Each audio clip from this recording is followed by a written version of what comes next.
Good evening, ladies and gentlemen. We are back with another episode of Super Old Game Saturday with MD Track, I remember this time.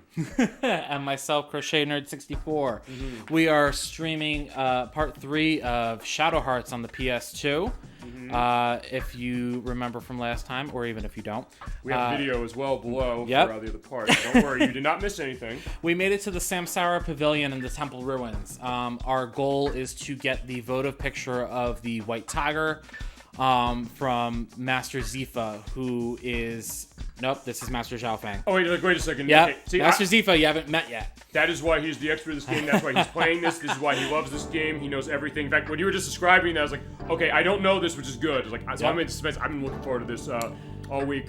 But Master Zifa was revealed in the last part to actually be the mentor of Zhuzhen and Dai Huai. Yeah. So we went through the first part of the Samsara Pavilion with Yuri and Zhuzhen, where we had, I believe, items were locked.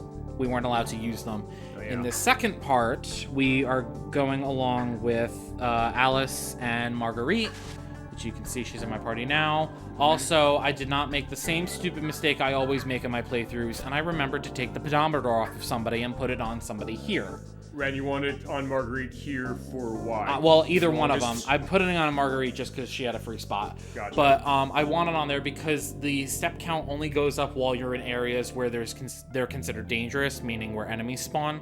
The area we went with Zhuzhen and Yuri was not considered dangerous. It was, but I had to take it off of them after we were done, so that way the steps counted when we went through Marguerite and Alice's area. All right, so you're swapping off so you maximize the usage. Exactly, because that is actually going to lead to getting one of the character's best armors in late game.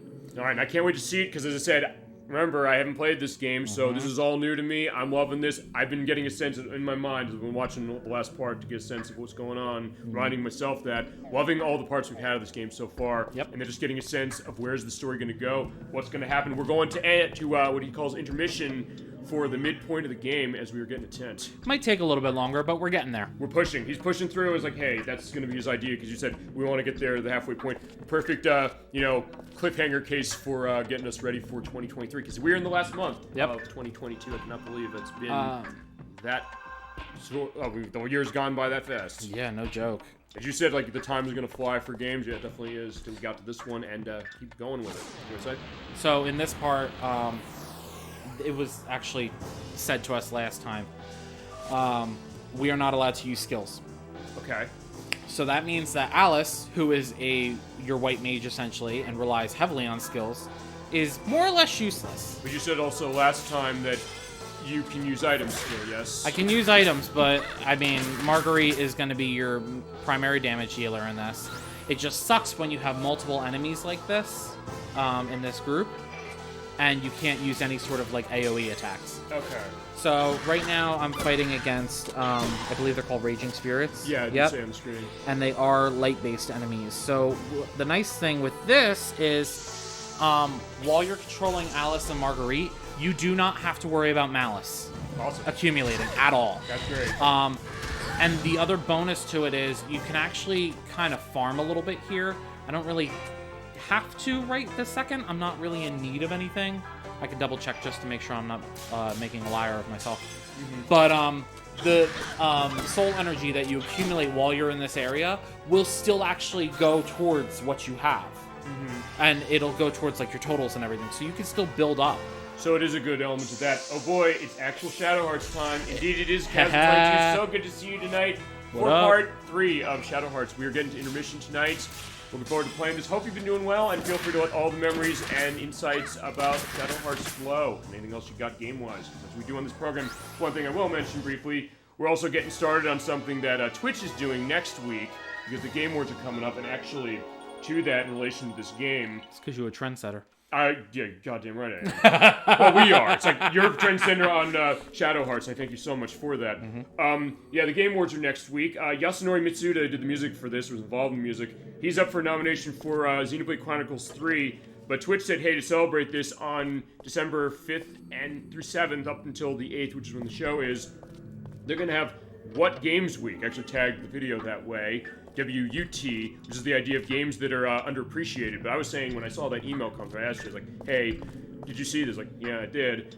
I said, wait, they're finally catching up with us. We do that every week. Yeah. We play games that people don't remember. Chad has always said that. Ken22, I know you said that about certain things like Suikoden, which he called dibs on. When I first said that with stuff, Dolly Finn, Nocturne Plum, everybody who's been involved in the show in some degree.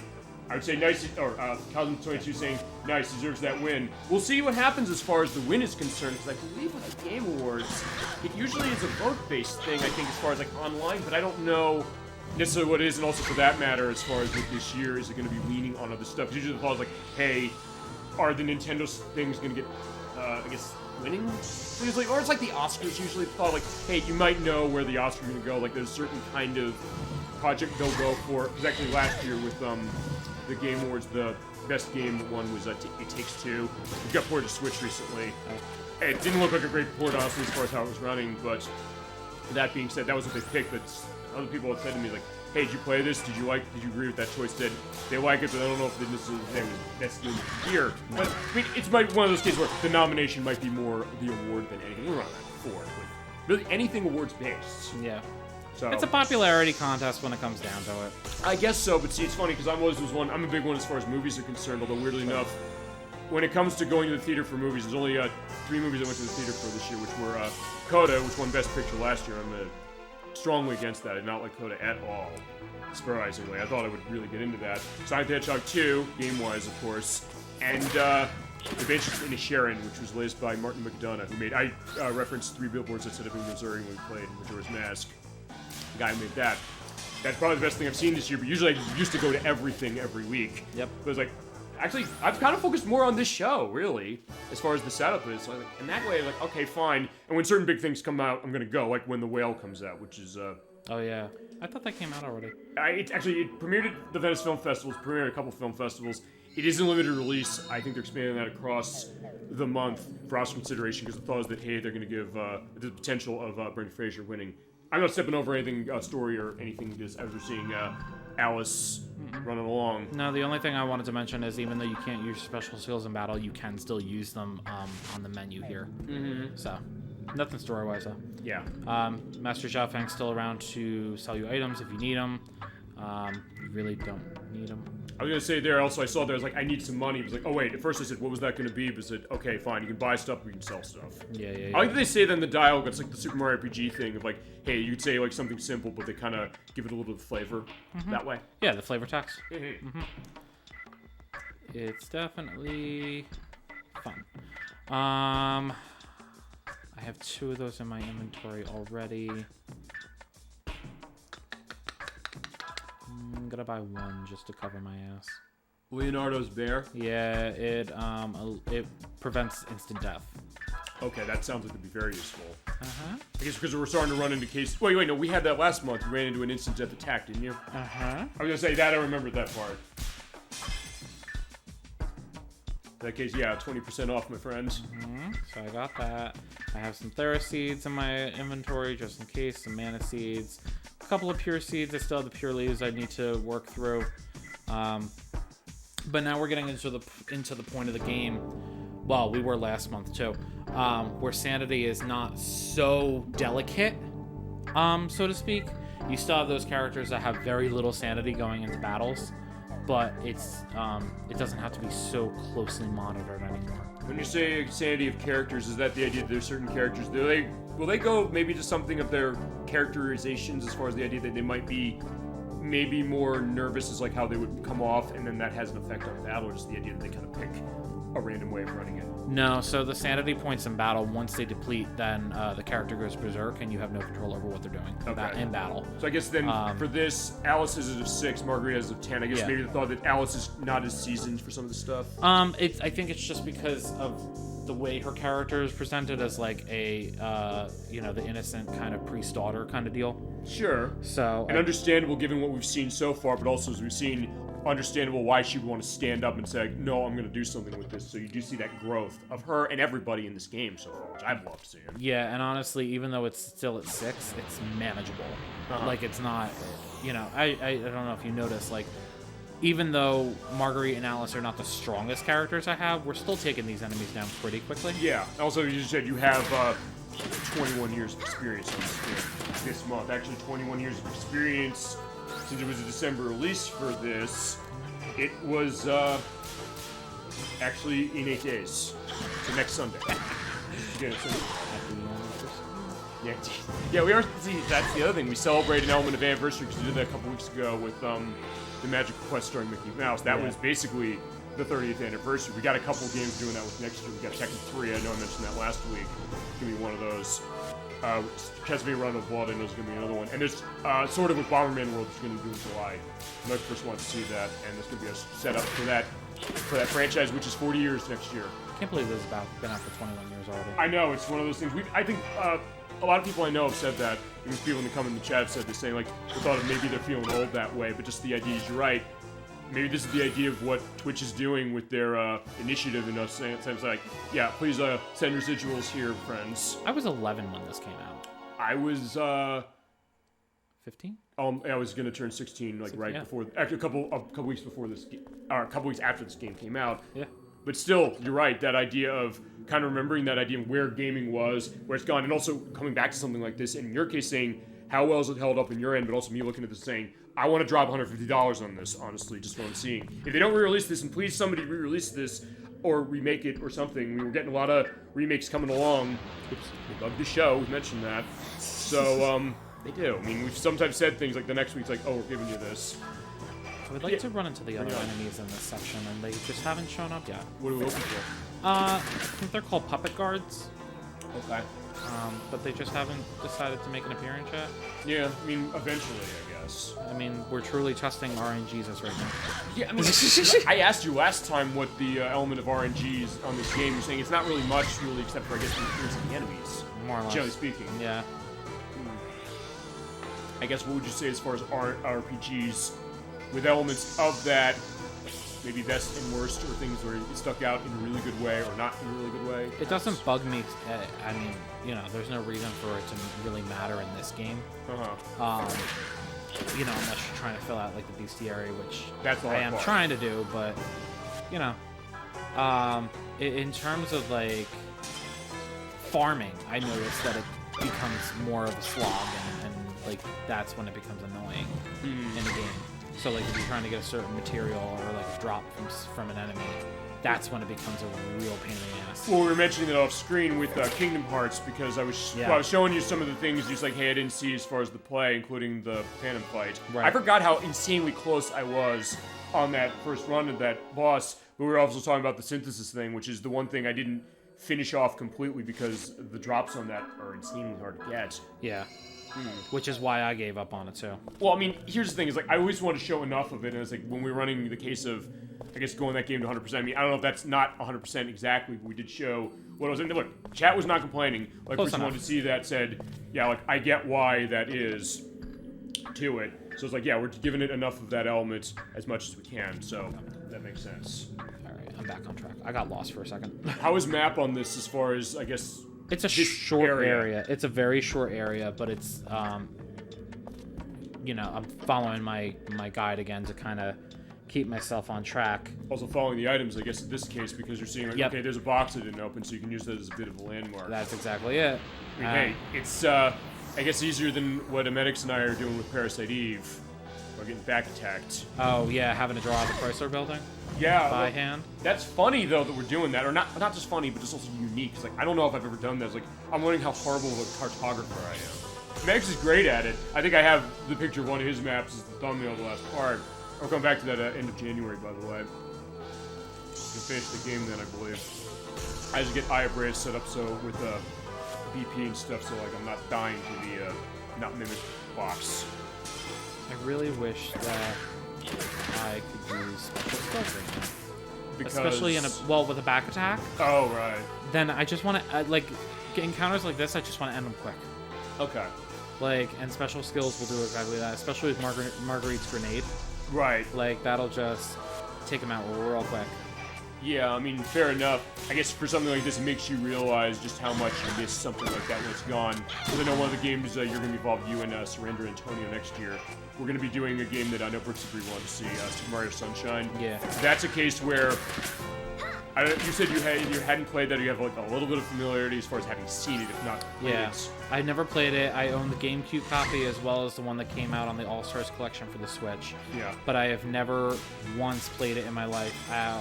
But I have seen some of the cutscenes in terms of the weirdness. Yeah, there's definitely a lot of that, but also the other thing is that there's those platform challenges where they take FUD away. So at that point, you've been using this for a little bit of time. It doesn't do it like way late in the game, but when you go on one of those challenges, like they take it away. You're so used to it. You're so used to it, and then you really miss it. So it kind of made me realize, it's funny over the years, and we'll get into this when we play that game. People tend to not like FUD, maybe as a character, or maybe not as a mechanic, I don't know. But the thought of like, I love FUD as a mechanic so much in that game, and the thought of when it's taken away is like, you really miss it that much. Yeah. And you're like, I want to come, you're maybe more driven to get to the point of being able to get through the challenge they give you without it.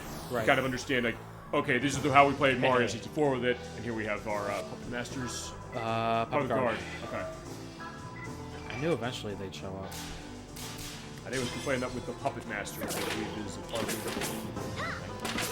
It scared the hell out of me. Oh, so you know what it is. I obviously was too young when it came out. I've never seen it. I just saw like the advertisements of it in the newspaper. Okay, so when I was, again, far too young to be witnessing this movie, I remember it was on. It was actually at the same person's house where I first saw this game. So there it goes. Funny enough, there is a tie-in. Also horror element. Like, yeah. It doesn't matter also what we mention. We mention anything, so go on. But I remember it being on in the background, and I remember this scene where... Oh, no, wait. I'm not thinking of the Puppet Master. I'm thinking of Wishmaster. Oh, well. Same basic premise, I guess. Yeah. Whatever. But with the Wishmaster, it was the scene where I guess they're like in a ballroom or whatever. And I forget what the wish was, but all of a sudden I see piano strings come out and decapitate a dude. Oh, God.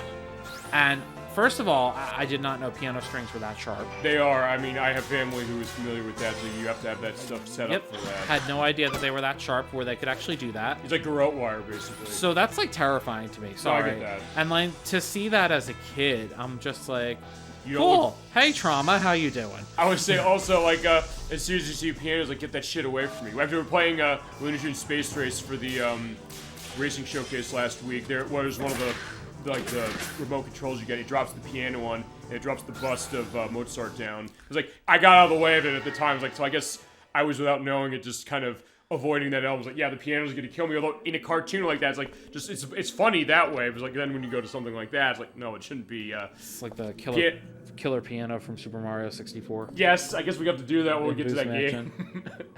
Which honestly, also fucking terrifying. I remember actually people saying that when that came out. Like, I think it was the Super Game Press play that happened. Like Elliot Cancel, it's like he has like the yells. He just and then he's like he just did that. It's like it's Elliot's bird calls. And he did that on one of those things that's so loud, like, that's right in the mic. That way. Actually, I don't think we've ever had a case where it's, like, been that kind of deafening. Because even you said, like, hey, I'm screaming too much. Oh, no, you're not. The way the mic is set up for this, no, it can take your screaming. It can take my screaming. It can take anybody's screaming, really. We also sit far back far enough from the mic. Well, right now, I'm actually, like, right on top of it just because I have the bad habit of doing the gamer lean. No, when I play. All do. Well, I've done that too. Yeah, it's just honestly, it's just habit. I mean, when I play, when I'm concentrating on something, then I just tend to lean forward, and that's part of the reason why my posture is so fucking poor. Maybe not. I mean, I don't know. I mean, hey, it's like, hey, I have that element too. Like, yeah, feel free, Chad, to go into elements of any of the stuff we're talking about. Like, hey, that's the idea. We talk this way, or about this stuff, but anything you got about anything you have in your mind, hit us with it, because that is our program. But hey, that was the idea of what have I always said on the show, and you've said too, experience of gaming. The experience, like, hey, you're getting into so much, especially something like this. Actually, go on the movie thing again. That's how I really know sometimes I get into a movie really strongly. It's like, I sometimes lean forward. I'll be kind of in your perspective. Actually, this is a weird one. I don't know if you're familiar with the movie The Descendants. I've heard of it. Yeah, from Alexander Payne, who made Election and Sideways. I've seen Sideways, and I hated it. Oh, you did? It's like, we're going to disagree. I love that movie. But that being said, well, I hated Nebraska of his movies. I'll say that's the one that bugged me. But that, and I was not huge on downsizing. Actually, my mom hated downsizing specifically. We went to that. I had a 9:50 in the morning the day after Christmas. We were the only ones in the theater.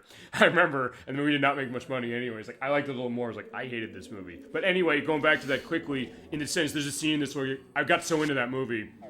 There's a scene like one of the daughters says something, and I kind of did like the hand motion, like quiet, the way that George Clooney's character was saying. It was like out of instinct, out of nowhere. It was like, that's how I knew I was kind of getting into that, and going with the lean with something like Shadow Hearts or any game, really. The thought of, you're getting so into it, like, I want to see more of this shit. Where you're sitting and what you're doing is like, that's not enough. It's also not the case like, oh, I'm getting bored or like aggravated for watching something like that. It's like, I want to see where I would basically, it's basically the thing I'm almost wondering, like, in your case, and I would do this, I'd probably jump into that goddamn screen right there just to be closer as far as what Alice is going through. Don't worry about that. That's the door closing because of the air conditioning. Oh, okay. Yeah, I was like, yeah, it was a ghost. Yeah. You know I'm like hyper vigilant with that shit. Like I get real nervous at certain sounds when I'm not familiar. Actually, I don't think that's actually happened on this show before. Nope. I'm thinking about it. Nope. With you or without you, as far as like stuff I've done myself or with other guests. That's the other thing, is that this is also a show that's totally improv. Yeah, to an extent. In the sense of what we're going to talk about is going to be kind of whatever we want to talk about. It's off the cuff. It's off the cuff, and that's it. That's pretty much the reflection of, I think, what this has really come to. And it's not even the idea, like, because look, we'll have notes. He has notes, I have notes. But the idea that, okay, that's going to be a little bit of a baseline. Pretty much just speak from the heart with what you got, what you're thinking.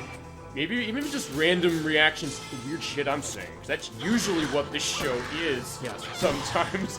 And I'm the one who's acknowledging that. I mean, in the audio check, it's like, what did I just say? I just said flat out, alright, I'm fucking loud. And it is also the test audio check for part 3. Yes! I'll put the edit there for that. Yeah, so that will be what that was, and you'll know when I edit in a couple days what I said. See, I told you those test audio checks are gold. Pure editing fodder. Yeah, you're learning the lingo. That's the other idea as well. Fine, it's not the lingo as far as what it is, just what I call it. It's like, hey, but if you're going to be doing this, if you said you're kind of curious, just go into that. Yeah. I thought of, yeah, you'll figure what you want to do, because that's usually, I guess, what I've sometimes said, which is that, okay, if you want to do this with you or anybody, really, like, A, you can do it, and B, then the question is, what do you want to do? Kind of finding what is that perspective that you want to present. In my case, this is what I came up with, what this was. Right. And so that's what the idea is, was you're taking down these puppet guards really nicely. I need to get stronger. I want to take them down faster. I need more power.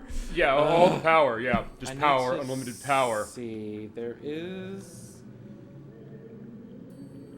What am I at? 16? 15? You're looking for the next move of yeah, somebody? Alice doesn't learn hers for a little bit, and then Marguerite learns hers in 3. Okay. Supposedly, if the list I have is correct. And then, oh, fuck right off. Are you kidding me? What's up? I can't, so... Can't go to the graveyard because you don't right, have Yuri. Which I knew I couldn't go to the graveyard, but I can't even check the soul energy that I've accumulated, and I have no idea kind of where I'm at with that. Okay. Which is fine. It's not really necessary, but... Oh, well, there is, There's Zhao Fang. Xiao Fang again. Okay, so I do need to check the equipment. Rosewood bracelet, good. I did that ahead of time. Those are going to come in handy for the boss coming up. Is it through that door? It is through that door. So what we're going to do... Take off the pedometer.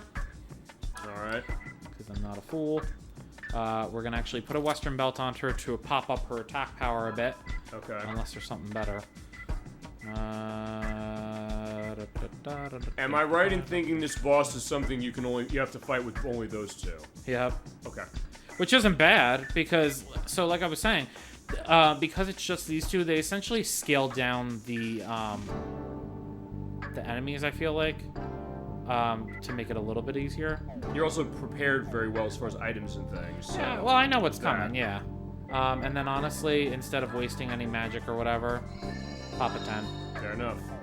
Oh, well, terrible phrasing, but you know what I meant. Pop it. I don't...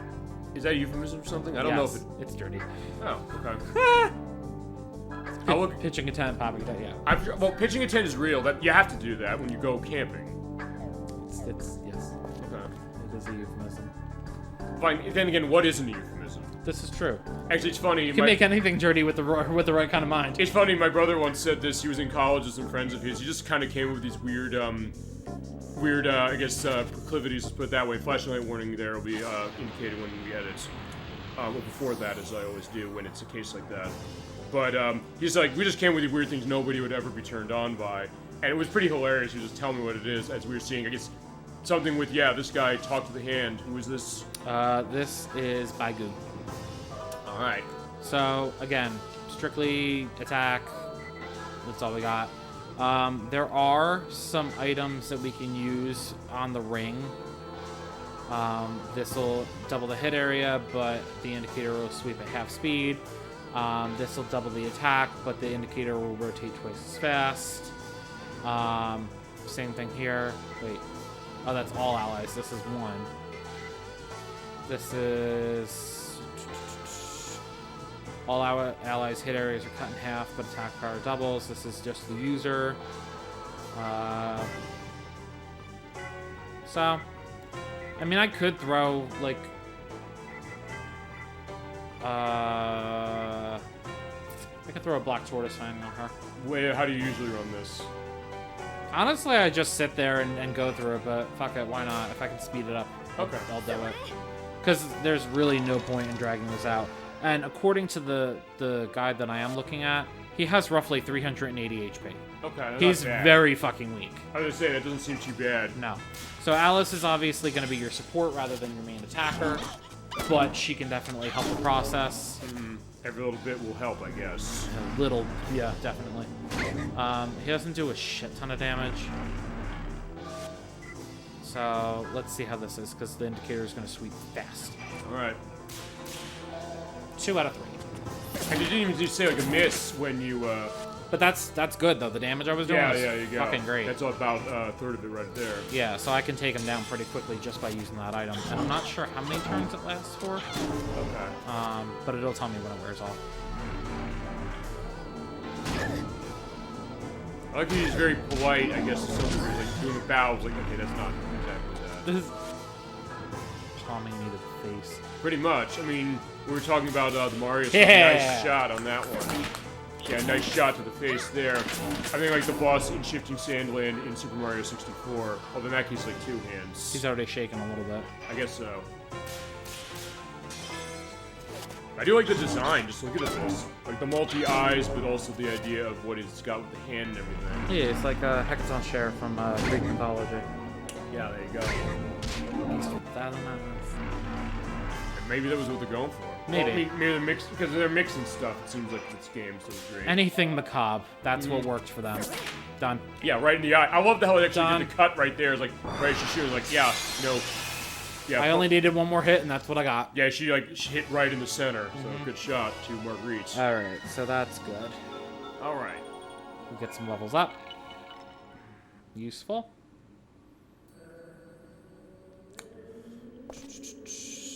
Alright, so let's see what's happening now. Now we wait. Yeah, She's panting like it was fucking a strain on her. The book was heavy, I guess. I guess so. That's one heavy fucking St. James Bible. That being said, like she's been carrying it the whole game so far. It's like, yeah, she's saying, no, it's not a big deal. Yeah. But I did get a little sweaty. Well, fine. She was a little more athletic, I guess, for what this is. But impressive. These ladies are good. I can't believe this is your first time. Yeah, speaking of things to be taken a different way. Right? Door to Neon Palace will now open. I love the nod of Alice there. It's like, okay. Yeah, She's there like, you go. cool. Great. Fine. Yeah, Let's go. great job, SoCasm22 says. Yeah, there you go. Absolutely. That's true. Thank you. So, Zhujian and Yuri have just been chilling here waiting. Yeah. And then... Pretty steady on her feet. She's got Marguerite with her, too. I doubt that'll be long. That door will open soon, and we'll all be able to enter Neon Palace. Huh. Yeah, so where do you come from, Pops? I guess we're going to get some good story stuff here. Yeah, there's a little bit of story. Let's see. What kind of person was my dad? Yeah, he wants to know more about his dad. Yeah. So we found out last part that his father had some dealing with Dai Hua 15 years ago in Shanghai, and he tried to stop the Demon's Gate invocation that Dai Hua was trying to pull off. And, you know, he was able to stop it at least. Dai Hua lost 2 of his limbs. But he has enough still that he's going to try it again. But now Yuri, I guess, wants to be set for that, and also, I guess, answer a lot of the questions you might have, I guess, going more into stuff about him. Because usually you think, why would Yuri care about this? But no, he clearly does now. And he mentioned the thing with Fox Mask as well from when we first saw him last time.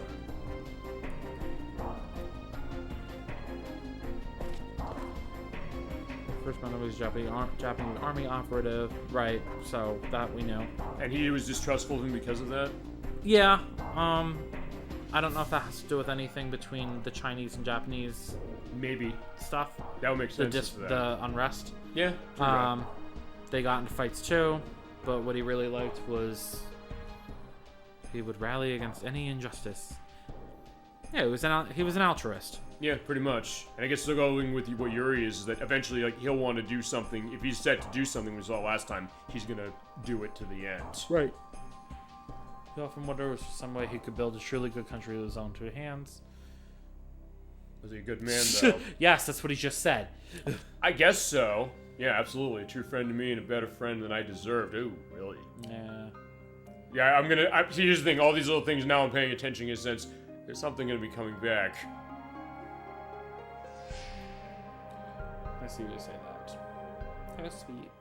That's cool. You get some sweet moments between Yuri and I love the characterizations of this game, of what I've seen of it so far. Like, I am really excited. I'm not lying this way or kind of giving an indication, like feigning that. I really want to see where this is going for sure. All right, so Niwon Palace. This is the last one. Okay. Sorry, Another Niwon one? Palace is where we're trying to get to. The next one the next area we're going through, I forget what it's called. Oh yeah, now I can't use items or special skills. Oh wow. Yeah. Everything can be used in the field. Okay. But Yuri's gonna be my main guy. Yeah, but even Yuri just has I can't fuse. Physical attacks all the fucking way. Even Zhuzhen was like, give us a break, friend. Yeah. He's like, yeah, no breaks. Alright, so we go and we put a pedometer on him. Because we're about to enter the belly of the beast. Alright. And then in terms of the graveyard, so you can see we actually got quite a bit of light energy. We're up to 28 now. Yeah. We got a little bit of dark from the puppets, from the puppet guards. We're up to 20 out of 50. So we're doing all right in terms of energy. Water's a little low, earth and fire are a little low, but everything else is about at the halfway point or above. Okay. So we're doing all right. It's not really gonna matter until we get to past the intermission anyway. I guess you're just thinking you're still gonna go to the graveyard, you're gonna wait to build up a little bit. I'm gonna build. Oh, that's a good point. You know, fuck it. I'll do it just to get it clear. How do you usually handle that when you see something like this? Do you usually want to... Are there certain areas where you're going to hold it off? And I guess what's making your decision now? Because I guess it's higher for certain things? In this case, I'm doing it just because I don't want to prolong it anymore. Okay. Because I don't know how the RNG is going to be in terms of random battles. Okay. So I'd rather just clear it out and not have to worry about it. Oh, yeah, quiet the mouse, let's quiet it again. Quiet his face. Yeah, we are going to quiet his face. We're going to quiet that bit. Or the evil one. Windshield. Clone. Yeah, we're definitely quieting him with our fists and feet. Alright, so in this next area... Excuse me, in this next area, we're actually going to have a chance to build up our earth and our water energy. We're going to be facing a succubus queen and a brain sucker. Okay. Right? Is that what it's called? Yes. So that'll give us some energy towards those two. All right.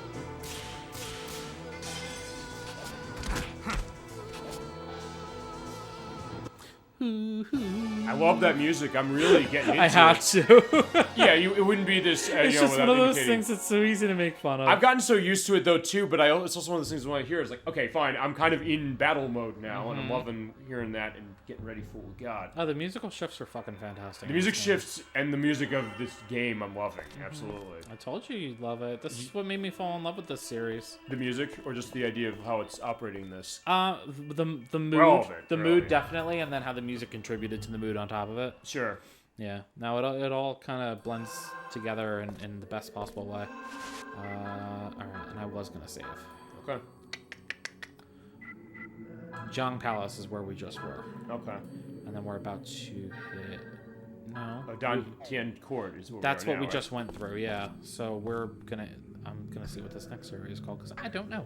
All right. I forget. Hello, Ollie Finn. It's good to see you. Hello, everyone. Hello. So she says, so good to see you tonight. We are back to Shadow Hearts. The Shader64 and I are back, going deep into the belly of where we're going, which you called it somewhere specific. Where we are currently? Yeah. Oh, well, the overall place is called the Samsara Pavilion. All right. I don't know the specific trial that we're doing right now, what it's actually called. Either way, she's saying, yes, it's wonderful. Yeah, that's what we're thinking for sure, as far as it's so good to see you tonight. Feel free to let us in on any memories you got with this game, any thoughts you have on what you're seeing, or anything else you have gaming, or anything else on your mind on what you're seeing, or what random stuff we're saying, as it is. So good to see you for sure tonight. Yeah, we're going through the party element of this to a certain extent. As I said, we're celebrating the underrated games 2 days before Twitch's sort of initiative for it. Before they start copying your idea. I know. I should ask them for residuals. Then have to go to Amazon and say, like, fine, you know, whatever, because they do own that. But either way, I was like, hey, I was kind of glad to see that, because I was like, okay, fine. It's like, hey, who knows? Maybe somebody put attention on this game. Maybe the idea that there'll be more people say, okay, we know what we're talking about, or you know what you're talking about in the sense the game is awesome. I'm looking at this saying this is worth $150 to me, just from what I'm seeing, and then saying, yeah, more attention to this, and of course, Penny Blood from the years, which, yeah, I'm happy. Hopefully. Hey, either way, I'm happy I put the money into that. They actually just released another update, but I haven't read it yet. So, that was the Succubus Queen, so she gives us water energy, so that's why I said she's a good way to build it up. Sounds good. I don't know if you noticed, she looks like a reskin of an enemy we faced last part. Okay. Lily. Oh, yeah, you're right. I was like, wait, I had to think. Yeah. Yeah, like, Lily's gone, long gone. It was like, fine, the spirit still remains, or I guess to go the Soul Cal perspective, but the soul still burns. Yeah. No, they definitely do a lot of recycling of the assets, which I have no issues with, because good character design is good character design. Also, they varied it up enough that you don't mind it. You get the sense, oh, it's somewhat different. Because remember, Midway published this, so at that point, Mortal Kombat did that, so... Yeah, how many times did they reskin a fucking ninja? Let's do a count. There was Sub-Zero, there was Scorpion, there was Ermac, Reptile, there's Rain. Noob Saibot. Noob Saibots. I said Ermac, which is basically on Air Macro, basically was based on the bug in Mortal Kombat. Oh, is that what he's based off of? I think that was the idea initially as far as the name, but the first time it was Ermac with Ermac. Oh, I thought it was Ermac. Or, I think it's Ermac. I think that's what they indicated. I think it is short for Air Macro. If that's wrong, I'll put an edit down here saying I'm full of shit, but either way. I think there's idea, so that's like 6. And wait, oh, Chameleon in Mortal Kombat Trilogy. Okay, well, here's the weird thing. Him and her, because in the PlayStation version, it is basically a combination of all of the male ninjas. In the Nintendo 64 version, though, it's a takeoff on all the female ninjas like Jade and Katana and Melina. I know you're gonna end up with a picture of that, so. I will, and I'm not worried about that. I also Zhu Zhen coming through his confusion. Like, yeah, he's not... he gets what I'm saying as far as the weird stuff with the, you know... with the Mortal Kombat ninjas. And here's the other thing also to go, one other thing with Mortal Kombat Trilogy. I don't know how the Sega Saturn version of that is, because I know the Sega Saturn version was released broken by Midway's own admission, to the point where some of the fatalities locked the game up. Oh, shit. And, the Gamecom version, Chameleon's not in the Gamecom version, and, I don't know, are you familiar with the Gamecom? No. That is a portable unit from Tiger Electronics. You remember those handheld games? Yes. In the olden days? They made a console that was a handheld unit. It was like black and white. They had a lot of licensed stuff. They had like Sonic Jam, which is not the Sega Saturn game that Nocturne and I played. It's apparently one of the worst Sonic games ever made. I mean, it makes something like Sonic Boom and Sonic 06 look amazing.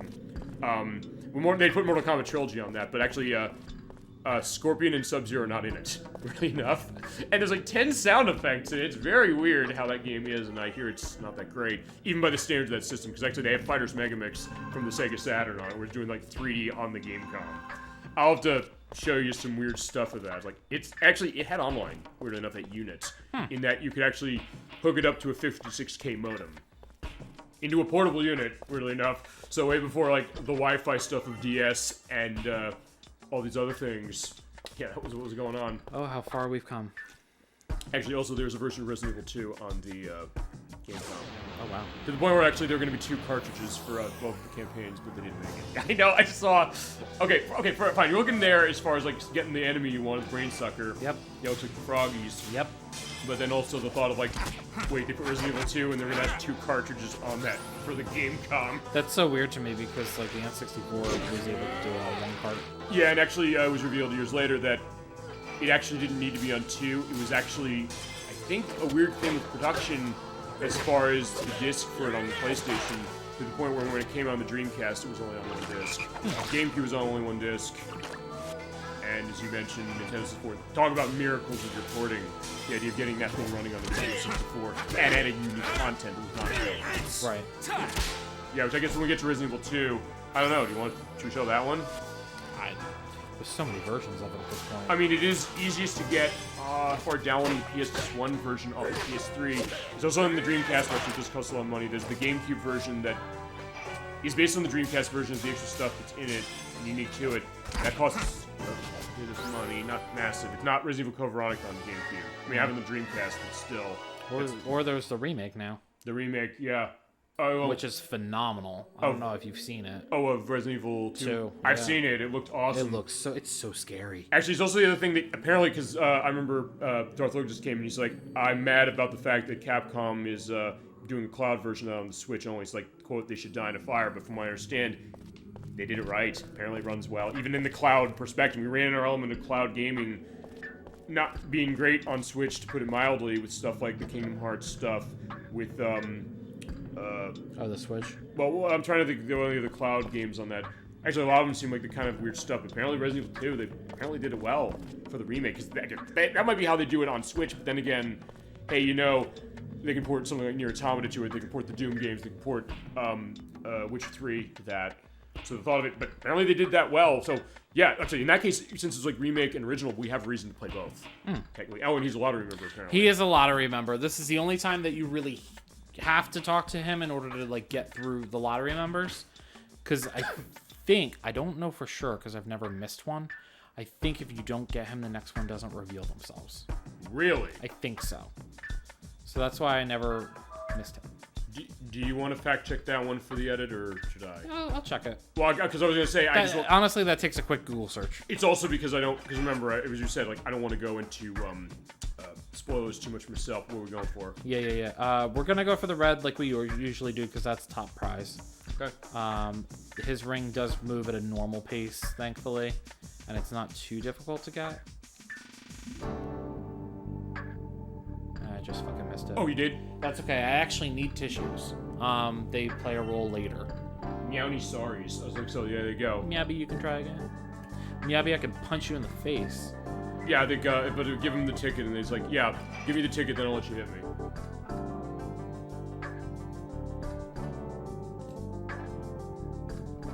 Nope. You said the thing about the tissues. Have we seen what they do yet? No, you won't see it until later. Okay. It's part of a side quest. Okay, fantastic. What I want to do... Don't tell me that's all I had. For the tickets? Yeah. Is it one of the cases you want to reload to save, perhaps? No. Oh, we just take it Then back. I'll have to do this all over again. Fuck that. Okay, fair enough. You're going for the blade. That's like a weapon? Fuck. Yeah, that's all I had. No, the flash badge, it raises your agility, gives you more turns of battle, but the needle sweeps just as fast. I never use it. Okay. But I was at least trying to get something that wasn't tissues because I don't know if it counts as, like... You can't come back here. Okay. Like, this is it. So, you're thinking, is this going to lock you out potentially later? I don't know. Okay. That being said, you do have the save there, so if you want to go to the next save file, or when you go to the next place to save, put in another file just in case, and then you can like get it off screen or something. Yeah, we can make that happen, so don't worry about it. I do love that. I'm actually fact-checking it right now, just because I want to know if it fucks it over. Hey, that's fine. On. I mean, sometimes when we don't know something, hey, it's worth doing that, so I get that idea. And it's unique as well. It's like, it also means that I wouldn't necessarily have to edit here saying, like, what is this? Google is great for that. Actually, to be honest, of a lot of the stuff I've kind of tried to get information of for the last edit on the stuff I'd already seen as far as the story, I was able to find that, including the thing about the connection between Zhu Zhen and Dai Huai, where I was able to find that actually pretty easily as far as what that was, to confirm that, okay, they were under the same master. Or they're under the same master, and I think the idea of like where that tension was coming from. Oh, this is about Covenant. Of course, nobody writes about Shadow Hearts 1 on Google that often because Covenant's the more popular game. Well, I mean, I guess as we mentioned that last time, actually, I think we mentioned that every part, the idea that that was the one that got stuff started, but then again, it's not necessarily bereft as far as this one. So I guess in that case, then, for the purpose of this, when you get to the next save point, you just want us to put another save down in separate. Yeah, I'll have to. Okay. Actually, also feasibly, the other thing is there's, fine, going through the stuff we've already done, but backup save on the other card. Or actually, I mean, we'll find out in this part if it locks me out of the next lottery member, because I'm gonna encounter another lottery member. Okay. Before this part's over. Okay. So we will find out tonight. Okay. And one way or another. So yeah, and you're saying you don't know specifically, or you don't remember specifically, or what? I don't think I've ever missed the lottery there. Okay. Actually, wait a minute. It counts as a miss if you don't hit something that's not the tissues? I'm not sure. Okay. And that's what I need to find out for sure. Okay, well, good news is we will find out. So, like, hey, if we have questions or don't remember something, or in your case, you haven't had that happen, we're gonna make it unique that way. Say what's going on, we'll have the answer. Because, hey, remember, trying to hash out the stuff with the voice acting, which, go back to very briefly. You were right, I think, on one thing, which is that the Shadow Hearts Wiki, I'll have a link to that below in the link list when I edit this. That is the best source, I think, pretty much for understanding voice performances. Right. It seems like what's there is lining up not only with what we're able to confirm for certain things with other sources, but also, as you were saying, the idea of, hey, you're hearing some of these voices, you can tell exactly who's voicing them for certain things. So it kind of lines up that way. Because, yeah, they're the one who says it is, not Ted Lewis, it is, who is, Yuri again? I forget. Oh, in this one? Eric Stewart. Eric Stewart, thank you. So, yeah, I think I took Eric Stewart down somewhere for something that, okay, so, yeah, because they said Eric Stewart, whereas it was IMDb that said it was Ted Lewis wrongly in my case for looking that. And that backed up what Behind the Voice Actor said. Oh, whoops. Head west. Oop. Sneaky little fucker. Yeah, it's studying cap. All the way to the south. Actually, one thing I'm noticing, I guess, as far as the way that the layout of this is that some cases it doesn't look like when you're going down that area with the chests going left to right. It seems as the down. At first, I didn't know there was actually a path to go down, but you probably will find it out eventually, I guess. They definitely hide things in this. Here's the question: is this a case where, when you first played this, did you get stuck necessarily something like this, or here, or anywhere else? No. Or something? Hey, you're able to kind of feel your way around. I was able to figure it out. Mm-hmm.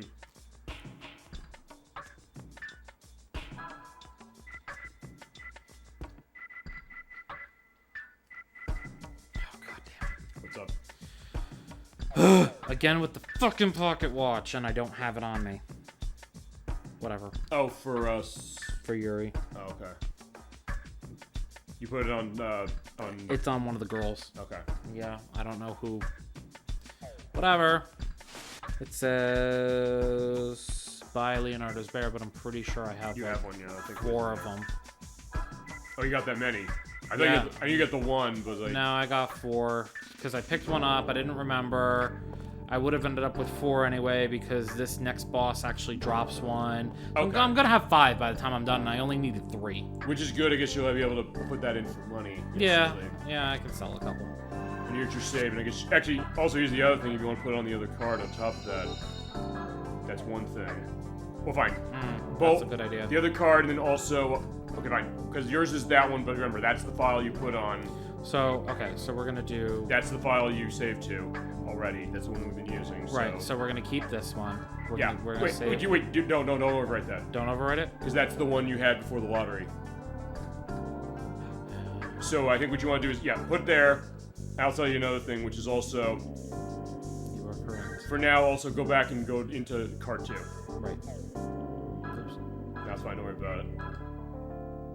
Yeah, and then that's the one that was from the start. Oh, yeah, you can put on a new one, like, hey, if you want that back. Like, that's the other thing. We'll save Scum potential as far as actually Nocturne did that with Mega Man Legends to get stuff in line. It's not gonna hurt. It's not gonna hurt, and yeah, that's fine. Okay. All right, so there's a gem embedded in the altar that emits a light. So this one's a little bit different, because this one has you look at the plate. Well, I was gonna say Yuri's answer should be right. Like, Because who cares? Like, okay, so the stone plate with 4 wooden tags on it, 1 space remains empty. so yeah, we're talking Resident Evil. Kinda, sorta. It's very rudimentary. So there's a wood token that I picked up Okay. in the maze. And if you do not have the wood token by the time you get here, you can't fight the boss. You have to go back and get it. You have to go back and get it. Okay. So It's just one you need for this, yes? it's just the one that's missing. And what it is they go according to the Chinese elements of, I think it's wood, water, fire, metal, and earth. Okay. Looks kind of astrological, sort of, kind of, but it probably isn't that. I'm not real familiar with Taoism and how all that shit works. But I'm not either, honestly, so, like, well, yeah, flashing light warning. Is it, well, there's always the edit. There's You a see lot in this game, so... Maybe that's a question as far as the edit. Oh, not the edit, the potential of either porting this or remastering it or whatever. But I mean, sometimes we run into cases like with the Teenage Mutant Ninja Turtles Cowabunga collection. They said like we can't necessarily do this for those arcade games. Like Yeah. the Turtles in Times, like we didn't bother. Or the Atari 50 collection. You and I learned this week, actually. You, I, and all of our coworkers learned this week what Fire Truck was. I'd never known what it was either, so it was a case of I bought that collection. It's amazing, by the way. If you're not picking it up, it's totally worth the $40. But then there's like That game in particular is terrible. I mean, Terribly funny, though. it is. I mean, as I said, it's better than Crazy Bus. Crazy Bus isn't even a game. And that's true. And yeah, also for Fire Truck, it was 1977. It's not. It was unique. I mean, I'm not gonna say it's even for like early game like that. It's like awful. But it's not good. It's weird though because you think like for the fire truck you can go fight a fire, but you just keep driving. Like no, you never get to the fire. And I love it because you even looked it up. You're like, "Where's the fire?" And they literally like, "There is no fire. You just drive." The fire is just an illusion. So, I'll tell you. Fire's an illusion. Well, that yeah, by the water there is not. I was saying, or it's basically it's as I said, Milhouse from The Simpsons saying, "When are we gonna get to the fireworks factory?" The video game. Years before actually 20 years before he said that. Is the pucker on the that just didn't look hard enough? I don't know Because if that's the case, I'm gonna be real fucking pissed. because It halves the size of his hit areas, which is not a problem because obviously I can still hit it. okay, But it just makes my life harder, and I really don't want to make this more difficult than I have to. okay. Well, Lucky for me. there'll be a picture here at least, or we'll find out after the battle on top of that. By the way, Chasm22 says something you're probably gonna hate him for, but I'm down with this too. We need to start a competitive Crazy Bus community. There probably is. Well, there probably is. Well, what does the speed run of Crazy Bus look like? Can you ever win? Well, Is there a winning to that game? Because I'm pretty sure. No. I'm pretty sure anyone who loads it up just doesn't win. I was gonna say, you know that puts me on the hook to show that game. Get a reproduction cartridge copy and show. I'll show something else. You do you. Well, hey, well, as I said, here's the. Or it could be like, this is not the same thing. It's This is not Crazy Taxi, not Crazy Taxi, which you played last week. Thank but you fucking wish. Which, by the way, That's your tagline. That was the tagline. Also, thank you very much. By the way, I want to indicate that again for the links for the music for 1 and 2. Yeah. I had a great time playing it. We're going to actually do dedicated episodes that we have to because it's that It's good. so good. They're both so well. I'm not even huge on 2 compared to 1, but still, One I did is so 2. good. I did better with 2, and actually, 2 is a good game still. It's like 1 is just so amazing. But okay, point being, I was going to say Crazy Bus, but then there's also. Are you familiar with? Okay, this is a game that actually never got released. It was called. Okay, that is fine. Well, he is fine anyway. Yeah, so his ring went back to normal. Perfect. So that's the indication of that. Yeah, there was a game on the Sega CD that never came out. It was called Penn and Teller's Smoke and Mirrors. No idea. It was published. It was going to be published by this company, Absolute. I have a game by them, or published by them, which is the Rocking Bowling Group game on the Sega Genesis. They went out of business, so it didn't get released. It was finished. It's since been, I guess, available. I think you can kind of get reproduction CDs for it. It's a minigame collection like WarioWare, and one of the games in it is called Desert Bus. And what it is it's, and this is an interesting thing because, are you familiar with Penn and Teller? Yeah. Okay, because, yeah, the game kind of works the same way like one of their acts tends to. And it's like FMV footage of them doing joke things. And the Crazy Bus game is a game that you're driving from, doing a bus drive to Las Vegas that takes actually 8 hours real time. You get there, you get a point. No, you get there, and then you have to come back. You have to drive 8 hours straight again. So it is literally 16 hours in real time, and you get a point. And the reason for that, you're like, why the hell would they make this game this way? They said they were responding to, we talked about, I think last time we were on this show, the idea of imitation of video games in real life. It's like, well, fine, let's make a game that's so stupefyingly online with actual real life. It's like you literally have to just drive a bus. That's it for 8 hours, like nothing around. Just drive down the road. You have to keep steering. You actually have to be careful not to go off the road, otherwise you get towed and you have to go all the way back. Oh my God. Even if you get almost there. But people, it sounds like an amazing game too. Well, but here's the thing about this. One thing is that... Glutton for punishment. Well, actually, one thing is there's like a community called Desert Bus for Charity, where actually they will do like charity streams. They'll play that game for like a couple days, like alternating off to make a lot of money. I'll have an indication of that. It is a unique one as far as what that is. And look, coming out of Penn and Teller, like, look, that's the idea. Is like, you're not going to be getting that satisfaction. It's one that actually is mentioned in the same element as Crazy Bus, in the sense that it's bus-enabled gaming that is not necessarily fun, I guess, but also in the case of that one, like, it's better, because like, that's kind of a game, since you're just driving the bus for 8 hours. Yeah. And then feasibly, I guess, rolling the score over, I guess, is going to be what happens if you eventually do that. Alright. I took a fucking beating in that last fight. Yeah, but you lived. I did. But we're still gonna use attempts. But see, it is unique as far as some of this things. I guess that's the question. What's the best game with a bus in it that's not, fine, those two. I don't know. I'm blanking to chat to help us out here. Don't know. Games with bus, or game with drive bus. God, I'm trying to think. Okay. Well, there's the school bus in not in Crazy Taxi, in Cruising USA. Okay, so we're safe. Maybe. I don't know. I'll find out. Maybe there's an answer I'm thinking. It's like, there's a bus game and it's like right in front of me and I don't know what it is. I was wrong too. We are in Neon Palace. Oh, wait a minute. Did you save over that file? We filed it. Save over. The new one. It does. Okay. No, okay. You don't have to save on that one again if you don't want to. I mean, We'll do it eventually at the end anyway. Insurance policy.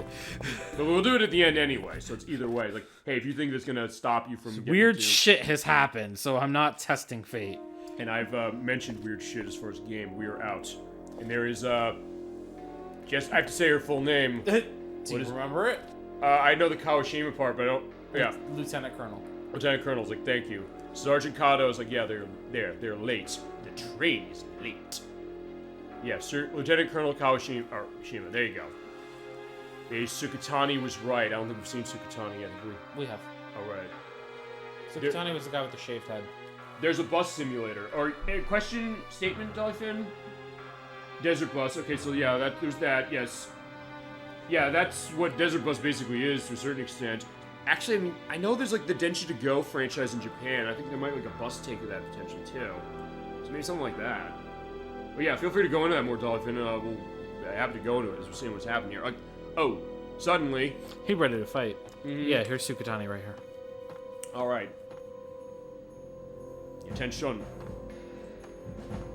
Yeah, it's been called the worst game ever by the New York Times as far as what, Desert Bus? I mean, as I said, that's a weird one compared to the Crazy Bus. We mentioned the Crazy Bus case. That element. Yeah, that's not really a game. But then, like, with Desert Bus, the idea of what it's running that way. The 20 men hidden nearby, and they'll be ready if something happens. Alright, so. Hold your positions, men. Okay, so. I guess here is that. Yeah, because they have not let on to Yuri and everybody what they're really doing. And they're doing their investigation to this. Right. But I guess also that they're basically waiting them to come out to potentially, I don't know, give them a jump?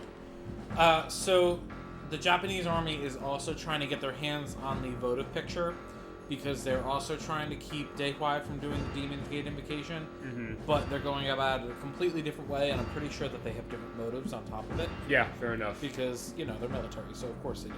I mean, given what we've seen of them so far, the idea that, hey, she always is in the right place, if like, oh, I just overheard this by accident, like, even Marguerite saying, like, what are you talking about? I'm not buying that. Yeah, and Sukatani just said the investigative committee's up to something. And he was like, up to something? Yeah. Yeah, that's what I was meaning, so Dr. was saying as far as the Disney Plus case. You know, I mean, hey, if you want to see some of that stuff, that'd be interesting, and hey, there'd be a show for that. I mean, honestly, I think that Smoke and Mirrors thing would be unique. Or it almost kind of reminds me of, I don't know if I can show this either. Actually, I might not be able to show this because there's nudity in it. It's a game called Panic. It's on the Sega CD. It's also kind of a case of like weird mini-game things. You're like this cartoon kid with like a red cap. You just like press buttons on a remote and then stuff happens. Sometimes you die or something. I've heard actually people not liking it. It was Diddy's who made that, I believe. Okay. So this is Master Shifa. Yeah, finally get to meet him. He's voiced by somebody, yes? No, he doesn't have a voice. Okay. I have to ask that question. Like, wait a minute. Alright, well, father and son, it seems you both carry a burden. I like that he has a talisman on his head. Yeah. It looks really nice. Those portraits are great. I love the portraits. I just love the art direction of this game, just the artistry of it. We're seeing how it melds so well with the models on top of that, and the environments. So he literally just said, "Oh, you went through those trials because I was bored." Oh, he was the one who was kind of running this all. Oh yeah, no, this is his stronghold. Oh, I thought it was I thought it was him. It was the other one. Zhao Fang? No, Zhao Fang's just his little servant. Okay. Yeah, his apprentice, whatever. Yeah, we can't have a joyful reunion. We gotta get going. This is not a safe place. Get nice baby. Oh, he's confident. He is, but I don't know. He will pay for his hubris. You're probably right about that, I guess. But Alice is showing respect, like, yeah. Of course. Yeah, you're the blood prophet I've heard so much about. But you did, I mean, you showed that. Yeah, there was a way to say it. So creepy. I was gonna say, he's probably saying he would succeed probably if he had you in his possession. So I don't know how she's supposed to take that, I guess is her question. Like, I don't know. That was all very strange. Thanks, I guess. But she's like, my dad's dead.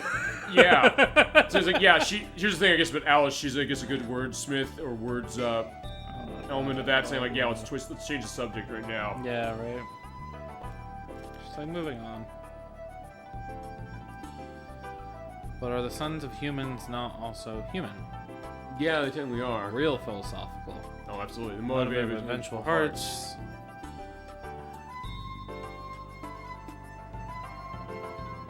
Yeah, although I don't think he cares. No. Well, he's probably mad it didn't happen last time because of Yuri's father.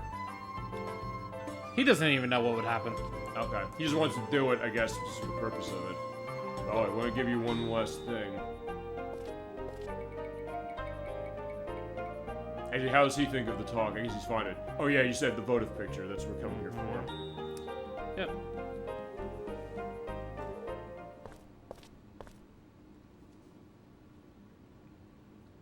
Meow. Oh. Meow, meow, meow.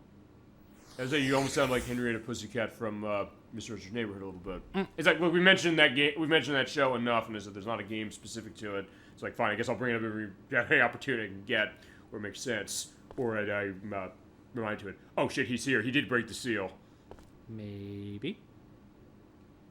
Maybe not. I think he is that powerful. It's like, but I know who this is. Are you sure it's Dayquai? Oh, it's probably we haven't seen Beacon in a while, or Roger Bacon in a while. No, it is Dayquai. Okay. But he's possessing Master Chapman. Yeah, Marguerite realizes right now. Oh no. Yeah.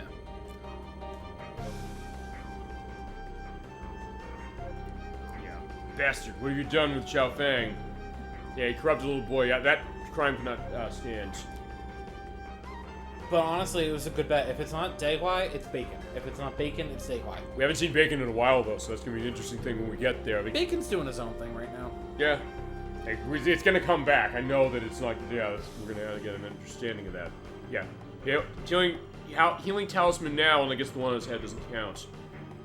I think the one on his head is for protection. Oh, his protection, yes. What about everybody else? Fine, like now. Fuck everyone else. Well, to be fair, you're right. He has it on the outside, so that's the idea. But he's snuck in. Yeah. And yeah, I will put the flashing light warnings up. Not that they're horrible. It's just that There's just so many in this section. oh shit, they actually get hurt. I'm seeing blood everywhere. Oh yeah. Look at that. All right, there he is. Died as weak as I was 15 years ago. You fool!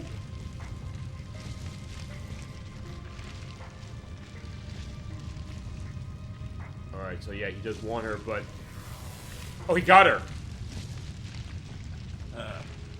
Oh boy. That's why I didn't put the pedometer on her. Okay, yeah, you good hold on that one. Jesus, that was fantastic. Yeah, and you were also right a few minutes ago when you said, yeah, he's gonna pay for that. Hubris. Xiao Fang, please forgive me. Yeah, he's dead. He really? Okay. Yeah, he didn't make it. Wow. Okay, that kind of. And actually, the three of them are technically dead too. Okay, so the blood made sense. Okay, I guess I picked up on that. Okay, then. Yeah, no, the three of them are technically dead right Wow. So I asked, it's like, hey, the villain might win for all we know. He did, but temporarily. yeah. Okay, so he saved him. Okay. But Wow. now Master Zifa's dead. Oh, That was the last of his power. he gave his life to save us. Yeah, he sacrificed himself. Okay. Young Hyuga, don't fear the dark. Accept it. It'll protect your return. Good advice. So is he saying take the malice in all the way? Not necessarily that. Just like you'll see. Okay. You'll see. Already I'm loving what I'm seeing here. It's like, I was kind of taken aback by a few things. Yeah, what frightens you will also disappear. Right. Okay. But he's saying, like, no, he's going to fight what you're saying is inevitable. Alright, so yeah, we're going to the Samsung Pavilion, which you're saying we're going. Go to Queen High Tower. Alright, time to go and save Alice. Not yet. We got some shit to do first. Yeah, we gotta avoid getting killed again by collapsing. Or fine, he's gonna send out, and fine, now he's gonna die. If that didn't kill him, the collapsing of the building will.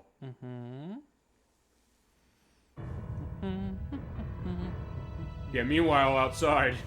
Meanwhile, back at the ranch. Yeah, that is such a great hold on, great line as far as really anything to kind of describe that. She goes, finally, they started something.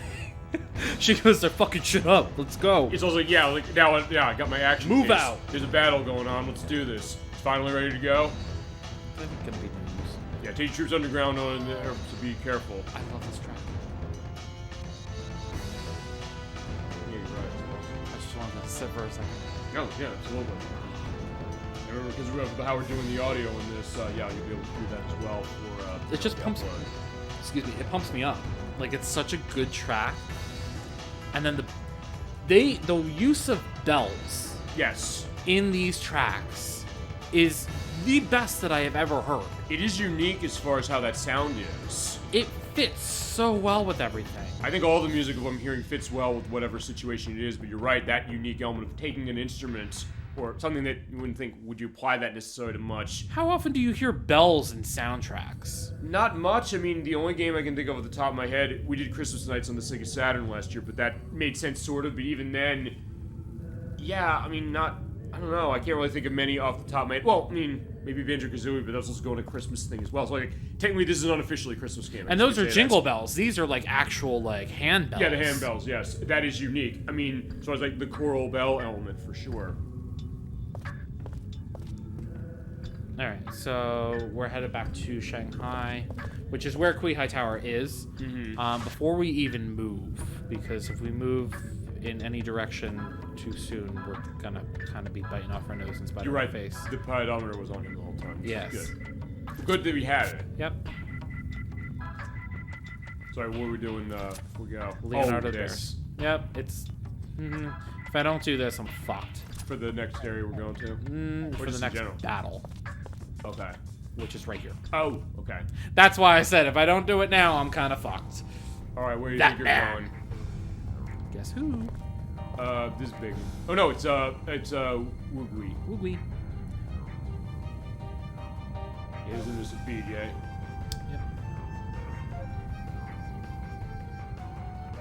Yep. Here's like, yeah, fine, let me just punch him. You call me at a bad time. He's like, yeah, I'm not forgiving you over this. Okay, here we go. Alright, yeah, take him down. Mm-hmm. Oh shit, wow. It's not just Woogui, he's in his demon form. Oh boy. Haha. And you know how he had that little move that he used on us the last time? He can use that constantly now. He can use it more than once, and also how Yuri was immune to it. He isn't immune now? Nope. I guess there was a story reason as to why he was. Yep. Alright, so how do you run this boss usually? Beat the shit out of him. Or for Fuse, in his case, to start. Yeah, well, that's my general go-to. Oh, which Fuse? That specific one? Yeah, he has the highest attack power, and then I use the attack boosting move. Okay. You just get ready to wail on him. Yeah, physical attack increased by 18%. So, he is technically dark class, so light would have been a good move for me to use on him. If I had Alice, I could infuse Yuri's physical attack. Right. But obviously, I do not have that option available to me. As for healing, I have Zhugen, in terms of magical healing. Marguerite's a good backup for healing. Here it is. Yeah, as I said, the reference to Bruce Lee. He even makes the noise. Yeah, he does. So yeah, they clearly. Well, in his human form. I use the word human loosely. He even does this funny pose. I don't even know why he does it. It's probably a reference to something else that I'm not aware of. Maybe, but here's the question: if that had not missed, what would have happened? I would have died. Oh, that's instant death on everybody. Oh yeah. I don't know if it's guaranteed. I don't know if it's sudden death. No, it's instant. I don't know if it's guaranteed instant death on everyone, but I'd rather not risk it. I'm surprised that we're only about, what, 10 hours into this game. They're already giving you a boss that kills everybody in one shot. He absorbs magic. Oh, I forgot. Okay, well, time to fucking win on him. So, hey, that's Yuri's special. And yeah, Marguerite has a gun, so he just pulled the gun out of the fire. Go. Hey, girl. He hits hard, that's for sure. I was gonna say, yeah. Okay, might as well. Actually, I don't know. I think we've probably seen what he does physically. Yes. Who? Yeah. Zhugen? I thought we did. Yeah, we had a whole section of it, yeah. Yeah, you're right. Yeah, I just want to remember that.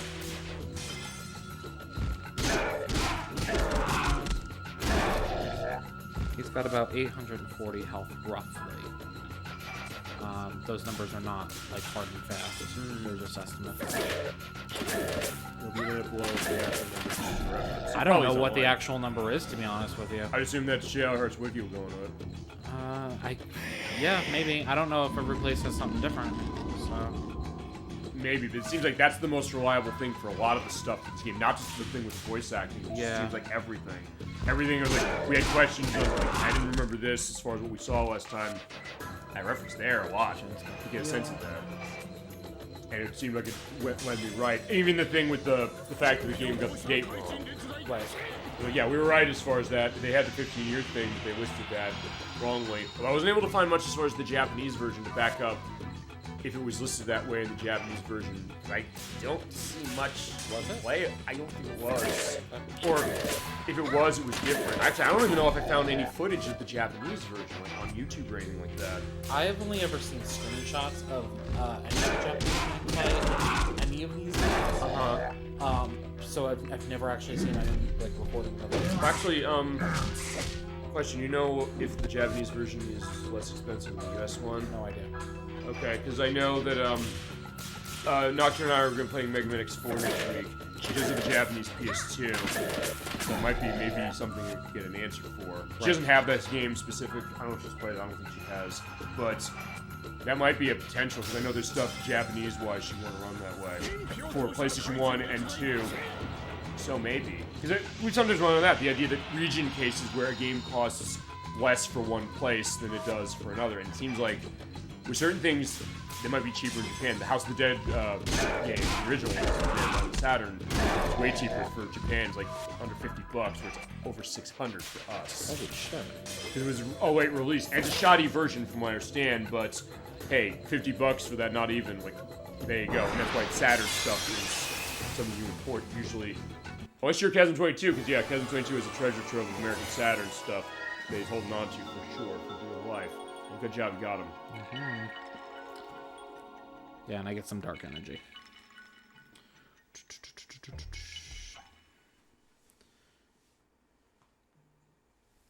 Yeah, so even though this is something that was potentially nerve-wracking as far as the boss, yeah, you knew exactly how to handle it. He does not concern me. Yeah, I was like, yeah. He's just leaving here. Oh! It's Bacon! It's been a while since we've seen him, but there he is. Oh! I thought he just comes out, he just does that motion. It's like, yeah, you're I love it. Ground. He's like, he goes, hello, goodbye. Yeah, you say goodbye and I say hello. Oh, fuck. Yeah, the whole so place you is saw coming he down. took Woo with him. Yeah, okay, I see now. There's no body there. Mm-hmm. And... Wait, do we have a cutscene coming up? Okay, actually, No. I don't know. Do we have cutscenes coming up as far as, like, muting Mike? No. Not for this part? No, not yet. Okay. We're not going to have anything like that until intermission. Okay. Like, At the end of it, basically. the intermission when we get cutscene. there. Yeah. Awesome, okay. So, who rescued us from the rubble? I don't know, is that a Do good you have idea? any ideas? Oh, let me think about this. Yeah, it's like, yeah, it's gonna be like, there's a test on this. Okay, so yeah, I try to periodically give you, like, little questions here and there because I want to see, like, if you can piece things together, like, as quickly as they're happening. Okay, so yeah, not Alice probably, because, well... No, she's gone. Yeah, she's gone. So I knew it's not her. Oh, wait, no, Kawashima doesn't have magic, so it can't be her. Does she need magic? To get us that... Oh, yeah, probably was her, I guess, because they went down to the mines. She's the only one there. Yeah, I guess so, unless... Yeah, why are you pulling your guns on me? Well, remember, they never revealed to them that they're military. That's true. Or did they? Oh, no, they did. They did. My bad. Did they? I believe so, yeah. I thought they were trying to keep it under wraps. When they were on the Marguerite called her on her shit, and I think she admitted to it. club. Okay. I think so. Okay, so yeah. Alright, yeah, we're awake, but he's My saying, bad. like, okay, what the hell's going on? Yeah, why the Japanese army in on this? Maybe they didn't. Nope. Okay. They didn't reveal it yet. My bad. I think that was the thought. Like, yeah, you're right. Marguerite called out that, hey, she's not on the level, but they didn't know specific. Yeah, Marguerite was always suspicious of her, but I guess... Yeah, you're right. She did save him. Yeah, she did. So, okay, so second guess is right. Okay, Yeah. she did save him. I saw it because it was a magic thing, or it looked like a magic. They just transitioned out. No, because it was just rubble, so they just pulled them out. Okay. Yeah, Sergeant Kato and I posed as smugglers to maintain contact with you. Let's see how this is going to go. That's the premise of this. Yeah, Kawashima's got a reputation. That's which true. we found out in the first part when we met her. That's true, but now Yuri's finding it, and I think it also might be something that's going to play to him. Thing like, hey, wait a minute, my father was involved with you. Hey, don't be angry, sorry we kept it from you. So he's like, yeah, like, shut up, no way.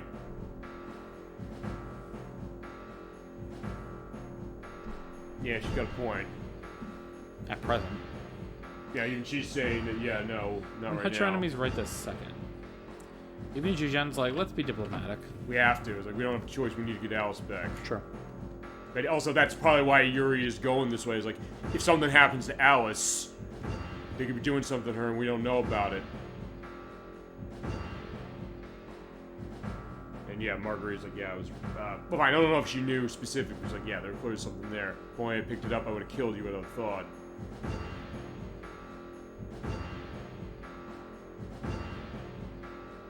And only the Japanese and Hawaii want to take Shanghai. Yeah, we've put our men in danger to get you out if we're your enemies. Yeah, but how do you know she's okay? Oh, right. If I were Hawaii, I'd protect her. I would say they have spies around, but maybe so.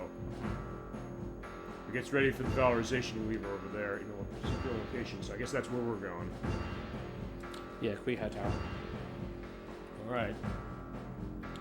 like I said, we got some shit to do before we go. All right. We don't have much time.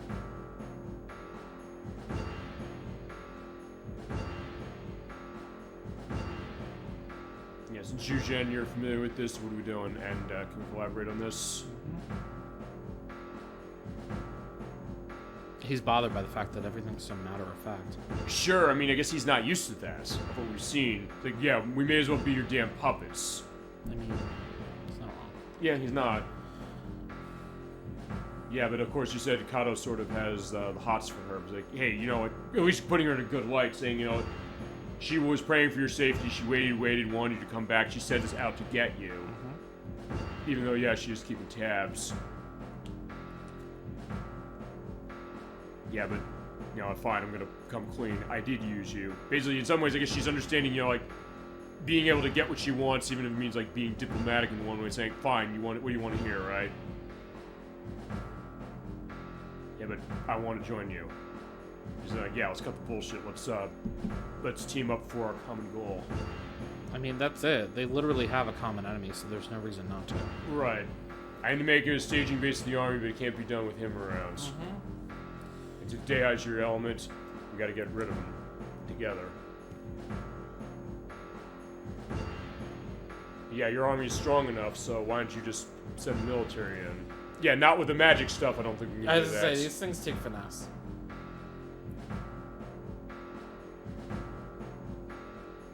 Yeah, an invasion of Shanghai once begun can't be easily stopped, and yeah, it would be taken as a war crime, feasibly, as far as this.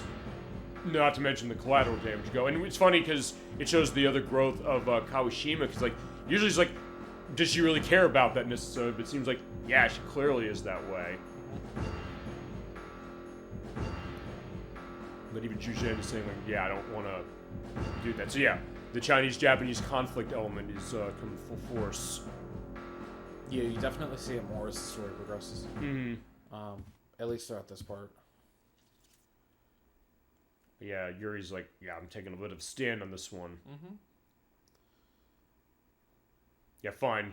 I'll help you. I'll join you as far as Daehua. If they want to invade, do it, and then I'll fight you too. That's it. He's just ready to fight the next person in line. Right. Which in one way goes to the idea of like how he'll just kind of go straight and say, you know, I'll fight everybody. But in this case, like, fine. If it means I'm getting to what I'm going, I'll do what I have to. Yeah. Because look, I have two goals right now. You know, he knows the shortest point between two distances is a straight line, which is saving Alice and stopping the valorization. Don't underestimate him. Like, I don't know if Yuri's necessarily underestimating him. He knows that I have to take care of what's going on. I promised Alice last time I gotta help her, just like she promised to kill me if I go off the deep end. But he's a fool. With a heart. Yeah, and right. with someone who clearly has grown. We've seen that already on this, and I love that arc of him. And I'll tell you, when I first saw this game in the opening, I didn't necessarily get a sense that I'd be that surprised by where he was going to go as a character. And that intrigued, not to say like, this game is intriguing or the characterizations aren't, but just the way it plays, it is really effective, just looking at this right now. Yeah. Like, I'm with him. It's like, yeah, I want to see what's going to go with this. This idea of, like, making the plan of going into somewhere that's feasibly impenetrable. Which I guess maybe sort of a little bit of an echo, sort of, or something I can kind of correlate to, of Skies of Arcadia. There's a part of the game that sort of goes the same way, but not necessarily a military thing. But you have to kind of think of, like, yeah, if we go in straight, this is going to be a problem. But kind of thing, like, you can kind of take the hothead route or say, like, no, we're not going to do that. She called him illogical. Well, she goes, illogical people can be difficult. Well, I mean, hey, she's been running that sometimes. Like you said early on, you said she's feasibly cold in the sense that she's very calculated. It's like, yeah, it's the way that Yuri's going to do it isn't going to be fun. But that's the thing. It's not even that he's illogical. He's just thinking. He's thinking logically, but thinking logically from the aspect that doesn't necessarily align with her plan. Yeah, and she has tunnel vision. It's like there's nothing Very else much to just so. stop what he's doing, what he wants to get done. So they're still planning to invade Kui High Tower, just in a different way. Okay. And she was saying to Kato, give them the Yawang Gate key, which is the gate to get into Kui High Tower. Okay. So she's essentially saying, like, hey, let them be able to get in easily. Okay. Because, again, she's trying to kind of use us for her own ends. Mm-hmm. So, which is, that's very much in her character. Mm-hmm. So. You can't leave your guide through hell behind. I love that. It's like, I know. I'm aware. That's true. Thanks. All right, but yeah, we are back in Shanghai. Alright, we're back in Shanghai. And you're gonna notice... Is it now? No. We have to go into the shop first. Alright, so yeah, what are we doing here? Okay, so we have another cutscene. Oh. Not like cutscene. Okay. Yeah, sorry. There's like in-game cutscenes and the fine. other ones. If I you tell me if I have to mute the mic. I know that. No, definitely not until the end when we have that one. I'm getting ready for that for Mega Man X4, honestly, next week. Yeah. So now we have like another in-game like cutaway to the deal with Sukatani. All right. And we have a couple soldiers. Oh, they're turning on him? Yep.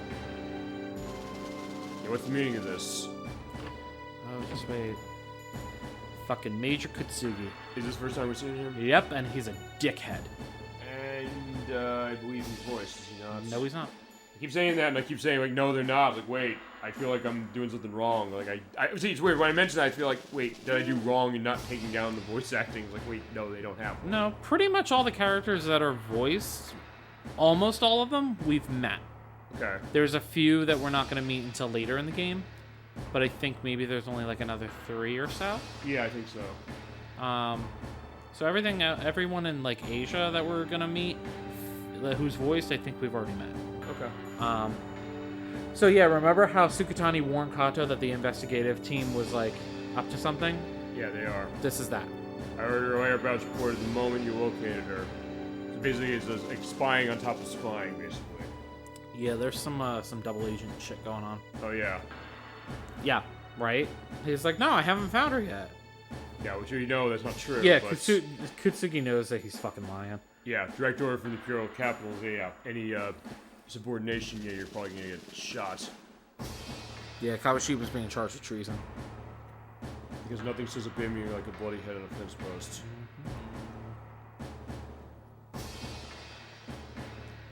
Alright, and yeah, I don't think this is gonna run that way. I don't think it's gonna go good. As I say, how do you think this is gonna end? Yeah, no. Well, if he keeps doing this, I mean, it's gonna end with him being killed. Yeah, there's not treason to you. I hate Kutsugi. He's such a dick. Give it as soon as my soldiers turn the city inside out. Fade to black? I was gonna say, yeah, I heard the rumble. I was like, okay, yeah, he's done. Mm-hmm. Sukatani is dead. Yep. Nope. Never mind, I lied. Dying. Dying, okay. Dying. Okay. At first, like, wait, no. Not dead yet. I was gonna say he lived, right? Or you get based on what you said, it's like, wait, no, that's not right.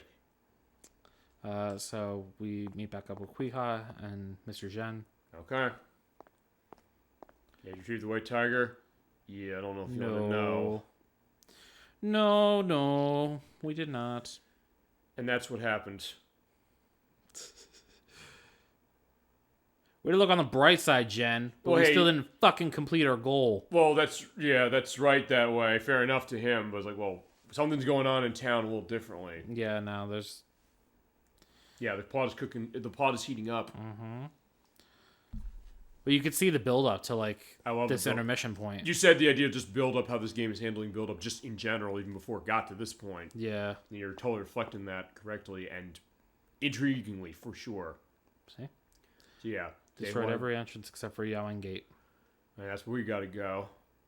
Lock tight. Luckily, we'll have the key available to us. Yeah, so yeah, you can do something about it, right? Mm-hmm. If all it takes is knowing a spell, yeah. It takes more than that. How about a key? You ever think about a key? Yeah, maybe. That'll help. Okay. We're going to have to come back here eventually. Okay. But when we walk back outside, all of a sudden, you see troops everywhere. So it's Metal Gear Solid, basically.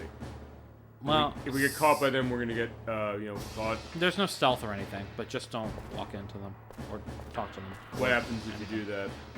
Battle. Oh, you fight them, okay. Yep. You can walk in front of them and they'll see you and they won't care? No. Okay. Are they hard to fight as far as this? Nope. Pushovers. Do they, when you kill them, do they go away or do they come back? I think that the character models are still on screen, so it's like they infinitely spawn. That much I could tell you. Okay. But yeah, Katu's catching up with us to tell us about something that will be useful to us. All right. But first...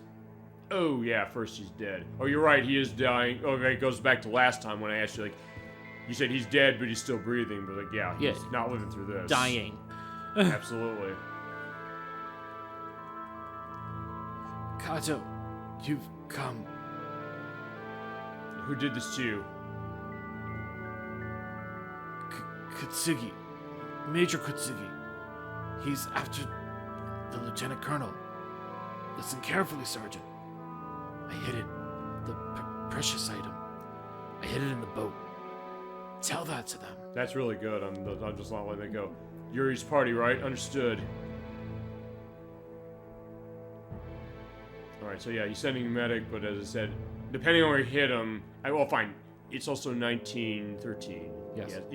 Yeah, because remember, going back in history, that when you get shot in 1913... Not that I was, because I wasn't even in existence. There's no medical attention that could save him from that much There's blood. not medical attention, but also the idea, like, the bullet pierce usually is something that is, like, the ball bullet. That shit ripped right through him. Exactly. Forget it. Sergeant, forget about me. The Lieutenant Colonel. Protect her. There's no time. Go. I leave it to you. Ugh. Oh, that's great. I was also looking at that, I'm thinking of, going back to The Simpsons, the idea of the McBain movies, where he says, Mendoza! I don't know what possessed me. I just wanted to do that. I'm glad you did. I've never voiced a dying man before, but now I know that I can, so hey. Yeah, just yeah, talk about, it's something to put on your resume, my friend. Yeah. That was fun. Thank you very much for adding that, for sure. I'm pretty sure the chat loved it, too. So, so we hid the Yowling Gate key in the boat. Mm-hmm. The smuggler's boat that we've been going back and forth to. Alright, so let's get going. Go back to this inn, but yeah, go back there and lock the door. Hope they don't have blasters. Yeah, you gotta think, if they're using the ball bullets back, in this time period, then he got shot twice, so that's now 2 of them ripping through his body. Yeah, with a musket. Oh, shit. Like, he got fucked up. Right, or I mean, I'm thinking, because I remember, I think, I don't know if you ever saw the movie 1917. No. Which is about World War I specific, so not, kind of equivalent in terms of time period. I have a hard time with period pieces. Well, that is a heavy one. Yeah. Especially, there's a scene in that where they go into aspects of stuff with barbed wire, like, it is that's cringeworthy. The way they do it is amazingly cringeworthy, but absolutely is. Like, it's one of those things recoiling. So I give him credit for that. But it's like, yeah, the way that works. You said it, and I got goosebumps. Like, that's no. No, I get that. Thank you. No, you're right. Absolutely. I can't even watch the opening scene at Normandy Beach with Saving Private Ryan because it makes me want to lose it. Oh, yeah, that is another one. It's real graphic. It is. I mean, it is interesting, though, that that's one of those cases where when they actually aired it on, like, public television, Spielberg basically pretty much made it so people would, air it as it was. Oh, wow. Yeah, I think he had a little bit of a pull that way for certain things. That's a big deal. I think they went to it, he was like, hey, that reflection of what it was, because, hey, it is an accurate reflection. But you're right, as I said, also, like, the detail of what that was and what something like this is like, yeah, if he's getting shot by that with a musket, yeah, at that period. And 1917 has some stuff in that. It was, who's the guy who made that movie? It's the guy who made Skyfall and, the guy who made Skyfall, the Bond picture from about 10 years ago. I'll remember his name eventually. But Chad, if you know who made Skyfall in 1917 and something else he made that... Yeah, I'm totally blanking on his name. His name's gonna blow up. Which Chad knows off the top of my head who that is. I can't be of more use in this case because I'm not super well versed in that stuff. So. Okay. I'm amazed I remember that. Either way, it's like, yeah, it has a feel almost of something like that, as far as just the idea that well, the idea this game is very cinematic in the same way. They keep back attacking. Do they do that more? I think it might just be the RNG. Okay. So yeah, even if I don't run into the actual like character models on screen, I still get into random battles with them, which not a bad thing. They give me Earth Soul energy, which I do still need to build up a little bit.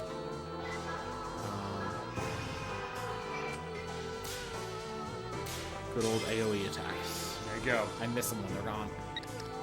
Yeah, I could use some help here. Yeah. So yeah, let's bring in the explosives.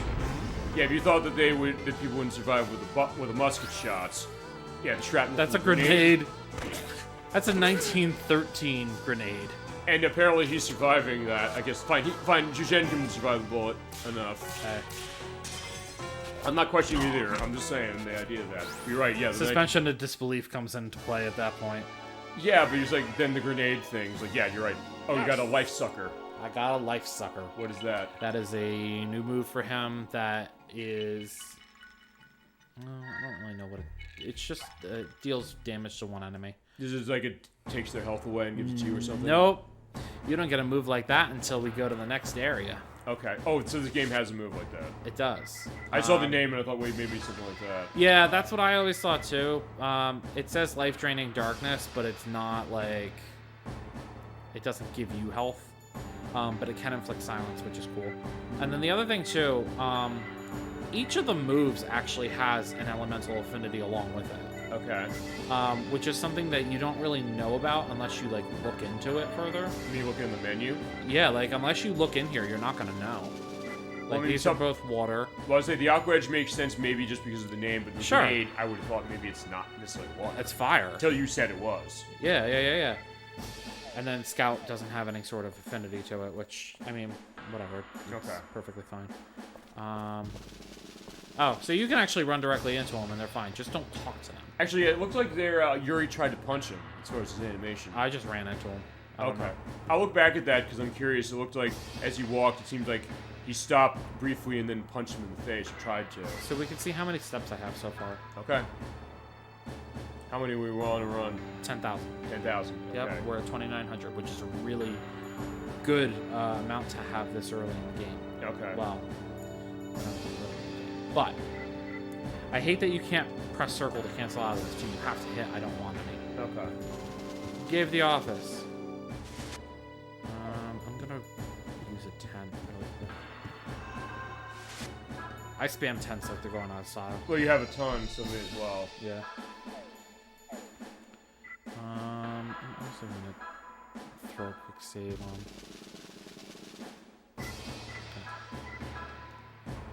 Just make sure I'm doing the right one. No, I get that. Actually, how far in do we learn potentially the thing with the lottery? Is that going to be semi-soon or while? Yep. Okay. We're gonna figure that. And actually, I hope that I'm not blocked out of it because the next lottery member, I really want to get.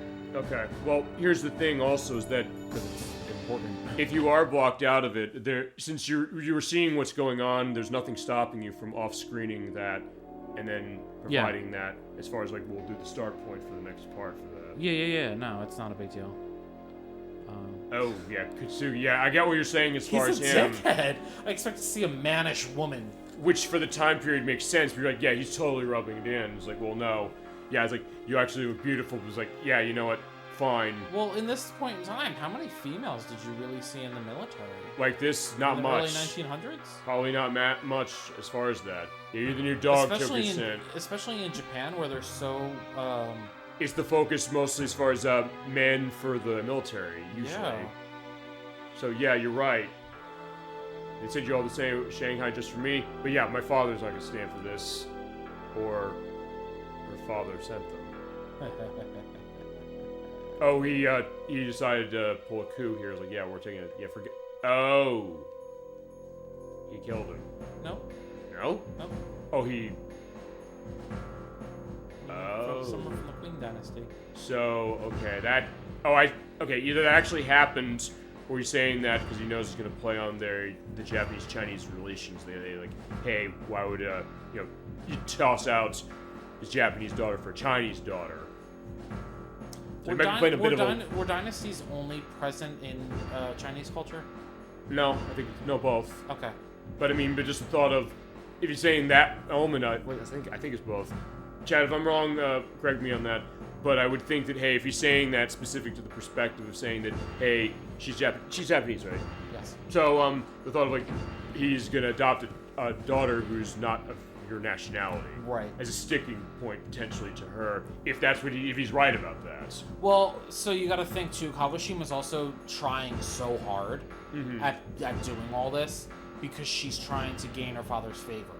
Oh. And she's trying to be like, I guess, that like child he can be proud of kind of deal. Right, you're talking about the cultural elements of that. You're right, the idea of like trying to earn her father's love potentially. Yeah, exactly.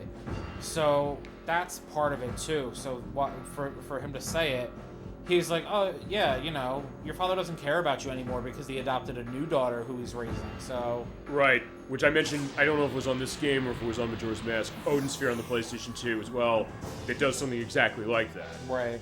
And although in that case it's mostly in your mind or find the mind of the character that happens with, but in this case he's coming out and saying it. And it's definitely a different context as far as what this is, as far as when this is set, the view of it, and I guess the nationalities involved. But yeah, at this point, like, yeah, Yuri, Zhuzhen, and Marguerite are gonna come in and say, like, yeah, we're gonna take care of that. Yeah, I can use some help here.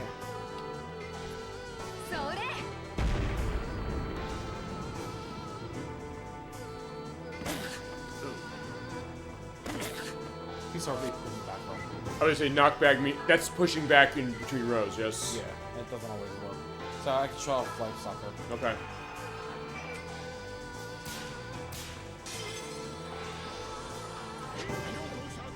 Let's see what he's gonna do. Just a giant poison cloud. Oh, wow. But it did a lot of damage. It does do quite a bit of damage.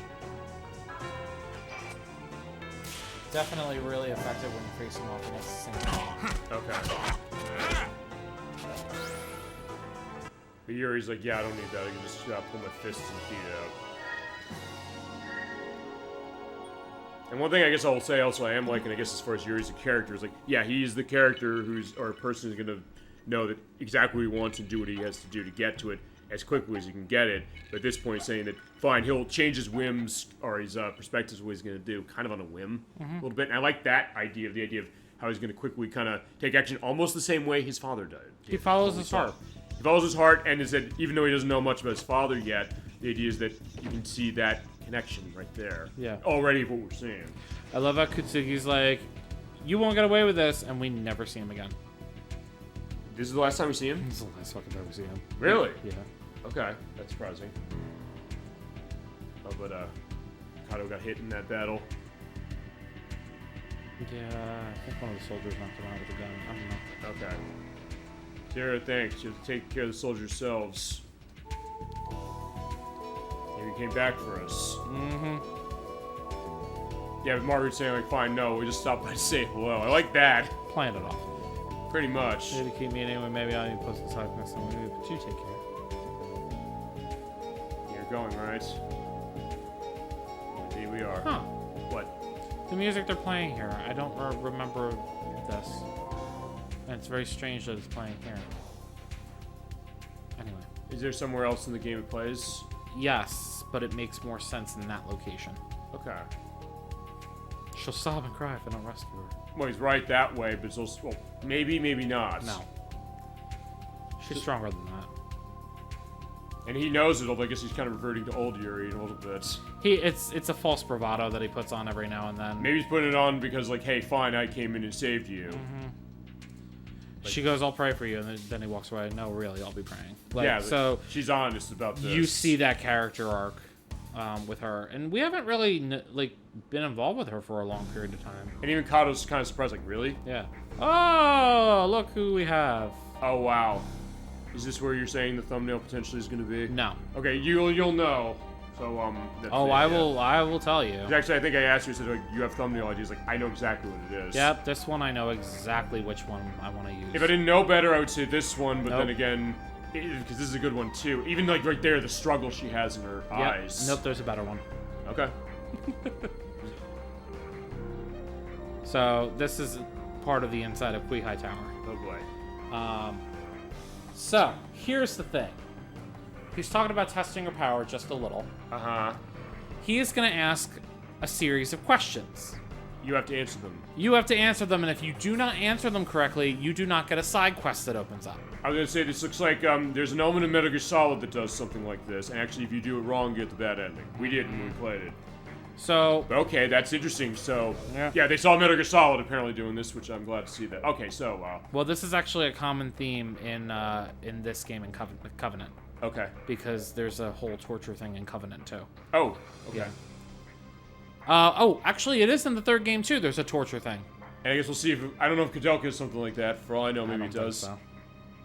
Okay. I watched a Let's Play of that, and I didn't see anything like that. Alright, so yeah, she's saying... So she's saying she needs to buy time. Okay. So her way of buying time is to essentially not pass out. Every time you answer something wrong, he electrocutes you.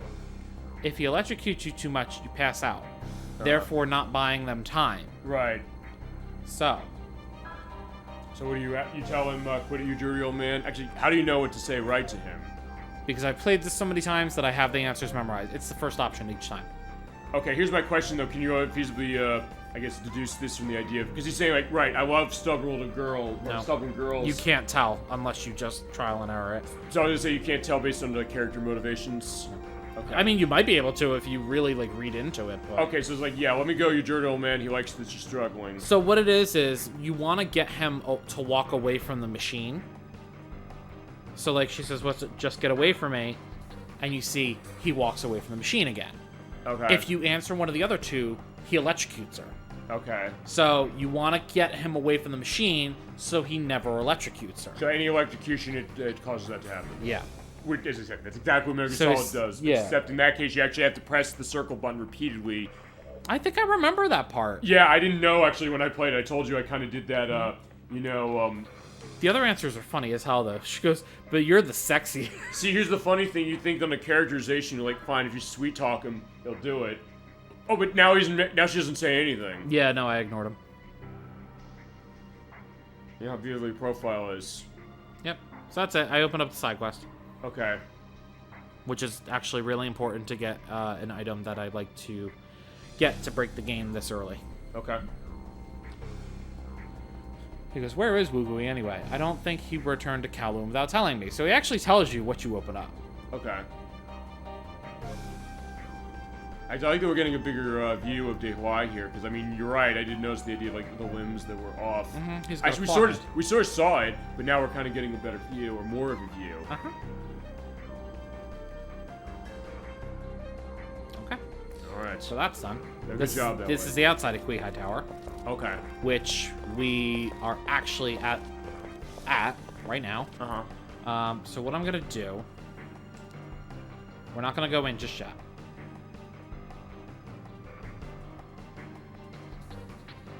Alright, we're kind of coming for you guys. Yep, we're not going in just yet. We are, however, gonna grab these chests. Seal of Life. And then we have third key. And then we're gonna leave. Okay. Bye. So where are we gonna go next? Okay, so if you go back to Shanghai, Oh. you see Kui High Tower opens up. And then if you go to the Temple Ruins...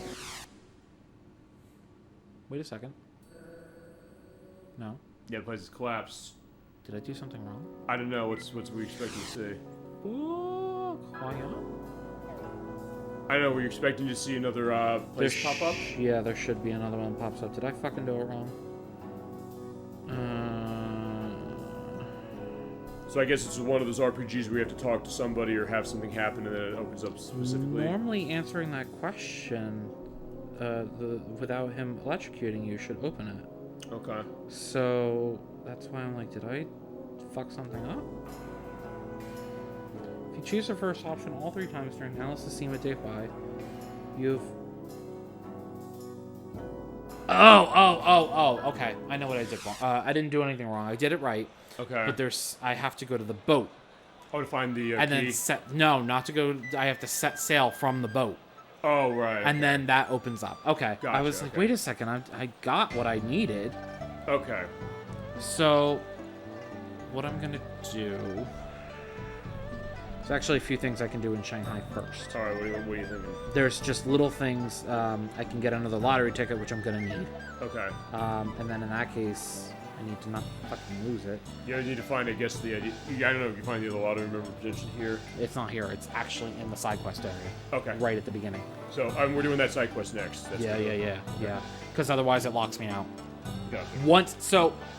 So after we beat Kui High Tower, that's intermission.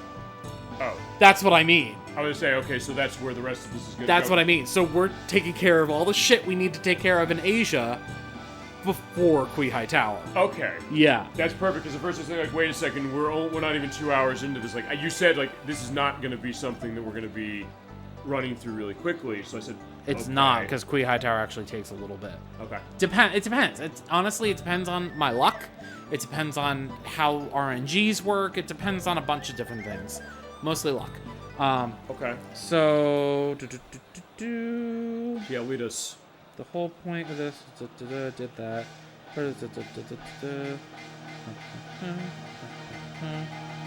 Okay. So I have to go to the second screen here. Alrighty. There's some items to pick up. And then with the street banners and such, there's a door to the southeast that has been locked up till now, which is in here. I guess the military left. For now. Oh, Yes and no. Okay, fine. They went in the buildings. So this is actually the building where all that shit happened. Okay. So with Sukatani and everything, that happened just upstairs. Okay. And that's probably why he's blocking the doorway. He's like, yeah, don't come here. Probably. Okay. Okay. So there's a Tia the healer there, and then we have to go down to the docks anyway. Alright. But there's something else down here. There's this man with these 4 little puppers. Okay. And for 300 cash, if you pick the right one. Okay. Alright, so yeah, how's this work? Because I guess this is another case of... We had the dogs going on every game you and I have been involved in. Majora's Mask, Space Channel 5, and now this one. Yep. So how does it work on this? All right. So on this one, you have to essentially it's a Monte Carlo Oh. where you have to just pick the right one, Okay. like the ball under the cup, or Oh, three card Monte. Or four dog Monty. Well, it's not 4 to start. Oh. So I don't know why I said Monte Carlo. 3 card You Monte. probably played 3-card Monty in Monte Carlo to go down the wrong alley. So how do you play? No. Oh, fine, you told us how to No, play. yeah, no. We start with an easy level. Starts with 3 dogs. Okay. What you do is you pick your dog ahead of time. And then you follow... Okay, so you can follow the shell game, basically. Yeah. Gotcha, okay. All right. So which one do you want? As you face the dogs, number 1, 2, 3, what's... So 1's at the top, 2's in the middle, 3's on the bottom. Oh, I see, that's how they say that. Yep. So, it's your choice as far as how you want to go. It doesn't make a difference depending on which one you pick. You just have to follow whatever it is. Yeah. So okay, we'll do number 3 just because it's the furthest away. Okay. Some of them, sometimes it tends to not move that much. How do you tend to run this when you want to run it? Is it something that you Luck. just pick it luckily? Yeah, Okay. just lock. Okay. Can you play this multiple times? and Yep. fail? Yep, just gotta pay him.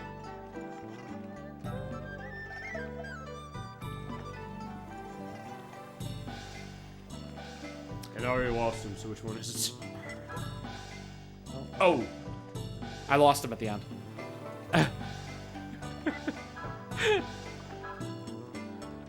Okay, you can keep playing this. It's not going to lock you out. No. Fantastic. Okay, I'll actually pay attention this time. I thought I had it, and then at the very end, I lost it. Well, I showed you that when Mario Party came out on the Switch Online expansion pack, I was able to follow the shell game. Which one you pick? 1.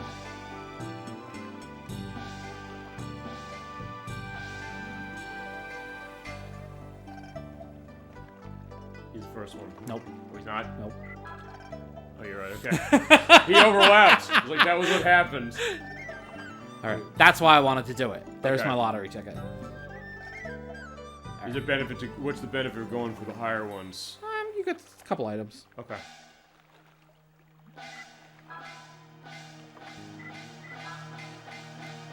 Alright, so yeah, they'll give you 4 now. Alright, pick which one you're gonna run. Okay. 3.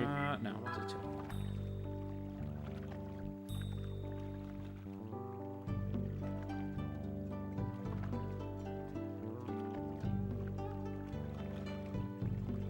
Yeah, I think it's the 4th one. It is. Okay, so I followed it that time. Oh, wait, Yet okay. another Leonardo's bear. I guess, yeah, I should probably put a tag when I upload this thing, Leonardo's Bear, and people are like, what the fuck is this? Unless they played this game and they're like, oh my god, this is amazing. That's an item that actually carries through all 3 games, though. Oh, really? Okay. So yeah, I would think given what that does, that would make sense. Alright, highest difficulty. You still have 4 dogs, but what changed? I guess they move faster. A little bit. Okay. Okay. Let's do 1. 1. Okay.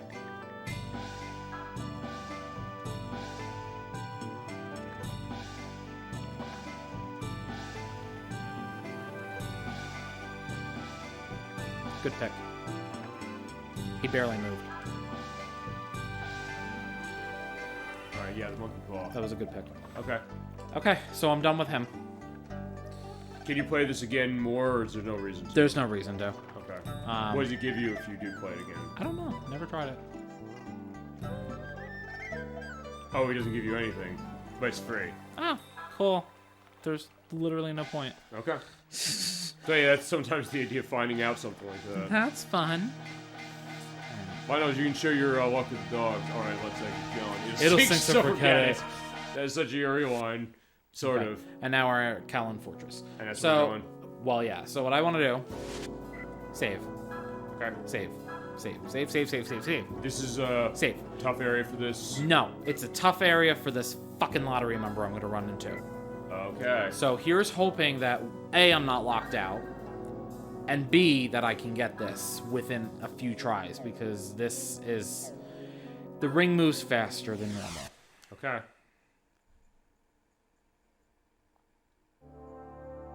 Are there other games in this franchise you would think might do a lockout of something like that? If we're gonna potentially think that might be it, I don't know. or if like Covenant and From the New World or something like that. I don't know. I don't really think anyone would have that issue. Okay. Like I said, I've never run into this case where I've encountered lockout. All right. So, what I do though, after it seems so redundant and shit, but after they say that, I actually go back out, save, because that way I don't have to every Run time the I cutscene reload. again. Yeah, every time I reload, I'm not going through that. Sorry. No, I get that for sure. So it seems really redundant. Not but really, It no. just. No, it makes sense. Like if you're really that concerned that you're gonna miss this, I know may as that it's well. going to take me a couple tries. Okay. At least. And I'm actually being very generous to myself by saying that. Okay. We'll All right. see how it So goes. it's this shirtless guy here. Oh, it doesn't lock you out. So we found out and we were in good shape. Fuck Fantastic. yes. Okay. Oh, and this is the guy that I really wanted to do the lottery from Yes. because he has a super important item for breaking the game early. Okay, and that is. The Mind's Eye. Okay. So that blind ring that you saw in our audio tests and shit, Yes. that's the item. That's what causes it. And I'll explain Okay. to everyone what the blind ring is when I actually get it and equip it. Okay. So, you see it moves a little bit faster. Yeah. Yeah, so it's a toughie. Okay. I think I'm gonna go for the one at 11 o'clock. Okay. Or 10 o'clock.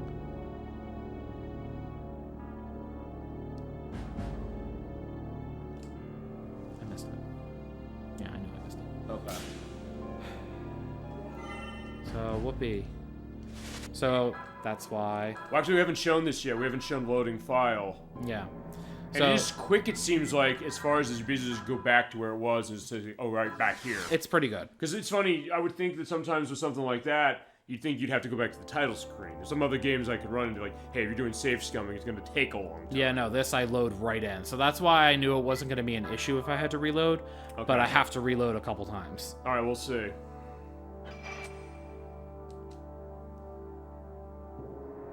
No, I hit it too soon. Okay. Sometimes if you hit it immediately, like, it actually works out better. So yeah, since this is going fast, you said for the normal speed, you hit it basically where you want it to stop. Like before? Oh, like Slightly before, yeah. Slightly before. I mean, it wasn't working for me when I was doing the flash badge with Master Xiaofeng. Okay. But this one, ugh. It's satisfying when I hit it. Yeah, when you do hit it, I guess go into... Well, fine. What this thing does more, as you're going to do, but also where you hit to stop it and make it happen. I didn't get it. I knew I didn't get that one. This is such a useful item, too, and I don't like playing without it. How long does it... Actually, here's a question. Longest and shortest time of getting this in your history, if you remember. And chat, same deal, I guess, Kevin 22 you specific. When I did the practice run, it took a while. Okay. That's why I'm trying to kind of not make it take that long. As I said, remember, what can we do? It didn't take like an hour, but it was like, you know. Well, we had that with the graveyard thing in Ocarina of Time. I remember we ran that. Too soon. Okay. It's one of those things, looking at it, you sometimes think, well, maybe you get there. Maybe I'm better off hitting it at the 3 o'clock mark. Okay. Yeah, remember, it's not redundant because, remember, we can just... I don't remember how long it took me to get this, but it was a while. Is that the idea, Chasm 22? Is that Chasm? Yeah, it took him a while, too? Okay. So, it's because of the speed of it and because you have to adjust it. This is the first, one of the first cases. Actually, are there other lottery members that run like this? Yes, but there are other lottery members you can equip a pocket watch to slow it down, which I tried in my practice run, and it doesn't do anything. So the pocket watch does nothing for this? No. The pocket watch is supposed to negate any ring abnormalities, which is what I would consider a fast ring like this. Okay, so it basically does it in battle, but not in field. Well, it doesn't in field sometimes, because some lottery members have fast rings and it works for them. Okay, but some doesn't. In this case, it just doesn't do shit. Okay, maybe so you just have to be good. Remake idea of anybody's hearing you're gonna remake this game, make it consistent across everything. You bastard. I was gonna say, I almost hit it. You bastard! Yeah, Chasm 22 says yes, that's correct, in the sense that didn't remember how long it took me, but it took them a while. Yeah. Which I can see that as well, but yeah, you get... It's so worth it. It sounds like it is. It's such a good item, especially with Yuri. He already hits hard, so why not make it so he can hit even harder? Sure. I mean, hey, Yuri would love that logic too. And I don't like to start this area without it because the enemies in this area are fucking strong. I was gonna say, here's the question then. When you played this game the first time, did you not get this? I had no idea it was a thing. I didn't know side quests were in this game. Here's another question. Do you remember when you first played this, running without it, was it...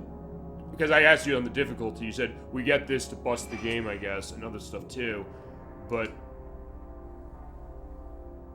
Almost. Fuck. But, fine, when you don't get it, how much harder is it than it's when not. you do? It just doubles his damage. Okay. Output, which is just so useful. So it's worth getting. It is, for sure. Especially, like I said, so even though we're getting to like the halfway point of the game, it comes in handy. Because you still have a lot of game left with Yuri, because remember, you can't remove him from your party. Right. So if you're gonna have somebody in your party that can hit hard, why not? Yeah. That's if you know it. Like, since you know it, you're absolutely showing this. No! I was gonna say almost immediately, and you almost had it. Alright, so slightly before when I hit it the last time. Which was... I think 3 o'clock is gonna be that, that's gonna be the sweet spot where I have to hit it. Okay. Because the other one just wasn't working. It's too far out. No, I mean, it's fine that way, because also remember the other thing to show off, like, the struggles, because, like, I didn't know this was a factor until you mentioned this right now. I've been waiting to get up to this point. I was gonna say, I can imagine that.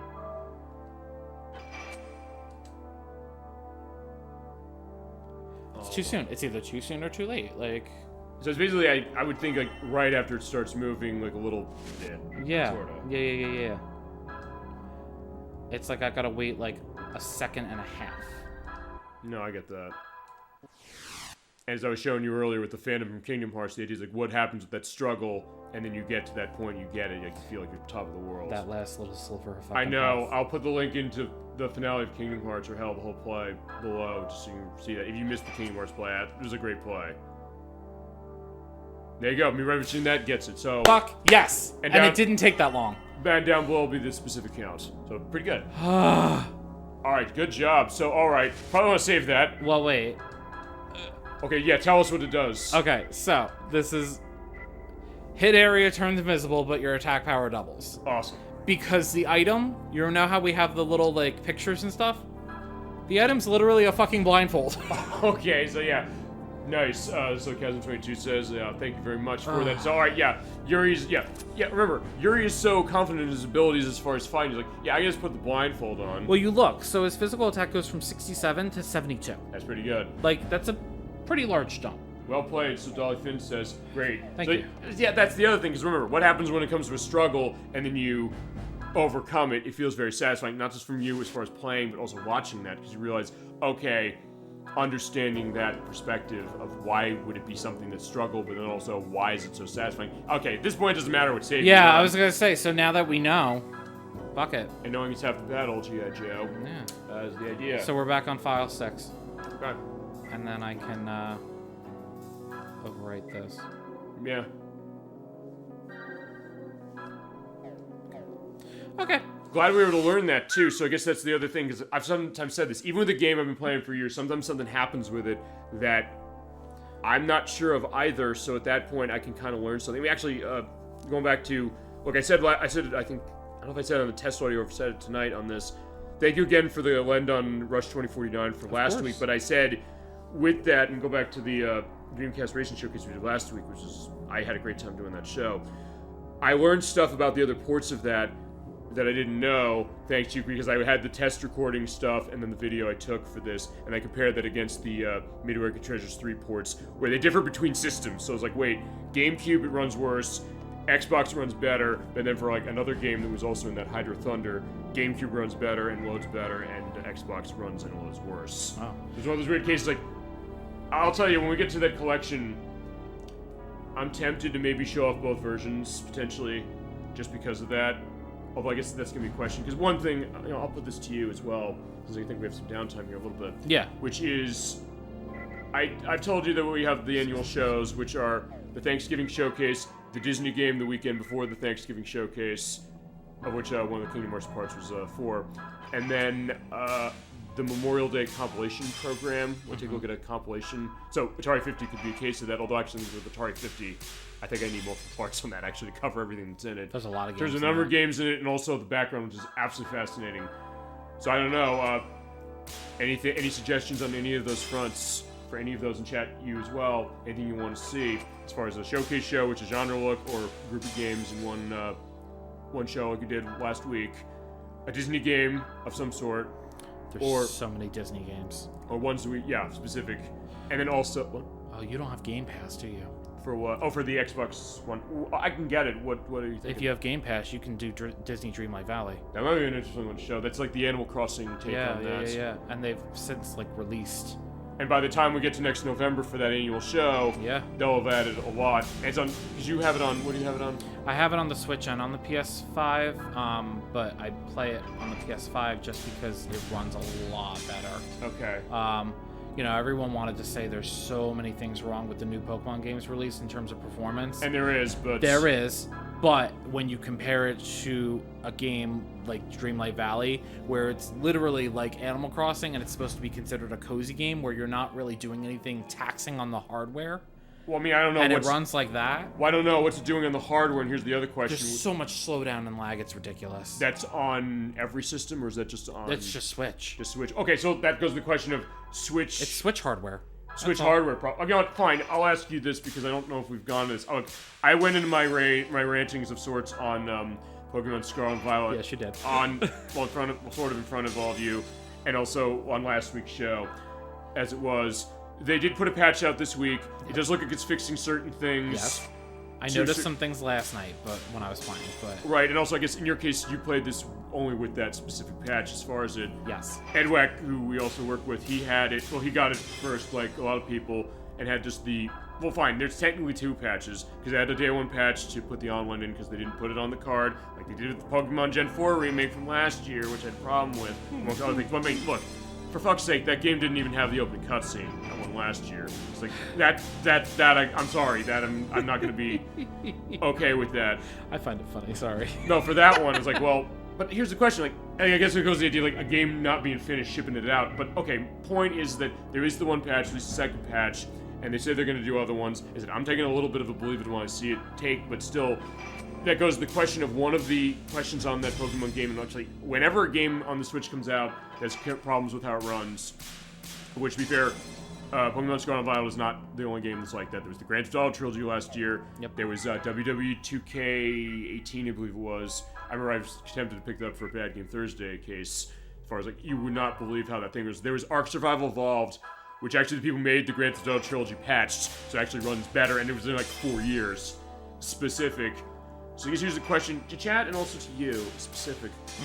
When do you give a hardware, I guess, if not a pass exactly, when do you understand the lack of power on it and say that, okay, when you make a decision that you're going to be okay with in one way or another, or say like, okay, fine, they're pushing the hardware to the limit, and you're saying like with Disney Dreamlight Valley for the Switch, it's not necessarily pushing it the way that that game is developed. Is that the idea? So my whole issue, right? So since you've known me, right.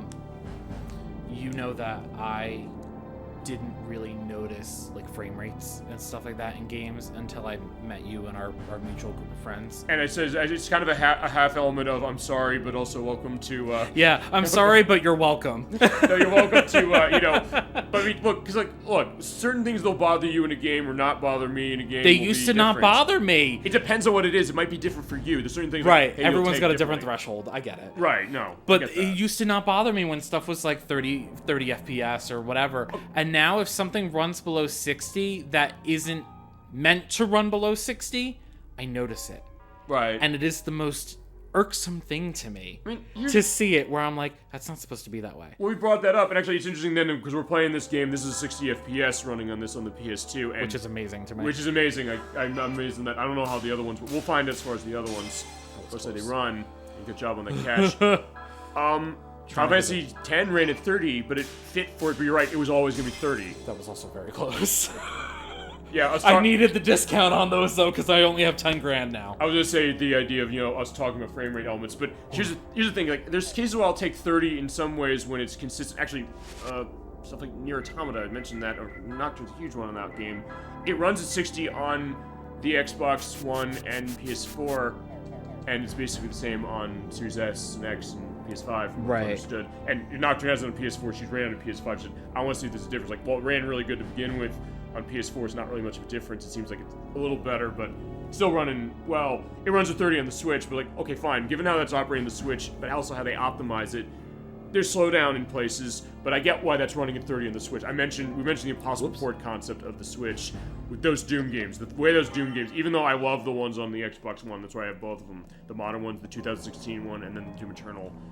I'm impressed seeing what the Switch can handle to that. Sure. So in that case, like, all right, fine, I'll go there. Actually, we brought that up, the idea of, like, for certain games, what's acceptable as far as a frame rate and when you're going to put up with it, and then also certain things to that. So, like, I get what you're saying, like, when you're noticing a 30 frame rate and it being a problem. I guess that would be, you're saying, like, with Disney Dreamlight Valley, does it, like, run at 60 on the PS5? Is that I would assume so, but I don't know. I don't actually know how to check that. Yeah, it's perfect.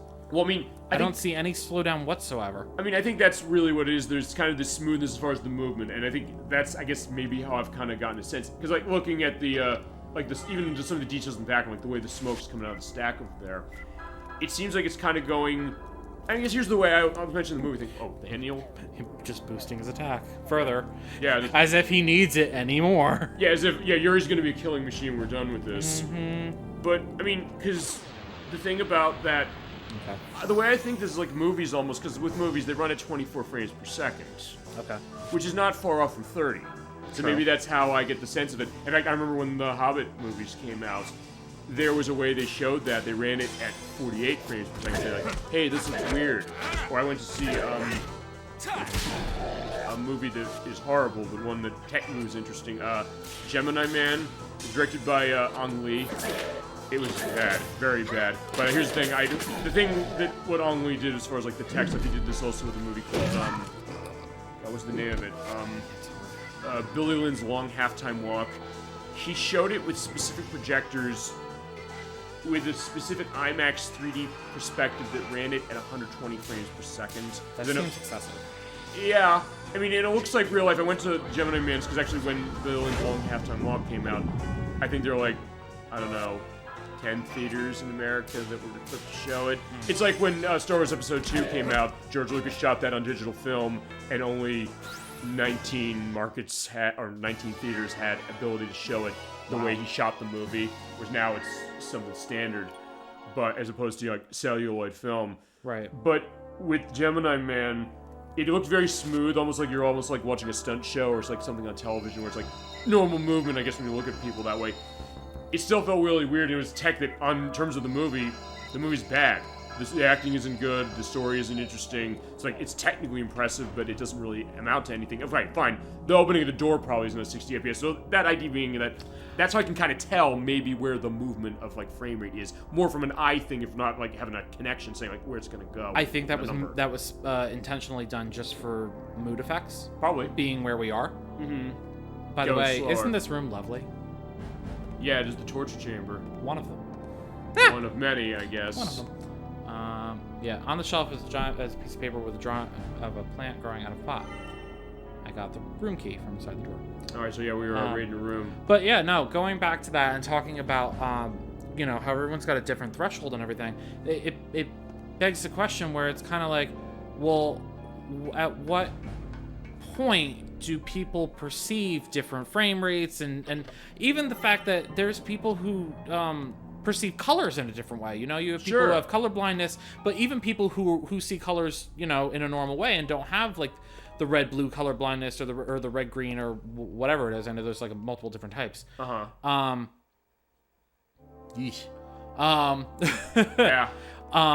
But it just begs the question where it's like, okay, I would assume that it works very similarly in terms of our perception of frame rates and how movement occurs in general. Because, I mean, to be honest, before we've had this discussion, I never really thought about, like, at what speed our brain processes frame rates, like, in real life. I'm glad you're thinking that, too. It's very cerebral and not something that I thought I would be thinking about at 9 p.m. on a Saturday night. But while playing a game that is one of your favorites, I mean, yeah, you wouldn't expect that of the Shadow Hearts play. I was going to say Shadow Run. I was like, no, it's not Shadow Run. It's something else. Different game, for sure. Fine, I referenced the fact that Looney Tunes Space Race is by the developers of the Super Nintendo version of that. But either way, yeah, it gets a little cerebral. Chat, feel free to go on that. It's like, what do you take? Do you notice that necessarily? And when is the case where maybe you do, maybe you don't?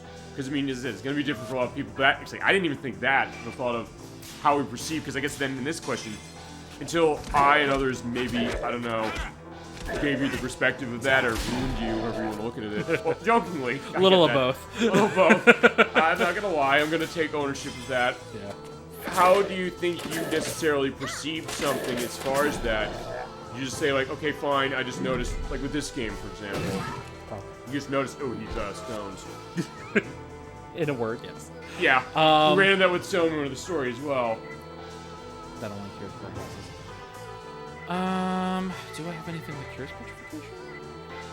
He comes out of that after battle, yes. Yeah. I was gonna say it's not Soma in the story where they're at, where it holds after battle. No, and the only thing I have is Soul Benediction, but I don't want to use that. Chasm22 doesn't answer that question though. Only if it's really bad frame rate. Honestly, Team Sonic Racing for Switch was like a PowerPoint slideshow. That was bad. Yeah, we played. That was very horrendous. I'll give some context to that. Chasm22, Sharon64, Nikki, and Edwack were playing. Edwack's brother gave him the Switch version of Team Sonic Racing, which came out a couple years ago for that, PS4 and Xbox One. That game has frame rate problems on everything, including on PS4 and Xbox One, although I think... I'm waiting to get a Series X for that, because I think it'll enhance the frame rate for running on the new system. Same with the PS5 that way. He brought that in, he's like, let's take a look at this. I was like, I know exactly how to play this because I played the other Sonic and All-Stars Racing games. I showed you the Transform game. The one that crashed, yeah. The one that crashed. Go back to our play of Sonic All-Stars Racing Transform to see how... that was my fault case. I realized I think that I did a clip load and did something when I completed the mission. But we played multiplayer with that game. It ran insanely slow at like 15 FPS. It was really bad. It was surprisingly slow, and that Mario Kart 8 was a Wii U port that went to that system the year before, and the game itself is, came out 4 or 5 years before it, and it runs at 30 FPS in multiplayer specific, we were kind of like, we were taken aback. It's still playable in the frame rate it is, but it's also the kind of thing you think of, well, they didn't optimize it correctly, and it can kind of be a distraction when it gets to the perspective of game. I mentioned going back to Sonic thing, Sonic Colors Ultimate. I bought the Xbox One version. I thought, that'll run fine. I showed you it. There are parts of the game it just stops with frame rate. And apparently PS5 and Series X fixed it. But I couldn't find a unit of either one of those. Fine, or the Series X at least to put that version in to check that. So like, okay, that is a distraction. And actually, I did say to Edward specifically, your brother gave you this. He's like, yeah, he bought the PS4 version. He gave me the Switch for it. I said, what did you do to him?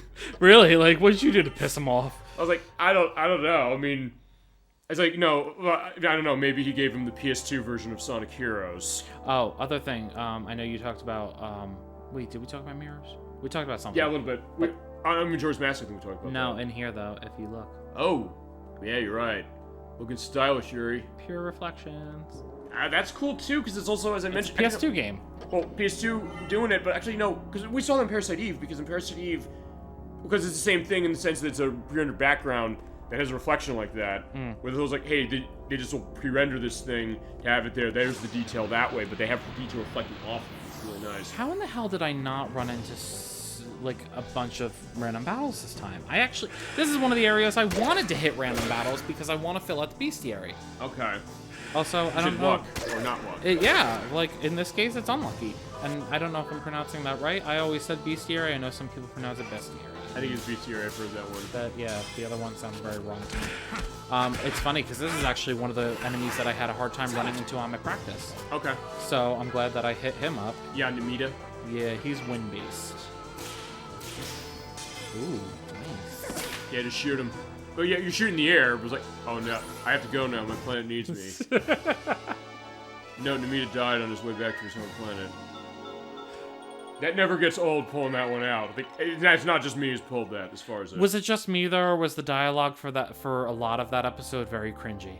Of which? That episode of The Simpsons. Itchy, Scratchy, and Poochie Show. Just in general, that episode was very cringy to me. Intentionally speaking, I think that's the idea. Good night, everyone. We're moving into our new place tomorrow. I really enjoyed the show. Thank you, Dolly Finn, for sure. Remember, the full show is going to be up on... Fine, it'll be up on Twitch at the end of the night, but also on the YouTube site in a couple days. And I'm looking forward to the video. And also, what was it? The Dreamcast Racing Showcase you requested. Thank you so much for that request, by the way. It is up on the YouTube site now with all the edits. I hope you enjoyed, and thank you very much for the suggestion. Have a great night. Have a good luck on your move-in, and take care. Next week... Well, go on. It's just good to see you here again. Absolutely. Also, yeah, by the way, next week is Mega Man X4, so we'll see you then. Take care. Alright, so I am just going to run around randomly to make sure that I get all the enemies. Okay. So, honestly, we got some time to kill. Okay, yeah. Oh, a blind ring? Oh no! Whatever am I going to do? Actually, how's that change now you have a blind ring? It doesn't. It doesn't do a goddamn thing. Except on him, I guess. Yeah, that's fine. I don't care about you, Jen. We love Zhuzhen, but yeah, I was like, yeah, you're fine. You can handle it. But Yuri, it's like, oh, that's why I like make a joke about it. I was like, oh no, whatever am I gonna do? Because that's how I play this game. No, I love that. All right, bye everybody. Thank you, Dolly Finn. Take care and have a great night. Also, to go back to what you were saying as far as the Itchy, Scratchy, Poochie show from The Simpsons, I think that's the intention, because the idea of the whole joke of it is that it's supposed to be the idea that a cartoon is adding a new character or trying to be hip for the 90s because the ratings are low. True, that's why Roy was in that episode. Exactly, because, like, yeah, he never appears again. I mean, technically, Poochie does appear again, although people's like, no, there's little cameos and stuff, Yeah, it doesn't count canonically because he actually, the character's in one of the Halloween episodes. Though a couple of those, I think, sort of are canonical because they take place in the real world a little bit. So, I'm gonna do this real quick, just to prove a point. Okay, what is that point? So, I'm gonna fuse into Inferno. Okay.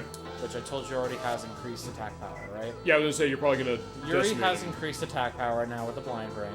Okay. Plus with the new weapon I just got him. He's now dealing with yeah, and total like 200. Yep, and now he's already slumped. Okay. So yeah, you're all set. One thing to go into, since you have the blind ring now. Yeah.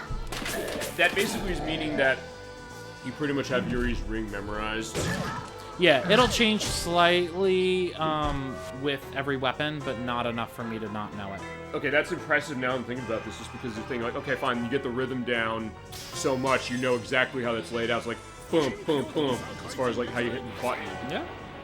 Which goes to that rhythm of almost being able to kind of, you mentioned, like, doing it blindfolded, like, the idea is reflecting that not just what Yuri's doing, but also on the player, which is unique.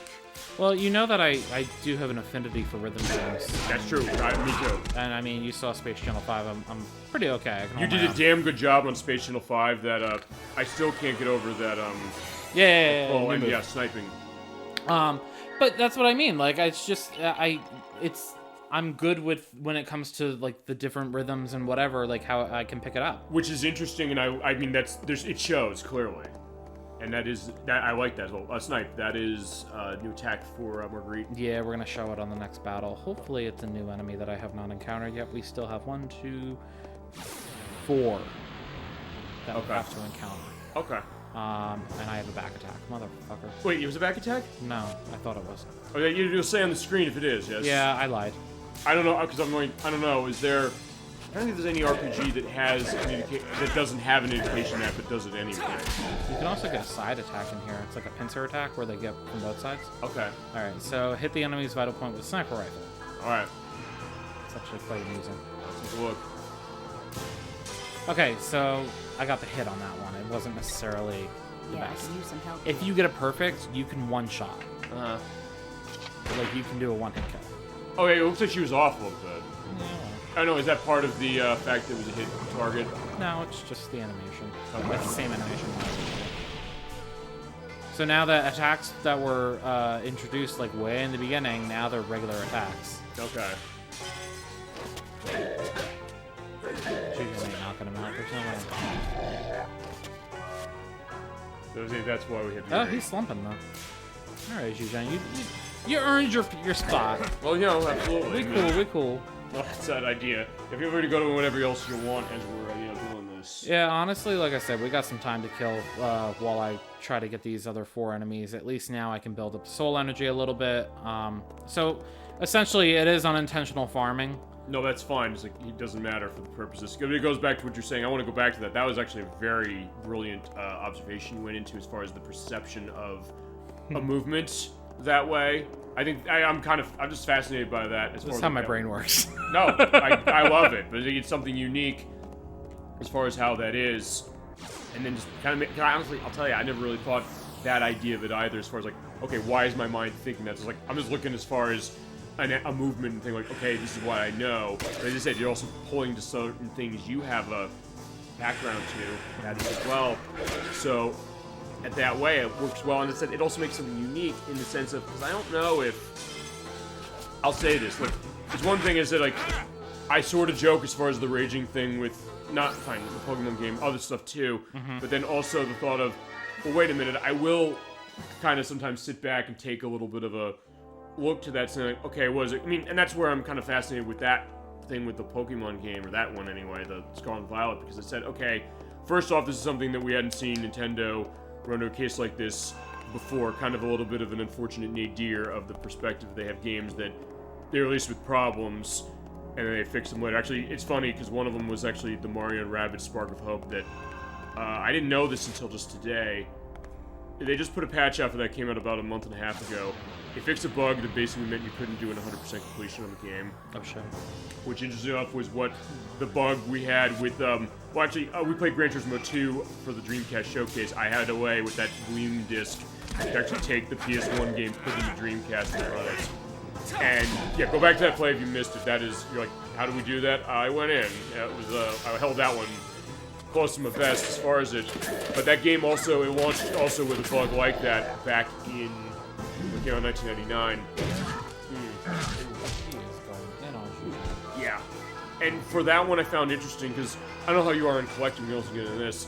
When it comes to games where it has a budget line for like the greatest hits line for PlayStation, the Player's Choice for Nintendo, or the Platinum hits for the Xbox, are you one of those people who tends to like to get the black label of everything? I don't care at all. Because I was going to say, in the case of Gran Turismo 2, it's one of those cases that in order to get that to not have the bug that causes your game's completion to be impossible to get to 100 for the US anyway, you have to buy the greatest hits version. Ooh. Which I have. It's version 1.2. I did the research on that. It's like, hey, which one is it? So it's like Ocarina of Time. It has different revisions. Right. Although unlike that game where the later revisions came out and were changing stuff as far as elements of graphics for localizing in other places, it wasn't changing. Well, actually, I'm trying to remember. I don't know if there were bug fixes that the later ones made as far as like the 1.2 version of Ocarina of Time. It's so funny to me thinking about now versus like when games were released back then. Because back new enemies finally. Back then you had different copies of the games actually being manufactured as like the new versions, and like they were the equivalent of what we have as patches to games today. And they had to do it back then because there was not an online. Right, which I think is so fascinating because I'm always like, oh cool, I'm always guaranteed to have the newest version of the game today. Because the patches just kind of come in automatically as they get released. But back then, I mean, you and I have spoken about this. You have the version of Ocarina of Time where he actually has red blood. Yes. I have the version where it's green. So, I didn't know that those differences existed. And I didn't know them for years myself. It's like, fine, I have this. It's like, the game's the same, basically. But then you realize, okay, that's one thing. But you're right, even like for bug fixes, because... And I mentioned this before, and that's why one thing I'll tell you with some of the modern systems, along with the new stuff, okay, yep, that was cool. I got this little stuff. Like, he turned around and was like, yeah, I don't want to look at Yuri. And it just has the skull head pop off. That was pretty cool. What is his element? The speckled creeper. He's light. Alright. And the happy creeper is dark. Oh, that was the happy creeper? Yeah, the one I just killed. Okay. Hey. Perfect. All right, let's snipe him. I don't know. I think I can get a one-hit kill on this one. Okay. I can't remember. Oh yeah, that Yep. Yeah, Instant death. death. Oh, okay. So that's what it is. It actually is a death. Yeah, it's game. instant Okay. death. Awesome. So you can instant death the enemies too. Okay. As you go back to the revision thing just quickly, because the other thing is that you're right as far as the idea that used to be a case of patches, but also remember the fact is that hey, they had to do it that way. Or sometimes you have a game that just is broken forever. I think of something like, I think it was Impossible Mission 2 for I think it was on the Atari 7800. There's a bug in the game where you can't complete it. Oh, shit. So, in that case, well, yeah, there's no way to fix that specific as far as that release. Or then you're right, the revisions, because actually, along with the Gran Turismo 2 thing, I mean, I mentioned Silent Hill 2. Of the version I want to get, I'm going to get the unfortunately, in my case, I don't have PS5, so I can't get the remake. Yeah, you're right. I probably should buy one of those things for the purpose of that. And as we get into the Dark Judge, but I was gonna get the Xbox version because of the Restless Dreams content that was exclusive to it. But then when they did the Greatest Hits version on the PS2 later, it had the stuff that was in the Xbox game. They added it into the later revision. I think of another game that I know did that. I think. Crash Bandicoot Wrath of Cortex did that, where the load times on the PS2 version are horrible. Like, absolutely horrible, like 30 seconds to a load. Often. I know that doesn't sound like a lot, but like... It really is. Yeah. So here's the thing, then they put it on the Xbox like a year later, not even... The loads are not like 3 seconds. And same with the GameCube version. So then what happened was that they fixed it for the later revisions. So it's one of those cases where people like, I don't want to get my greatest hits version, I don't like the color scheme or something like that. Or what it is, but sometimes it's like, oh, more beneficial to kind of go that way. And actually, with Gran Turismo 2, I had that greatest hits version for years. I didn't know. I'd heard the bug, but I didn't know that that's the only one that fixed it. Right. I mean, that's a case, like, it is a bug, and hey, not every game is lucky enough to get something like that where it might get a fix for itself. And actually, like, the modern consoles, like PS5, Series X, especially Series X, there's stuff on original Xbox where, fine, it's more of a frame rate fix. I know there's something like Advent Rising, which I don't know if you're familiar with that. Sounds familiar. It was that trilogy they were planning, was based on elements of Orson Scott Card as far as writing it. It was going to be a trilogy. They were going to do one on PSP. The first one, there was a contest that they did where you should be able to find in-game items to win $1 million. Majesco was the publisher. They didn't have enough capital to actually pay it out. There was a bug in the game. as far as how it was that meant you couldn't get the item that was within it. And they basically give people free copies of games on the back of it, of which I think one of those was actually Psychonauts that they published initially. 'Cause remember, Microsoft dropped Psychonauts on Xbox originally, so like, we don't want to publish this.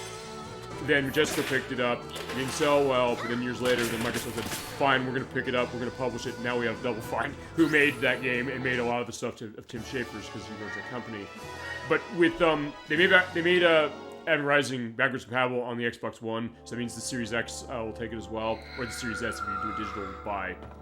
So, it had big problems with frame rate specifically. It feasibly could fix it. So there's that question of, even ancient games like that, running it on a modern system, it might be better on a new system than it even was when it came out. Right. I mention the Sonic Unleashed thing all the fucking time, which is that, talking about frame rates like that, you ever go into the Jungle Joyride Zone, particularly on the 360 version, and PS3 has this as well, where the frame rate basically stops. It is like a slideshow. It's worse than Team Sonic Racing on the Switch is, because of how the engine was running, as far as how it runs on the 360. But when Xbox Series X came out, it was that Microsoft made the promise, and Sony did this as well, with the PS4 stuff they put in, which it's going to be targeting frame rate that they ran or going for on the previous console. But even if it didn't hit it, it'll actually hit it probably in the new system. They put Sonic Unleashed in, it runs 30 FPS now, which would have targeted on 360. It's like, oh wow, that's great. And then they did an FPS boost that runs 60. It's like, oh my god, that's amazing. Yeah, And PS4 or PS5 does that as well. I mean, they put Sekiro into that from PS4 into PS5.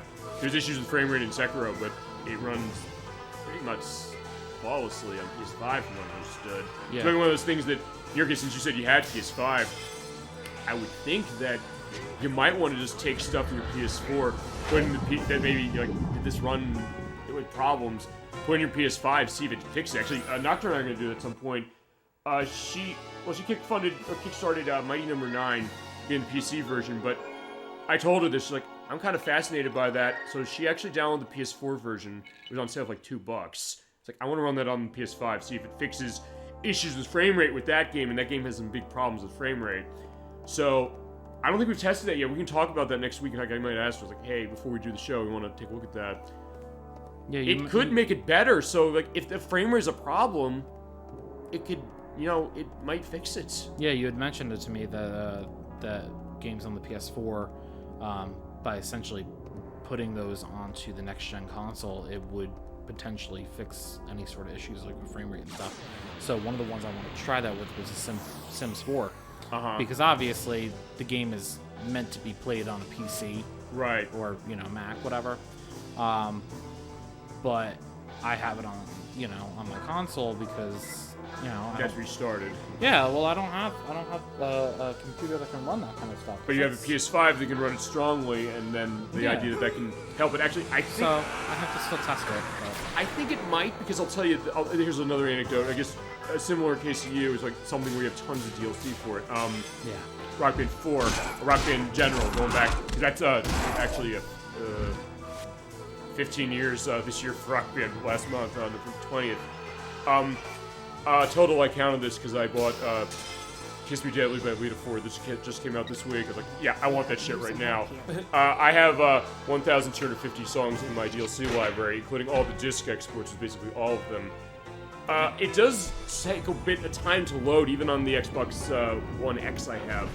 But from what I understand, Harmonix said this, it's faster running Series X for that, and I guess with PS4, same, or PS4 to PS5 would be the same case. So I think with The Sims 4, it might be a similar case. You're saying like, you've got tons of DLC for that, it has to look for that. Mm-hmm. So I think with that, it probably would help it. I mean, I have so much DLC, it's ridiculous. Sure. The only ones I'm missing are like the little, the most recent kit packs that they released, and I think the high school game pack that they just released a few months ago. And I think you got one free because they went free to play on that. I did. I actually. So I know you kept reminding me about that, saying, "Oh, you get this for free," and I was like, "Oh, okay, I'll download it." Kept forgetting to download it. Mm-hmm. And then on the very last day it was available, I went and I checked, and it was actually past midnight. I was like, "Shit, I missed out on it." I went on the website. It actually didn't go it didn't become unavailable until 8 a.m. that morning. So I was like, Perfect, screw right it. now. I was like, it's 12. I was like, that's fine. I logged on and I was like, let me download this shit. Because I thought it was one of those things where you can go into the PlayStation Store and just like download it, and that was it. Not the case. You actually had to go into your game, which I hadn't uploaded the Sims data from my PS4 to my PS5 yet. So I had to go and do that. I had to make sure I downloaded the game software from the disc, so that way it was readable on the system. I had to go through the whole process, and then I had to go into the actual game, and you have to fucking get it from the home screen. I was like, oh. Okay. It's like, of course they make you jump through hoops for this shit. Which is weird, because actually, I guess going to the Rock Band thing, usually it is the kind of thing you pick it up either place, but I know sometimes there's certain things I'll like buy like right when it comes out, but it'll be on the Microsoft Store and I guess the PlayStation Store as well for that, because they release it currently on both consoles. Right. I think it's a case where usually it sometimes shows up on the store first. Like I look in their stores, like in games, like it's not there yet. Actually, I didn't run into that with Kiss Me Deadly. My football was like, I got that after I came home from work. It's like, hey, 80s glam music with an insanely hard guitar solo at the end of it. Yeah, too bad I want that. But still, it was something I didn't see with that one. It's like stuff like I bought this on the Microsoft Store like beforehand. Like sometimes it doesn't necessarily go live on the game, or sometimes I know. One case I think I was like, it was actually around Christmas a couple years ago. They released "Come and Get Your Love" by Redbone, and they were going to be releasing "Take Me Home, Country Roads" by John Denver. They were at first I was like, I want both of those. But apparently it's like, wait, the John Denver song wasn't shown. I was like, where is it? I went in the store, I went in their store, I was like, it's not there. And then they said, oh, by the way, we had a technical reason we couldn't launch it, but they launched it a couple months after it fixed. It's like, they didn't put it up at that point because there was a problem with it. But at first I thought, wait, did I miss this? Was it something off to it? Yeah. No, in this case, I mean, so... in all honesty, at this point, the reason why I keep buying the DLC for The Sims is strictly... You know, if it's something I'm interested in terms of, like, content, sure. Or if it's free in the case of the one that was there. Or if it's free. Well, the free one, actually, I think was cool. It was, like, desert-type, like, furniture and stuff like that. It seemed cool from what I heard of it. Yeah, it was a pretty neat freebie. But in terms of why I'll actually get it, like, for example, they released the Journey to Batuu game pack or whatever. It's getting to Star Wars? Yes, and I'm not a Star Wars fan. I know I'm gonna catch a lot of heat for that because, you've never seen the movie. Well, I don't know. It's you never saw the movies. Like, it's just not your style. No, it's very political and it's just not my thing. What's weird, because, like, some of the newer ones might be, but, like, the older ones weren't. Actually, well, fine. The prequels sort of were. I mean, we played Star Wars Episode Racer last week. It's actually, if you're gonna play anyone, you might like that one, and it is on modern systems too. It's because, like, hey, it's kind of a wipeout thing with what it is, but I get that idea. But I guess for The Sims 4's pack for that? There is a pack for that. I haven't yet to explore the world that came with it, but the reason why I got it, honestly, was because of the furniture and the clothing that came with it, because sometimes you can incorporate that into a normal game. You know? I mean, obviously, when they released the whole pack about witches, you bet your ass I got that shit. No, yeah, absolutely. And then they released one about werewolves. I was like, yeah, I'll get that one too. Sure, and I'll tell you, I mean, my experience as far as The Sims, I've mentioned this before, it was mostly with the original on the PC, but on the PC, when it first came out, and they were doing that, first off, there's tons of stuff that Maxis was making available as far as that. Even, like, it was like weird licensing. You could get a Pepsi machine. It's like, I kind of want to have that. It was free. Yeah. And then also, like, the mod community on the PC specific that made that go to, like, sometimes, I mean, look, we have not talked about Maxis and their stuff enough on this program. We do have to come with a rationalization to show that. When I get PC situated, I might want to show actually the original. I have a way to run it on Windows 10 machine to show that, especially for certain things like the music. Oh my god, the music in that game is so good. The first one. In the original Sims? Oh my god, it's amazing. You've heard it? Yeah, I played it on console. Okay. I had it on the PS2. Oh, you had the PS2 version of that one. Okay. I played. But the I did play the PC version. So I played The Sims. I played The Sims 2 on PS2. I actually still have the disc. And then I tried playing it on my laptop, and my laptop was not strong enough to run it. I heard that was pretty demanding when it came out. That was 2004, I think. It was a lot. I played The Sims 3 a few years after it released on console, and it was very different between consoles. God damn it. It was very different doing consoles, because originally I actually had the Wii version. Okay. And the Wii version was very strange, in my opinion, because it was very it was open world, but not like in a good way. I mean, that was interesting, I guess, what they were kind of doing with The Sims, because also the My Sims game, I don't know if you played that. Was No, I didn't touch those. I don't know if all those were even doing the same thing as it was just Sims was. weird to me, because it was like you controlled your character independently, and I was like, that's not what I'm used to. I'm used to like the point and click kind of style that you have with all the other games. Right. And because it didn't have that, it didn't feel right.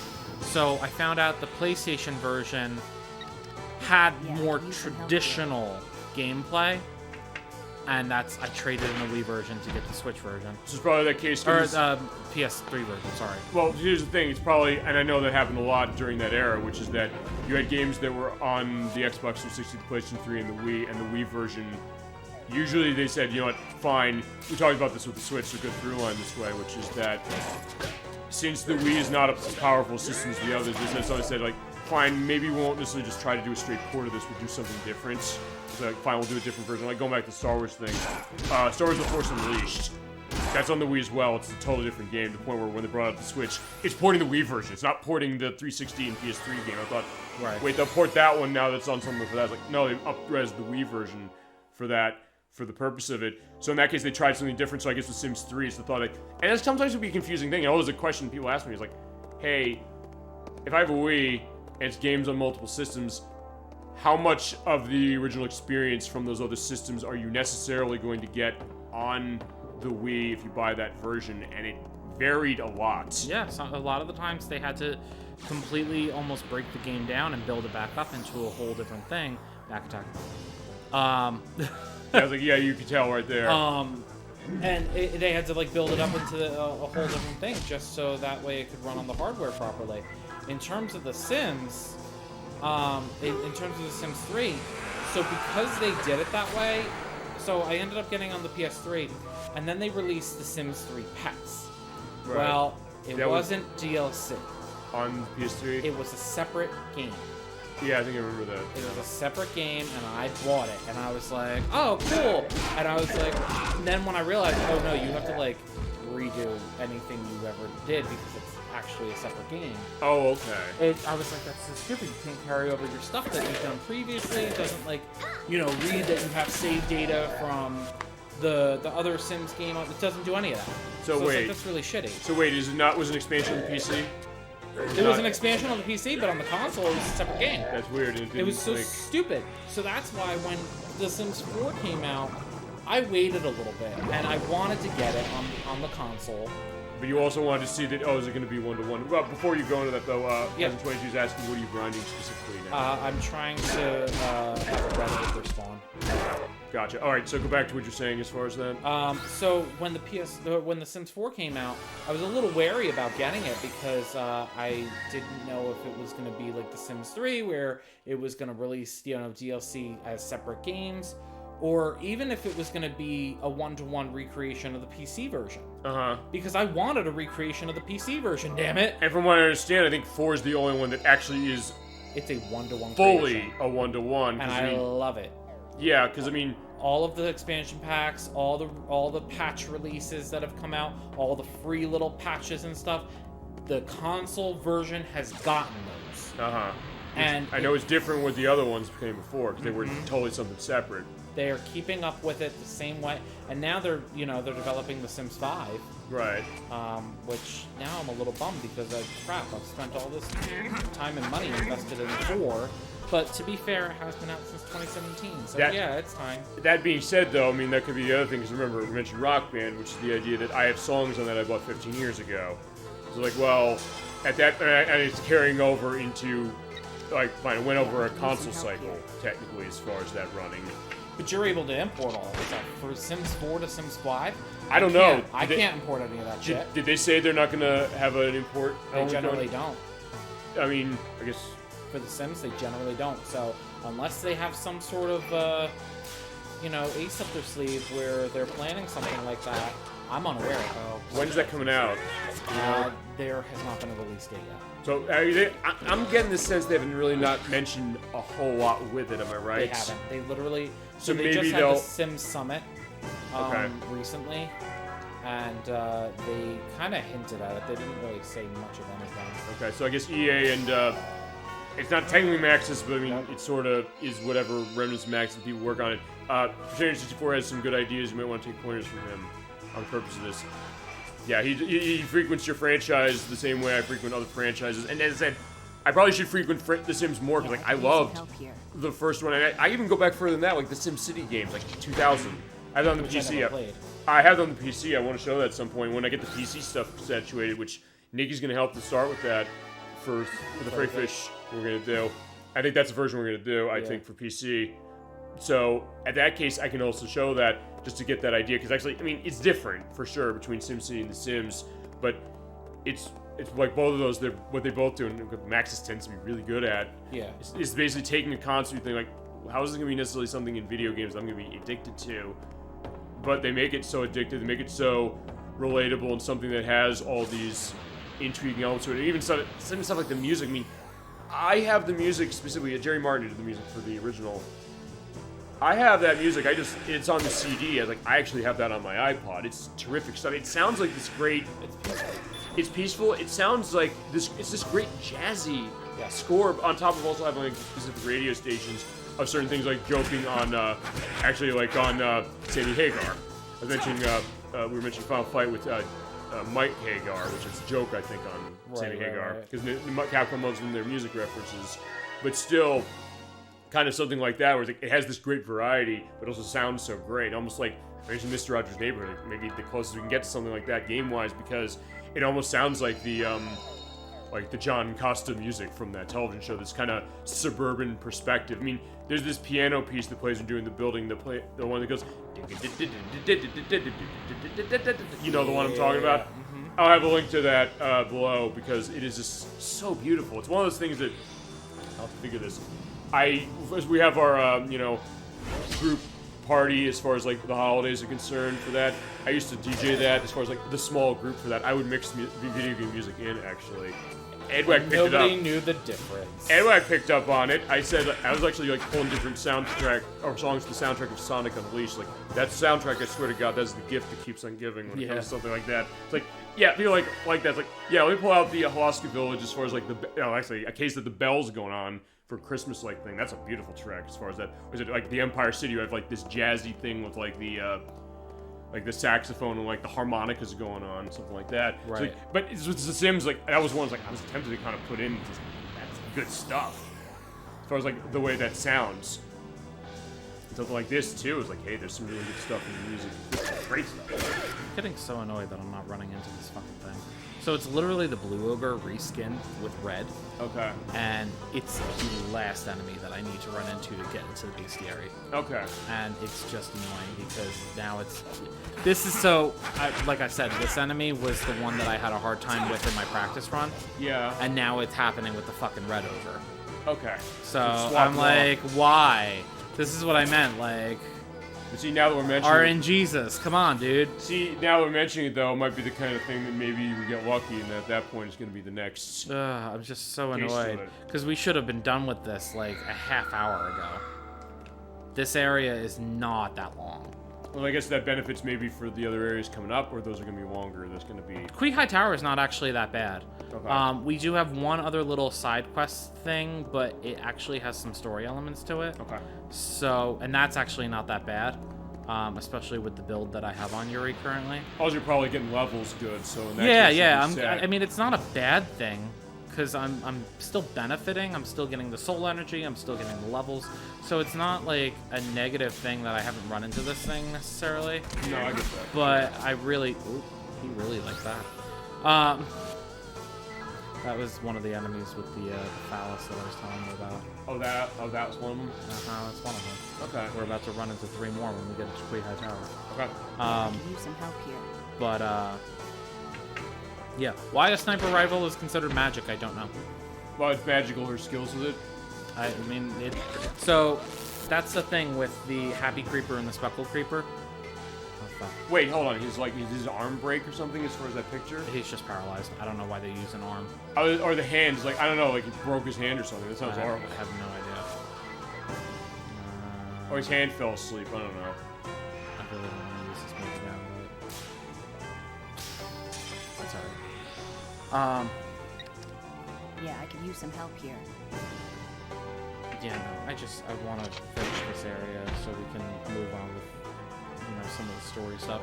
The next side quest is the pit fights. Mm-hmm. We have to go back to Mr. Zhen's shop in Shanghai. Okay, when I hear the pit fight, I'm thinking like it's going to be a better take on. I don't know if you've ever played this. This is a bad game Thursday take. Pit Fighter. Especially if you play the Super Nintendo version where there's no health recovery and you have one life to go through the entire game. But the arcade version is just beat 'em up sorts that was one of the earliest examples of digitized actors in a game. I showed it off twice actually because there was for the fighting showcase last year I showed it off, and we played Midway Arcade Treasures 2 last year, or this past year I should say, for the compilation program. It was in that as well.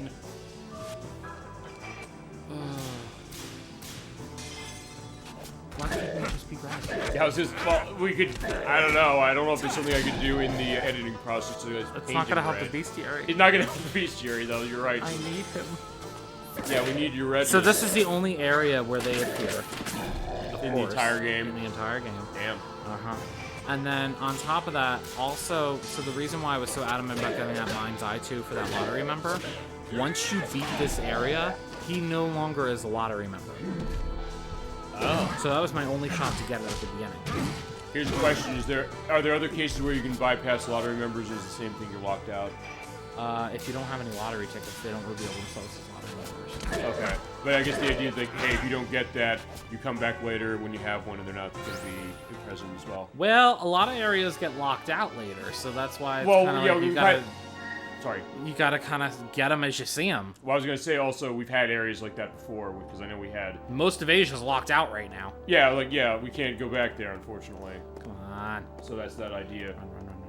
That being said, any other topics you or chat want to go into, feel free to do it. Think, hey, it's not boring for a show because we can just kind of go off like 8 million things to talk about.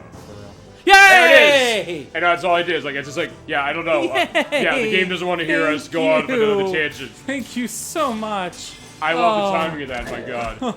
I am so excited. You don't even know right now. It looks great. Oh my god, I don't even care how he looks. He'll look better when he's dead. Yeah, we're making him red in one other way. Holy shit. That is just the most excited I've been so far tonight. That's also... we couldn't...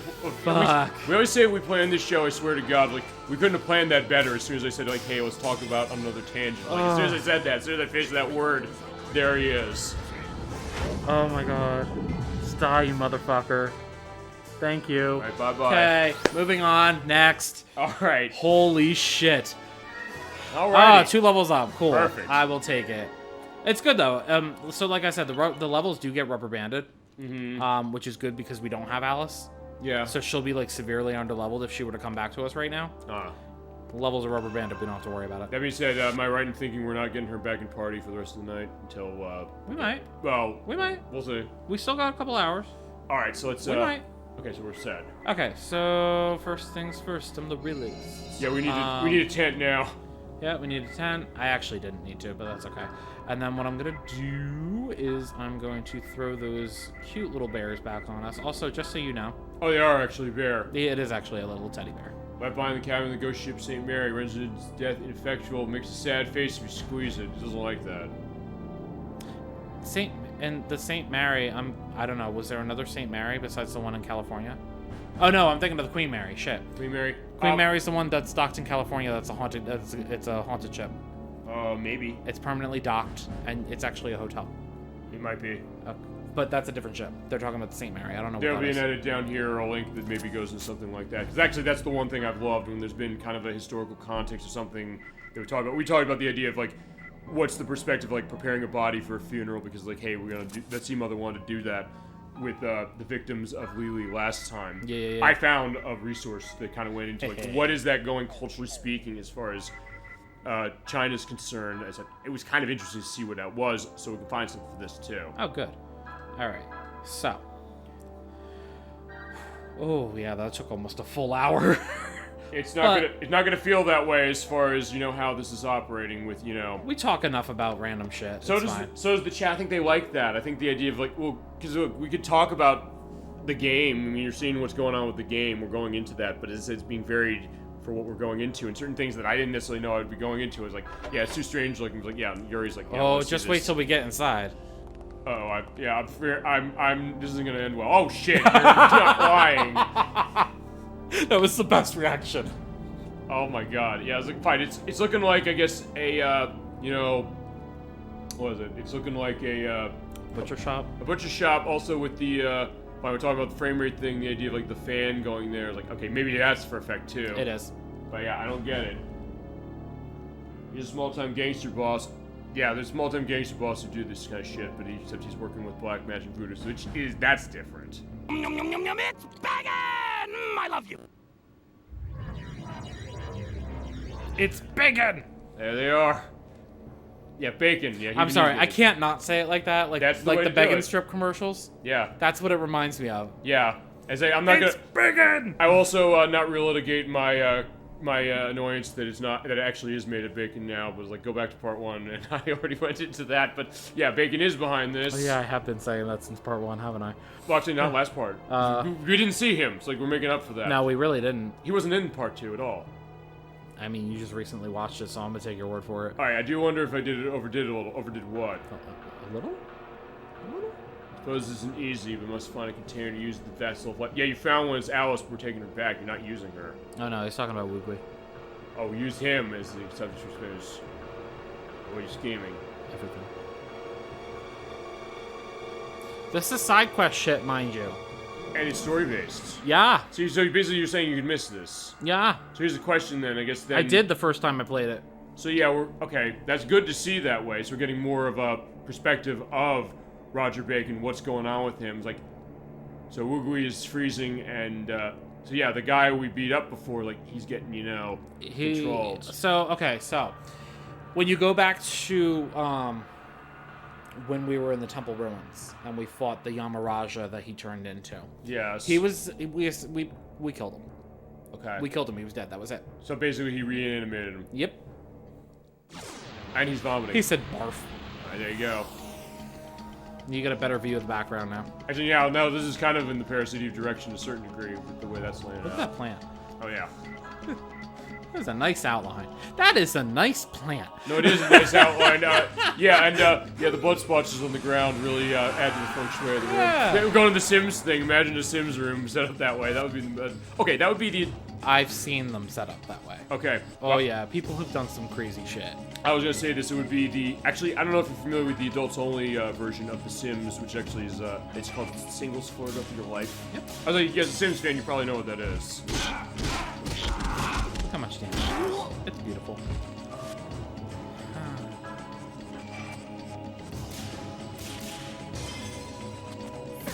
And this is music that you. Yeah, it's feeling He's very. trying his old tricks again. His Bruce Lee shit. No, yeah, he does have that element.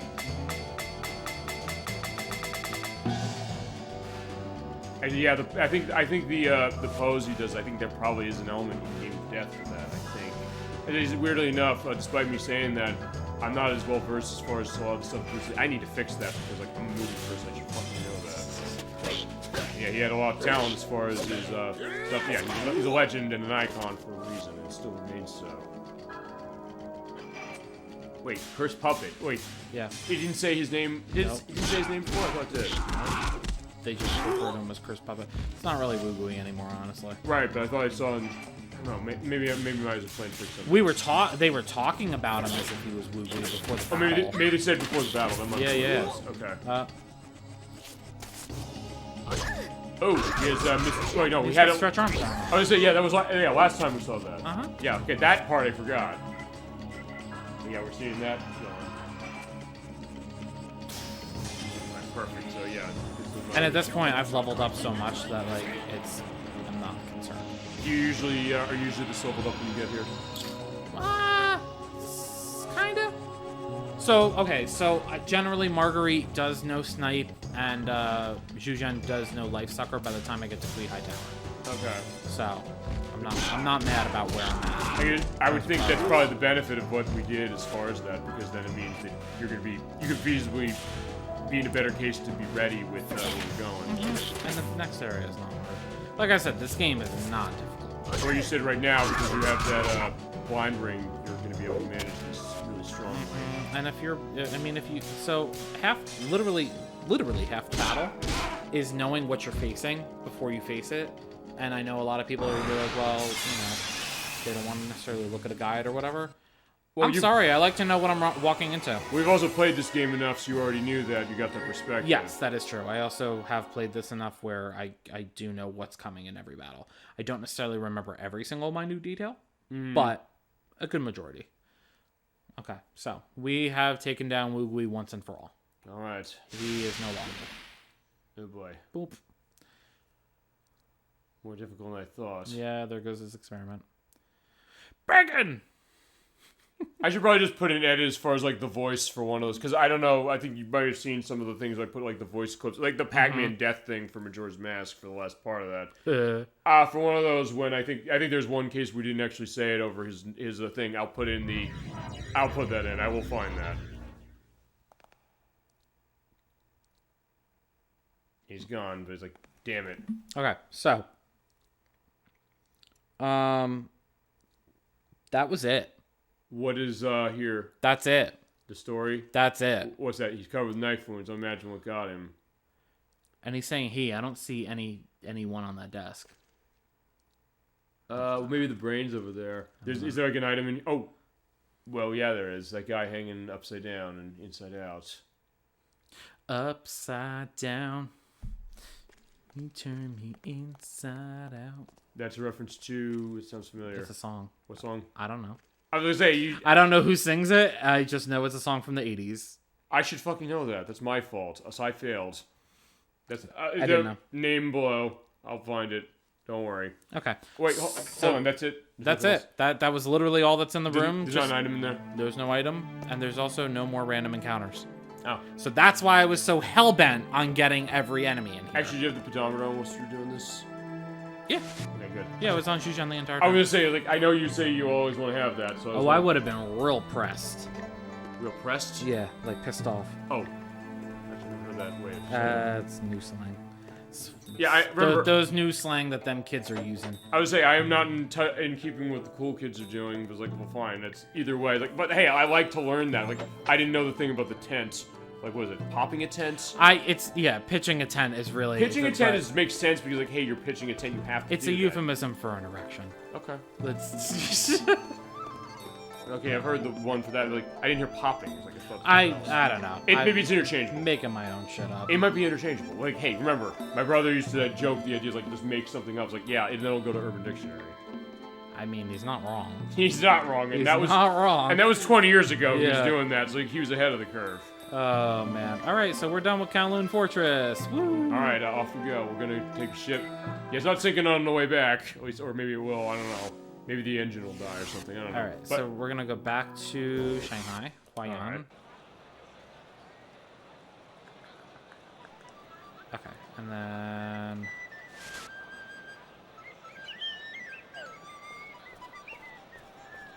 It's beautiful, the music, it really is. It's fun here. It really gets you in that atmosphere. That's one thing I'm noticing this game is doing so well above everything. And there's a lot I could say above everything. I could say something else above this. Atmosphere. And my god, I feel like I'm totally drawn in. So what are we doing next? Okay.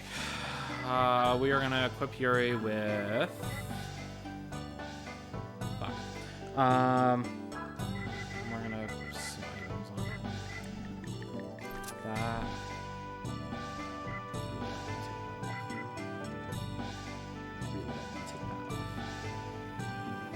Oh, the downside of only having 3 accessory slots. Do the later games have more? No. Okay, so it's 3 all the way. Yep.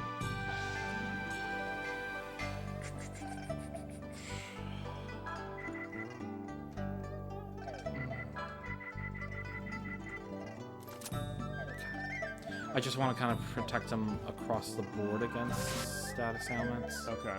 And if it means that I have to take off the flare brooch for a little bit, so be it. Okay. Because I should be able to take these monsters out in very short time. Okay. Anyway, so Kowloon Fortress is done. Next! All right, Joe. Next up, we're going back to the club. Yeah, we're going back to What is it called? Mr. Jen's shop. It looks like, Entertainment show. all right, I guess I saw it earlier. I thought that's what it said. I think I said that last part. Mm-hmm. All right, fine. Entertainment show. What we're doing? We're going to. Oh yeah, behind the curtain. Ignore the man behind the curtain. Or well, the woman behind the curtain. Queehust's here. I was feeling a lot better thanks to you and your friends. Watch out when you open. Alright, so these are the pit fights. Alrighty. Apparently Mr. Jen has the ability to summon monsters. Yeah, he's gonna train us. Okay, so how does this work? The money with a fight and the monster, and it's basically one he's summoning, and depending on your wins, you run this. So I guess this is like what? Like the monster fight run in Paper Mario. Watching Paper Mario is the games we do that. I know Thousand Year Door does it. First one I think does that. So pretty much you do it with Yuri because you win an item, an accessory item. How many wins does it take? 10. Okay. Okay, it's better than the 100 that Paper Mario Thousand Year Door in particular takes. Yeah, so you get 5,000 cash for winning, and then there's some story elements that go with it. Great. As well as the item, the accessory item. And also there are 2 enemies that he can summon. Now again, it's random. Bestiary. It's random. And I fucking hate it. Okay. But they're very strong enemies. Okay, and they give you a lot of stuff. No, they're just strong enemies, and I want them for the bestiary. Okay. They look like they look like the wind shears, but they're not wind shears. Okay. So I don't have to do anything in terms of fusion or anything with these guys. Some of the later ones you might because they get more powerful. Kinda. I mean, I've encountered all these enemies before, except Maybe- for the 2 that that I want him to summon. Yeah, I was gonna say those are probably the ones that would be gonna be ready for anything that way. Would be there. And I mean, I have 42 SP at this point, so I'm fine in terms of like sanity points. It's And not here's an a issue. question: if you go through this and don't get it to drop, can you run it again until he does? Well, there's no item drop. Oh, no, I mean until the enemies pop out, I should say. Oh, I can do it again. Yeah, I just have to pay. Okay. We're still. I mean, I know you always say time is never a thing. After last. Hey, one of the new ones popped up already. Perfect. See? What I was gonna say is like, look, I threw that shit right out the window last week when I did 6 hours with that showcase program, which I was totally glad to do. That's why I held Antonio's A to the end, sort of. Well, that's what I said to you. I'm willing to stick around until the intermission happens. You do it. We It's your choice. we need to. That's a great place to end. Yeah. Great place to close out. Close out the first half of this game. Your appearance on the show this year, which I'll get into that especially when we get to the end of it, because as I said, you've contributed so much to the show this year alone. I thank you so much for it. Of course. Happy to be here. I'm happy to have me back frequently. Oh yeah, absolutely. And for showing off this game but everything else you've been running. Oh shit. Yeah. The hit areas you have. All right, this is gonna be a little rough. Okay. Because I have a mind's eye on still. So maybe that wasn't the best thing for me to do, but whatever. I like a challenge. Also, I need to heal myself, so I'm gonna take a second to do that. These Alright. fuckers hit hard, so It that's... looked like it, yeah. Yeah, I have a rough time with them. Jesus. Yeah, if you're not real careful... Yeah, I hit it too early. I already have that, you bastard. I have to go again.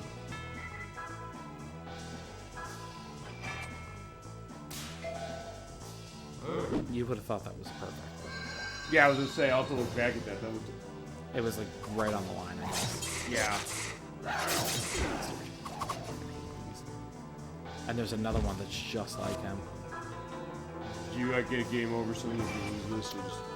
I think it might just kick you out. I don't think it's an actual game over. Here's also the question: you have to beat him to get him in the bestiary. Just the fact you saw him is enough. If I lose, then I have to, you know, I have to fight him again.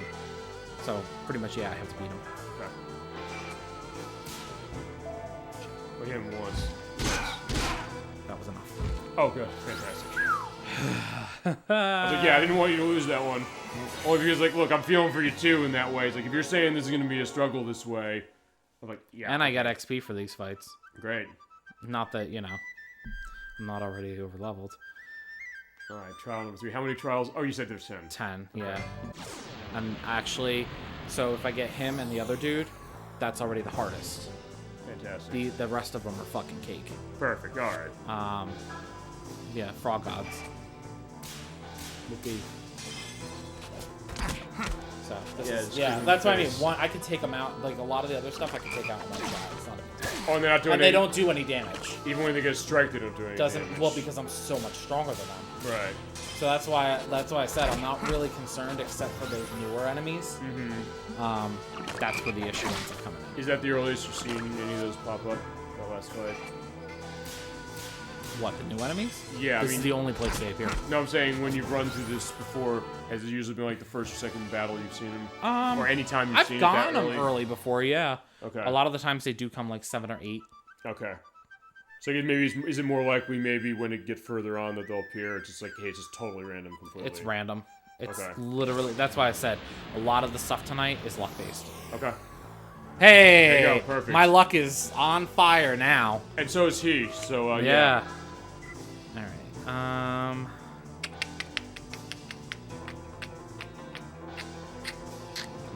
what is he fire?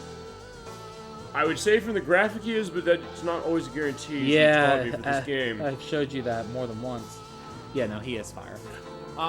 Which doesn't really matter. But I'd rather have the physical attack. I'd rather have the physical attack over the ring. Okay. It makes a difference. Alright.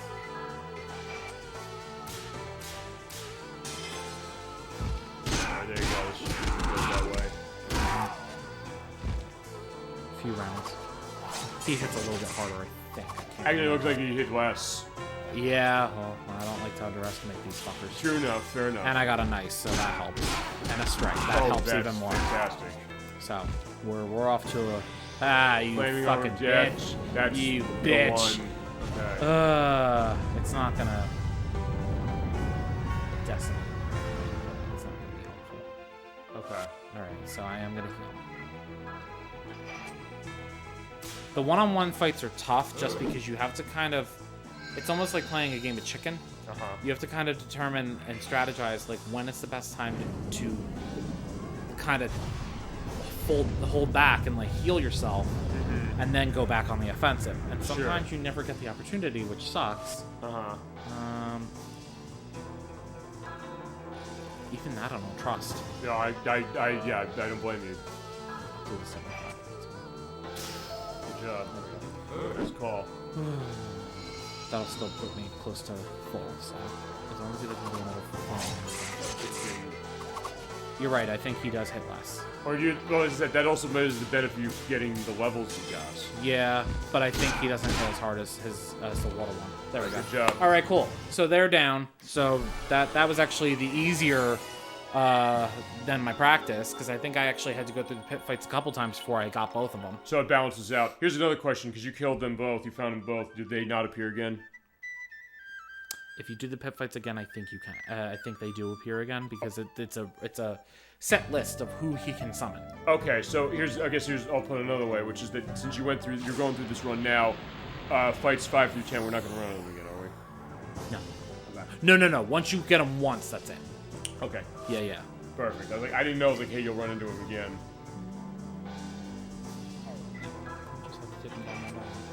You have the flames. Yeah, we ran into these last part on the smuggler's boat. Right.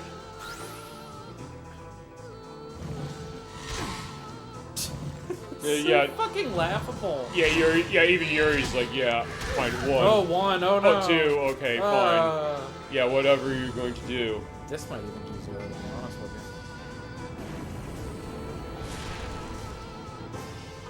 Yeah, 1. So he's like, I laughed in the face of fire. It's so funny because you would think magic would hit regardless for a decent amount. I mean, it depends and then on. When it doesn't, it's like. I don't know. As you mentioned, Yuri's so powerful now. It makes sense as to why it wouldn't. I mean, it's relative. So, yeah, definitely right now is the key word there. Okay. I mean, it'll get to a point where he needs to. build himself back up to... And even then, I don't think he ever gets to this point. Laughing off the damage. Mm-hmm. But I'm glad that I got the other two, the new guys out of the way. No, I get that. So I don't have to worry about them. And I'm still getting some XP, so that's not bad. No, yeah, absolutely. Yeah, you're doing a good job. Yeah, number 6. Yeah, we're getting that. I guess while we're going through this, is there anything else you got on your mind or anything else you want to go into? Or chat, same deal with all of you as far as what you're seeing. As we're seeing, yeah, the Inside Out Hellcats again. Yeah. Yeah, it's been a while since we've seen them. Part 1. Yeah. But now I can take them down one hit. Yeah, like, yeah, you know exactly where to hit. It's bad because they're like, I said that in part 1, how that was. Like, ooh, but I like the design, the way that is. Like, yeah, it looks that kind of interestingly painful thing as far as what they are. They're sickles.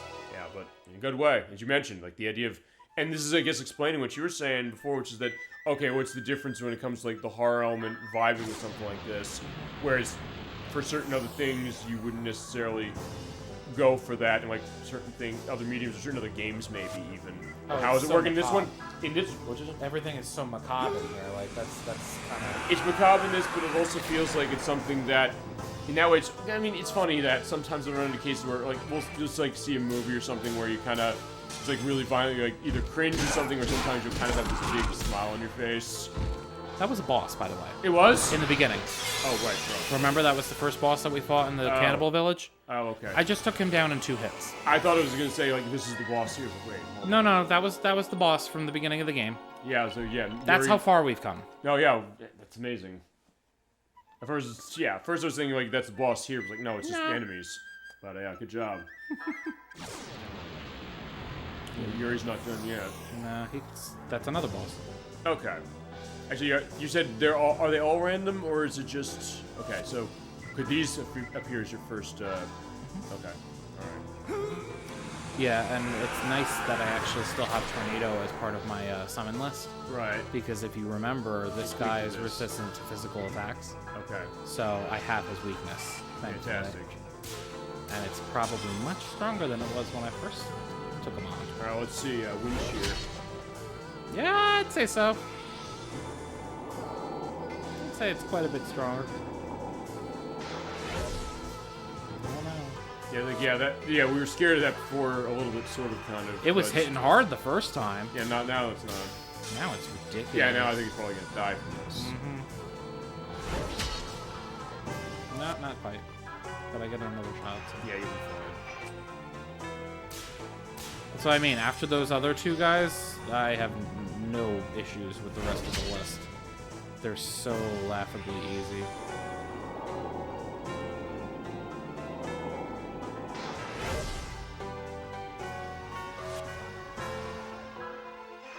One more should do it.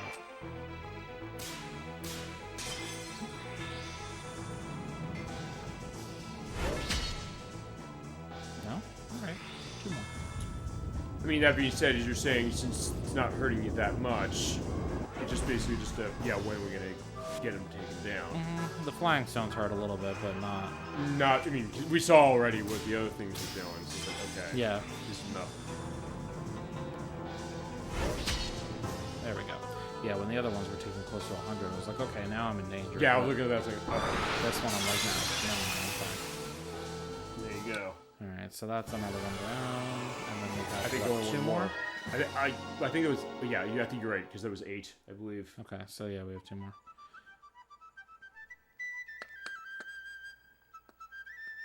Yeah, trial number 9, alright.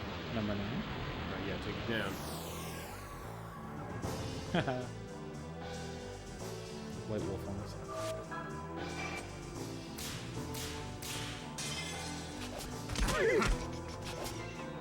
Yeah, no. So once we get past this, and we can go into Kui High Tower proper, and continue on with the actual story. I mean, hey, you got it as far as the one, the one side quest. So that well, the nice thing is with Asia, there's only 2 side quests. It's Kowloon Fortress and this.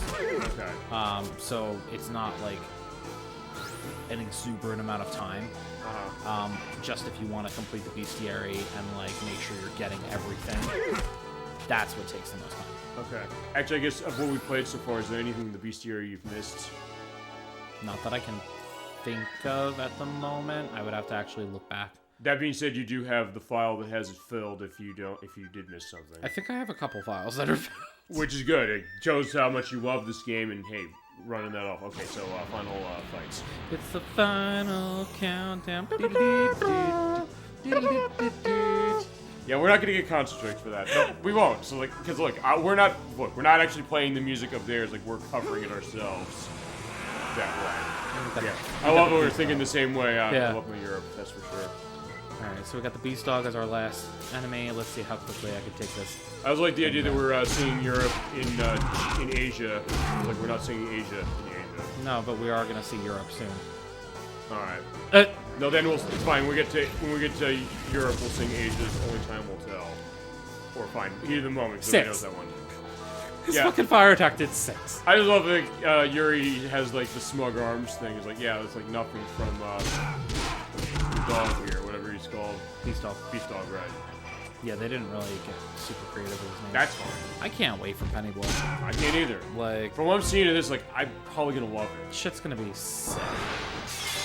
Like, if it's any indication, I mean, the fact that they reached all their stretch goals and all the things that they were gonna put into the game are gonna be in line. We're very in line with what Shadow Hearts was already giving. Right. So I'm so excited because it's literally gonna be more of you know, people say, "Oh, too much of a good thing." No. Maybe not with this. No, too much of a good thing. No, not in this case. I mean, also because remember, it's been a while. It's since 16 years. Fine, 16 years now. Mm-hmm. By the time that comes out, it might be potentially almost 20 years until or since the last one. Yeah. Since From the New World.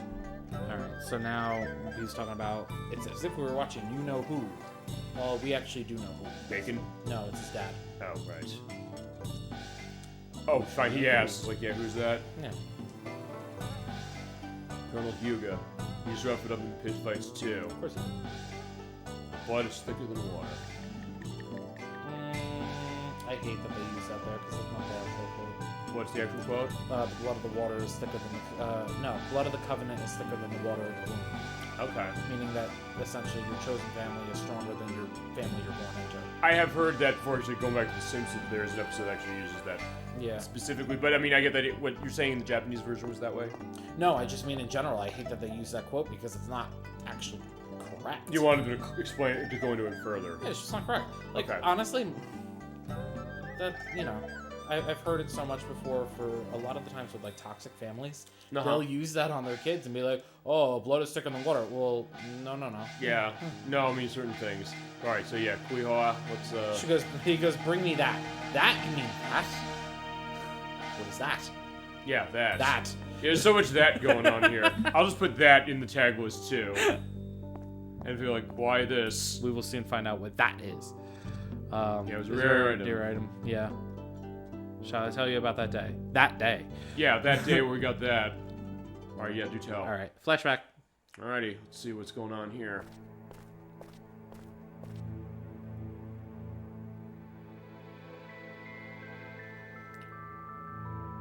They're leaving for Kuihai Tower, so okay. They had to leave Kuihua behind. Yeah, we'll be back soon. Well, yeah, it's a question, one would hope. 2 out of 3 ain't bad. I was gonna say, yeah, be careful, alright? Yeah, Colonel Hugo, Master Jujin. Father. Yeah, so basically the idea is her father didn't come back. No, her father came back. Mr. Zhen's her father. Oh, okay. So you're saying 2 out of 3 ain't bad. It's like, wait, who? Oh, wait. Hugo. Oh, wait, he didn't come back. No, yeah, he died. Hey, did we see him dying yet? Did we mention the fact that he's dead? Or is it just... Well, he's inferred.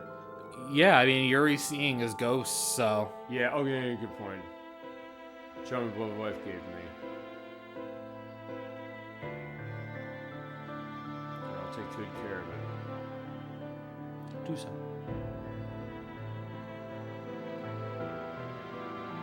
Mr. Jen's like, yeah, why? Give her that. Is that okay? It was like, no, she can do it. Reminds me of Yuri. It is nice, actually. Even the picture of Colonel Hugo on that one, it does give that idea of showing the depth of him specific, and I think it's good setup for that. So in that case, yeah, it's good we did both of these, because you're right. I think the story stuff is important to really understanding this. He straight up goes, I never gave him money. Yeah, it's like, And he's regretful. right. And it might be the reason why he's doing this. Like, hey, he's regretful this way. He's like, he wants to make sure that he's going to be safe, or that yours going to be safe. You're right. All right, let's do this. Yuzhen seems like he's the one who's most focused on handling this or going forward. Like, yeah, let's do this. Take care. Bye.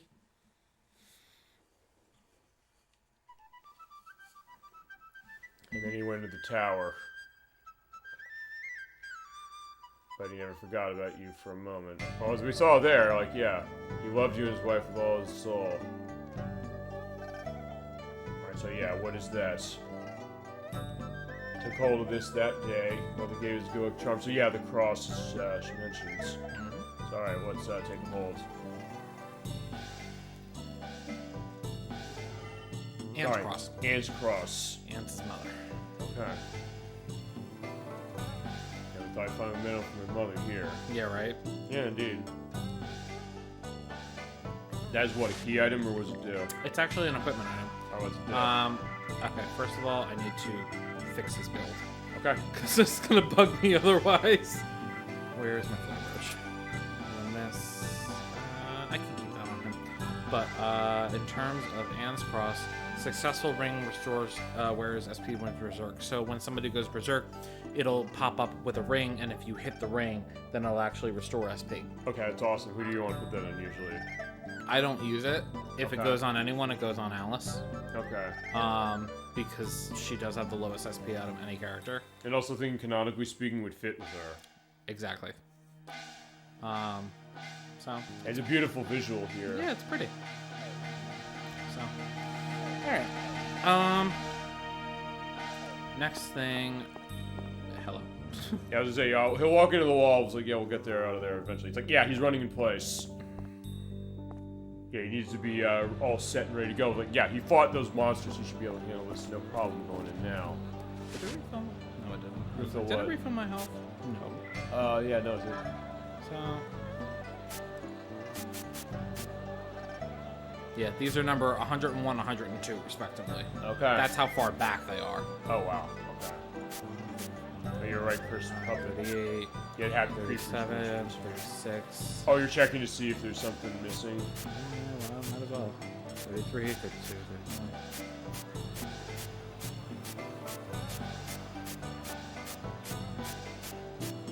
Now I'm thinking about it, I think you got everything. Alright, that makes me happy. Fantastic. Doesn't hurt to check. Well, I mean, it makes it better, I guess, because that gives you like, hey, if you can show it off the whole way on this play, may as well. Yeah. Like you said, you have the file going backwards to show it if you can't, but if you can, yeah, may as well. Okay, so we are actually going to hit the graveyard right quick. Alright, yeah, we're getting close on the light. Clear out that malice. Yeah, that hasn't really become much of a factor as well, from what I I understand. told you when I play, it really doesn't. Okay, actually, I did look into one thing, which is that you're saying, hey, when you get it up the highest, can you do that fight? And you can, and you apparently get an item off of it, but it is also something that I think you need to put an edit last part as far as what that was. I think you have to kind of, you have to do like a specific recovery, otherwise you can be in really big trouble. I'm trying to remember what it was. Do you remember what the item was? I don't know. Okay, I'll come with the answer for next part. that's fine. I kind of was vague only because when I put the comments at the bottom of the screen, it's a little limited on space. It's like, oh, then I'll put multiples if I have to. I think in that case, I also didn't want, because remember, I was per our agreement. I'm also saying that I'm not gonna spoil this game specific, or it's like get into a case where I might accidentally, or even in cases like what I said, I have character names. Like some of those character names don't mean anything to me yet. Some of the ones I have here, so it's like, well, I don't know what that's going to be meaning, so it's not necessarily getting something, because I'm loving going into this blind, kind of experiencing this, and because you wanted to see that, you said that's how I want you to experience. That's my only wish for you with this series, is just to like get true reaction on things. Right, I think it's another thing also, I'll get on this, because you think that, okay, I'm watching this whole game go. You think that, would that necessarily make it says, like, fine, I've seen the story, what's the reason to play? It's like, no, I'm looking at this and saying, like, I'd like to play this just for that experience of it, as far as the play of it, and also getting a sense of, like, how does a game like this operate, really? So in that case, that's why I mean it was like, I would pay $150 in this based on what I'm seeing. I appreciate the fact that you're putting up with my weird little... Yeah, you put up with mine. I know I have some little idiosyncrasies playing the game where I'm like very specific about how I play it. So am I. Yeah. You've seen that as far as how certain things are. But I mean, look, everybody who's been on the show has played a game is going to have that. So, yeah, it makes sense. And it goes to, as I said, what the whole idea of the show really is, which is reflecting. I mean, we're going to have that when it comes next year, because Protorov is going to be on the show. He's actually been doing the gameplay. He's playing the next RPG for us. He's playing Lunar Silver Star. Right. And he's also going to be playing, I think he'll play it. I'll have to talk to him about this, how we're going to handle Game Dev Tycoon. Yeah, I did show you the Game Dev Tycoon. We can give a little bit of a preview on that as far as the Switch version we're going to play. Yeah, that was interesting. Yeah, actually, Chasm 22 came up with a good idea as far as how to handle that to start. Like, yeah, we're making that prison adventure game. That's the one game that sold well, and the other one sold like shit. Yeah. That was just on me, completely kind of winging that thing. Although, yeah, when we get to the point of playing it, I will not. Like, he won't either, because he doors that game on PC. Right. Alright, we have another boss. This is Yamaraja Stone. Alright. There's a lot of Yamarajas. Okay, it makes sense. They're all like... I don't really know what the cultural significance is. Well, as I or if said, it's something that's made up. Well, I know I said Yamaraja specifically. I think it was it's part one. I put the edit in for this. I reiterate this in the last part. Okay. Which was that I think he's the god of death or something for I think it might have been it was for Taoism. Okay. I think.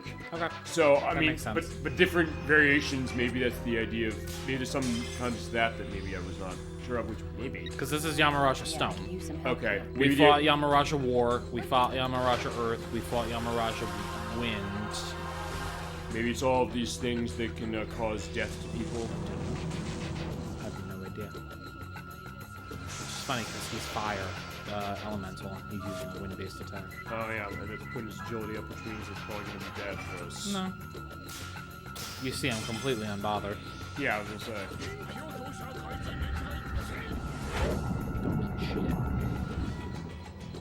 He's got approximately 1800 HP.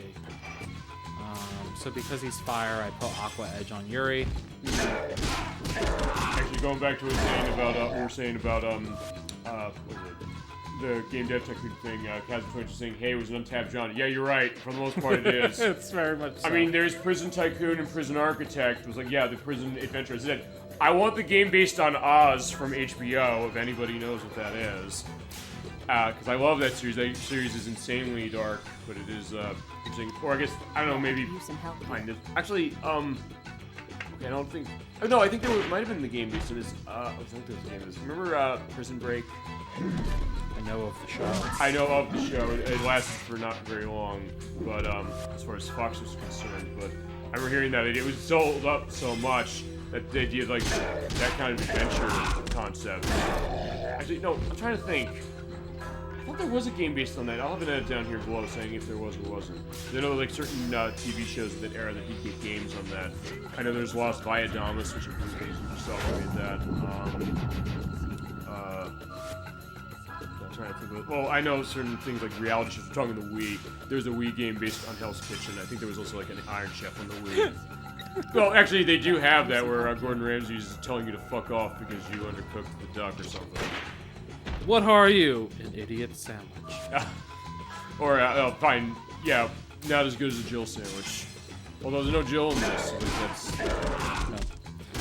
Yeah, like, well, that's the thing, is like, for going back to the game dev technical thing, it'll be an untapped genre. Like, I have to talk to Protorov about that specific, because I know, yeah, he loves that game. That's going to be an interesting one, and actually, it was interesting, just us, me showing that off, the perspective of, fine, going into that idea and kind of getting it being an interesting thing. Actually, one of my coworkers also specifically said, like, yeah, I kind of went back in the game because you started playing it there. Like, okay. He goes, thanks a lot. No, but yeah, I think he was sort of, in a way, appreciative because he put tons of time into it. Like, and Proto was the same way. He put tons of time into it on the PC. And so I said, I can see why. Yeah, when they're... Wait, I was like, well, fine. They ported the Switch, it seemed like it was out of nowhere. But then also saying that... Hey! Yeah, got New painkiller. move.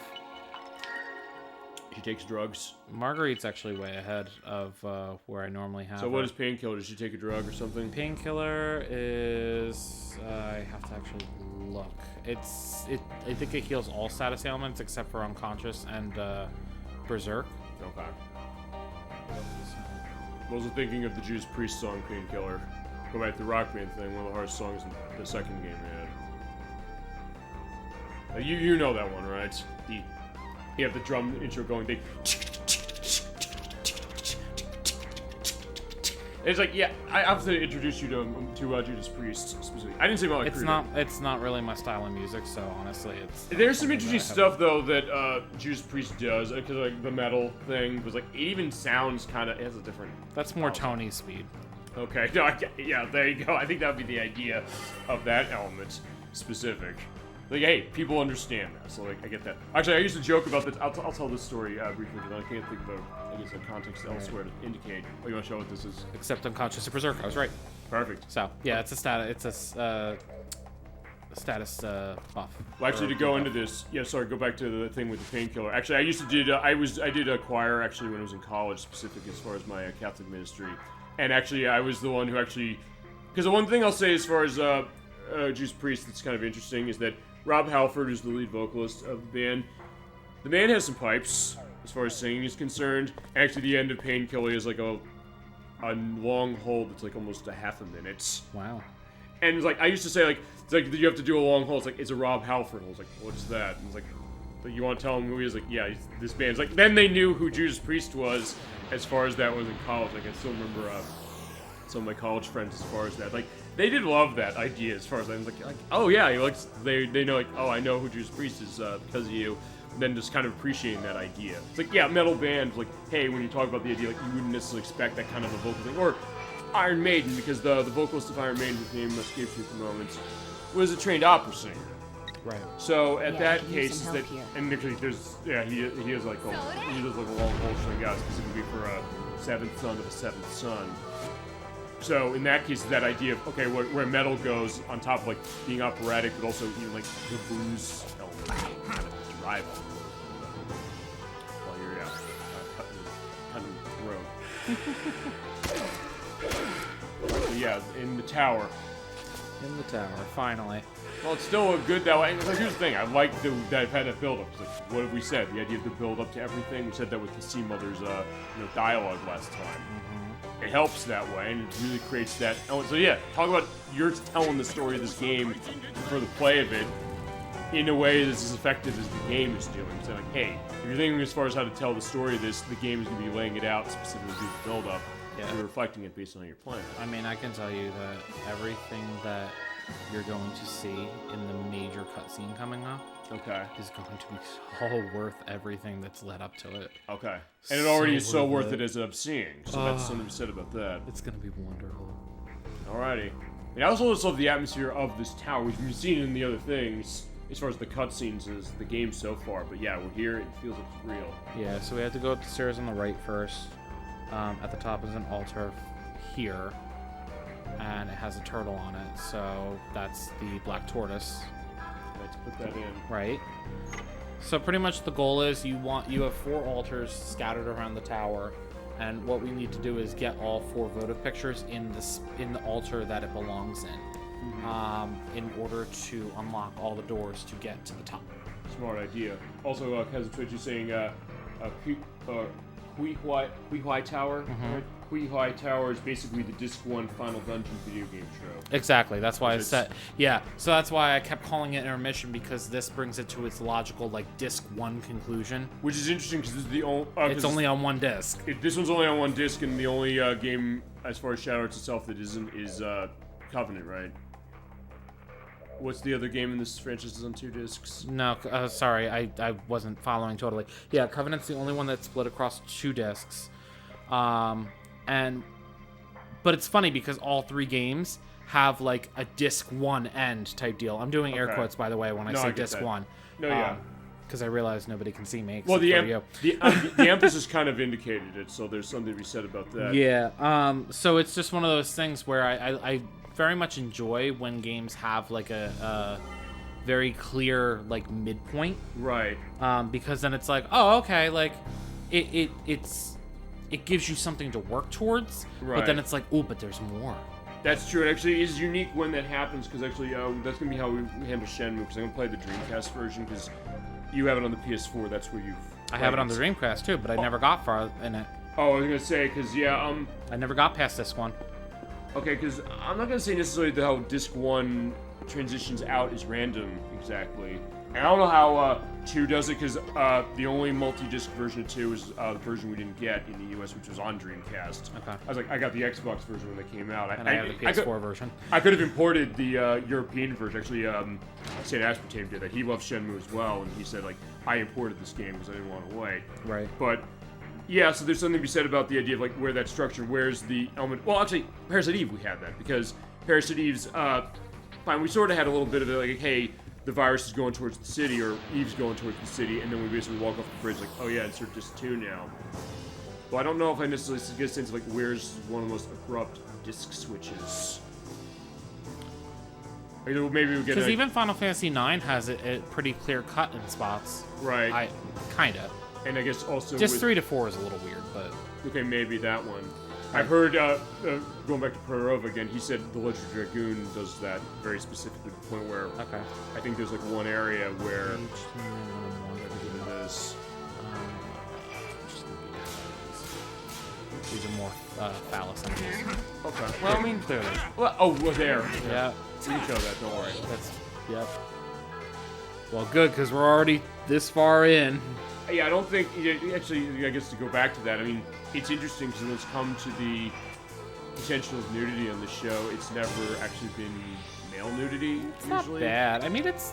No, or there's been never an indication, but I mean, as far as Parasite Eve, and Parasite Eve is the one game we've had that element. It's like a little eel sticking out. And Dead or Alive, yeah, so you can look at it, it's like, no, it doesn't really get that idea of it. I mean, it's... They're so funny. I mean, actually... I don't know how this is gonna go. It's not exactly Mara from Shin Megami Tensei, although I don't know. Where it's a very clear image. That being said, with that one, I'm curious about that. I'll look this just because. You'll never be able to stream a Persona or a Shin Megami Tensei game and show that. I don't. Well, no. Well, I'm wondering, what have people streamed as far as that? Because wait, you're saying that there's no game in this franchise we can ever show? We have to do all these as off screen? No, I think what in Shin Megami Tensei? That or Persona? I thought Persona we could. No, because Mara's in those too. I'll just, I'll... I think that you just can't particularly show those, like the image of Mara. I don't know. I'm curious to see what that handle's like, because like I don't know necessarily if it's because that's the weird thing. It's like, look, going back to this, it's like movies as well. Male nudity is not often in games. The only cases I can think of off the top of my head, counting that one potentially, I think Grand Theft Auto 4, and it's DLC. It's not the actual game. Really? I believe it was, the Ballad of Gay Tony was the second one. The second DLC for that. I believe that's the one that had something like that. I don't remember if 5 did it. Specific. Oh, speaking of which, led me in perfectly. Erotic book. Going back also to Mega Man Legends. It's a key item. Yeah, I can imagine. Damn well better be. There's a reason why. Okay. And I'm gonna show you the image for it because it's funny as shit. It's called Shanghai Angels. Okay. And I want you to read this out loud.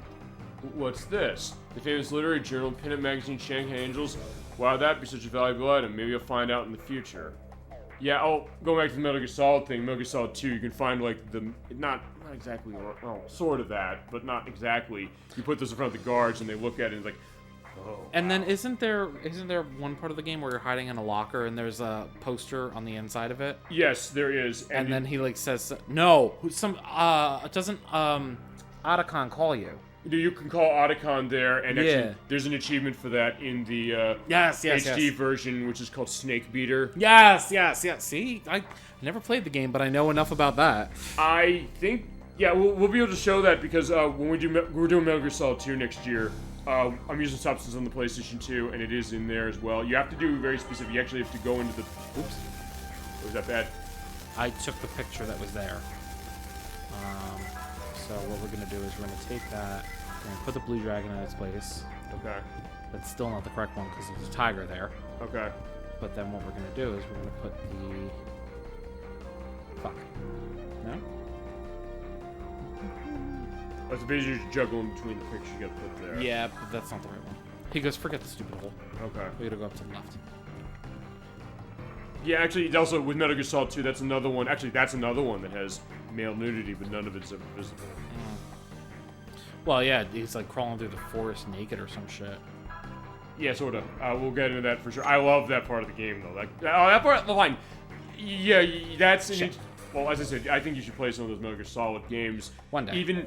Even with the weird stuff, you're saying, like, hey, I'm not sure as far as some of the Kojima stuff, or even the idea, like... Oh, the weird stuff isn't what deters me. The military element? Yeah. But see, it's funny, because it's... I mean, it is and it isn't. I mean, even Metal Gear Solid 1, because yes, it is kind of going into certain things, because they do have footage of, like, Hiroshima and things like that, which actually is why they listed these games off of the PlayStation stores, and fine for the 2 and 3 ones. I think they list them on the Xbox stores as far as the digital versions.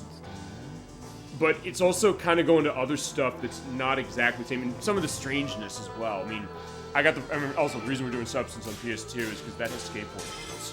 Okay. And when we do get to 3, I'm going to get Subsistence in PS2, because there's missions that have to cross over with Ape Escape. Oh, cool. Yeah, like they call them no, and then there's no, because there's missions that go off of that in Metal Gear Solid 3, and then in Ape Escape 3 there's missions that go off Metal Gear Solid called Nestle Gear Solid. I don't know, what's your familiarity with Ape Escape? I think I played a demo once. Okay, I have the first one. I liked what I played of it, but it's one I think I should be sitting down playing. Actually, that second one in particular actually has a lot of voices from Pokemon. Actually, I think Veronica Taylor's in this game. Oh, okay. From this game is in that game as well. Yeah, she's the main character. So there's an interesting kind of overlap that way, because I think I heard like the voice main character like that sounds almost exactly like Ash, and like the girl there actually sounds like Misty, as you're saying, like, Monkey Pants? No. I was like, I kind of like that idea. I'll probably have a picture for context of that. I liked Ape Escape 1 in particular. I played of it, but I never played the others.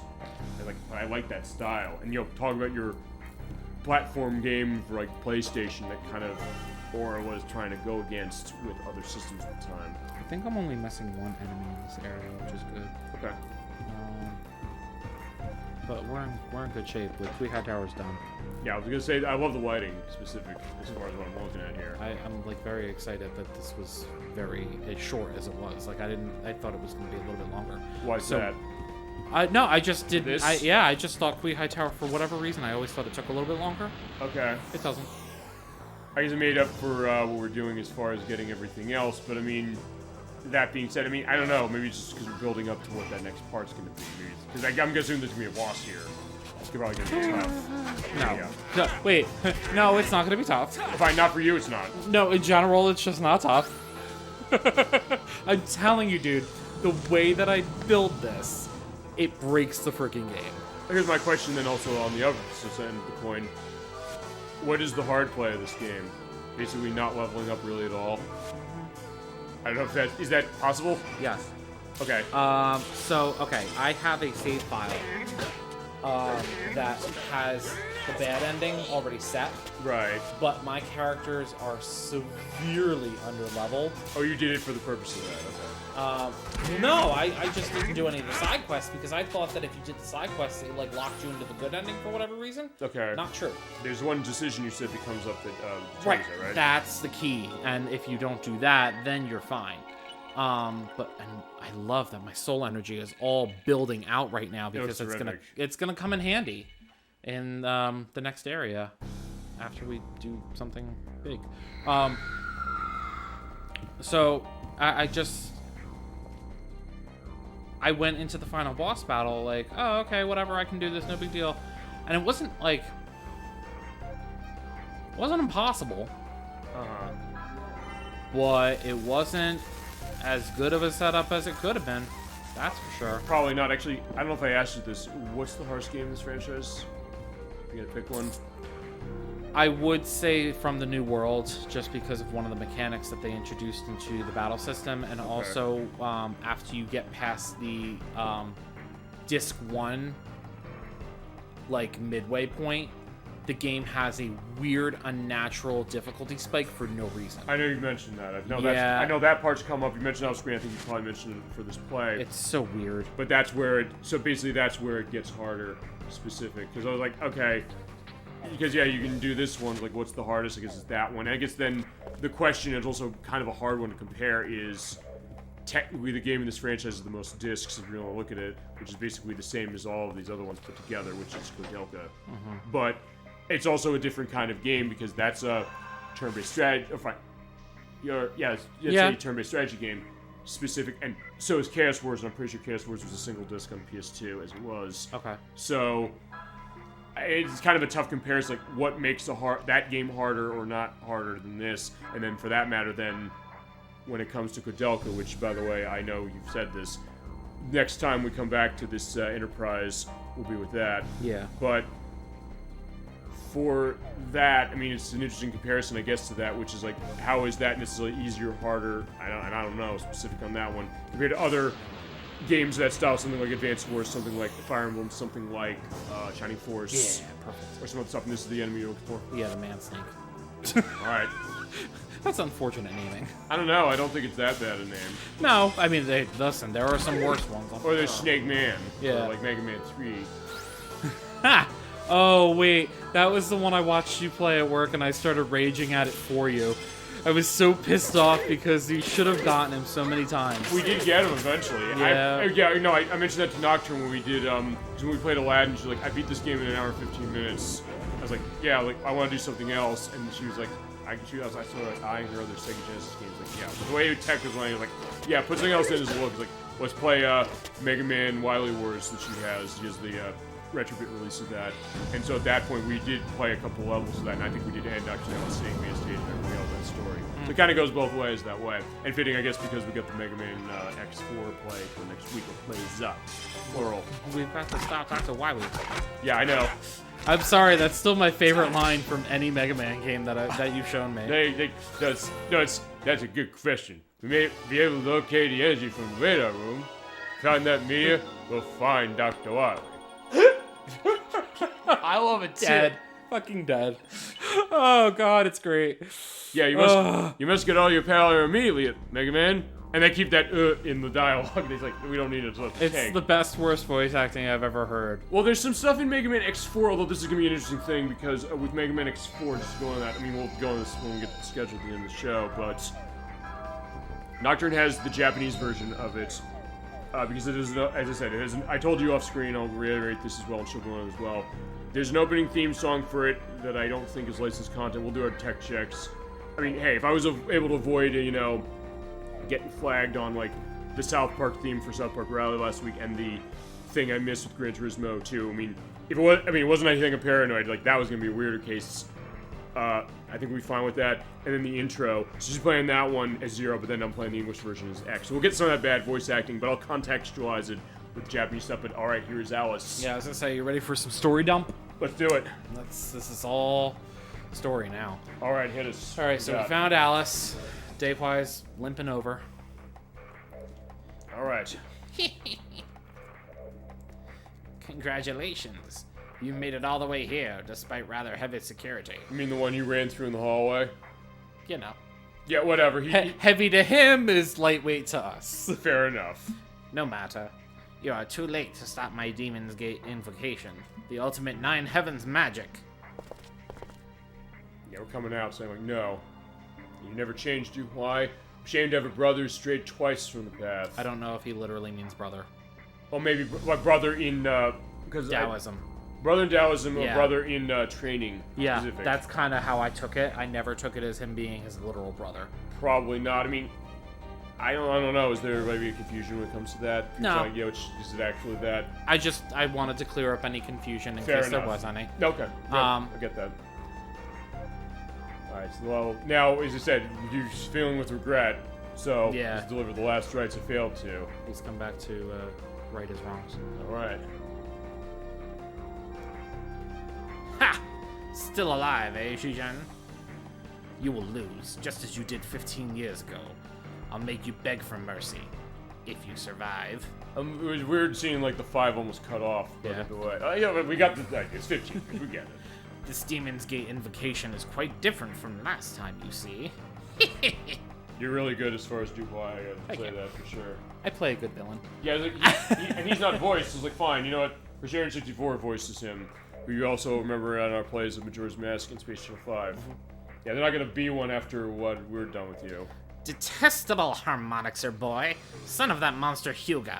You think you can stop me? Like father, like son. Kui High Tower will be your grave.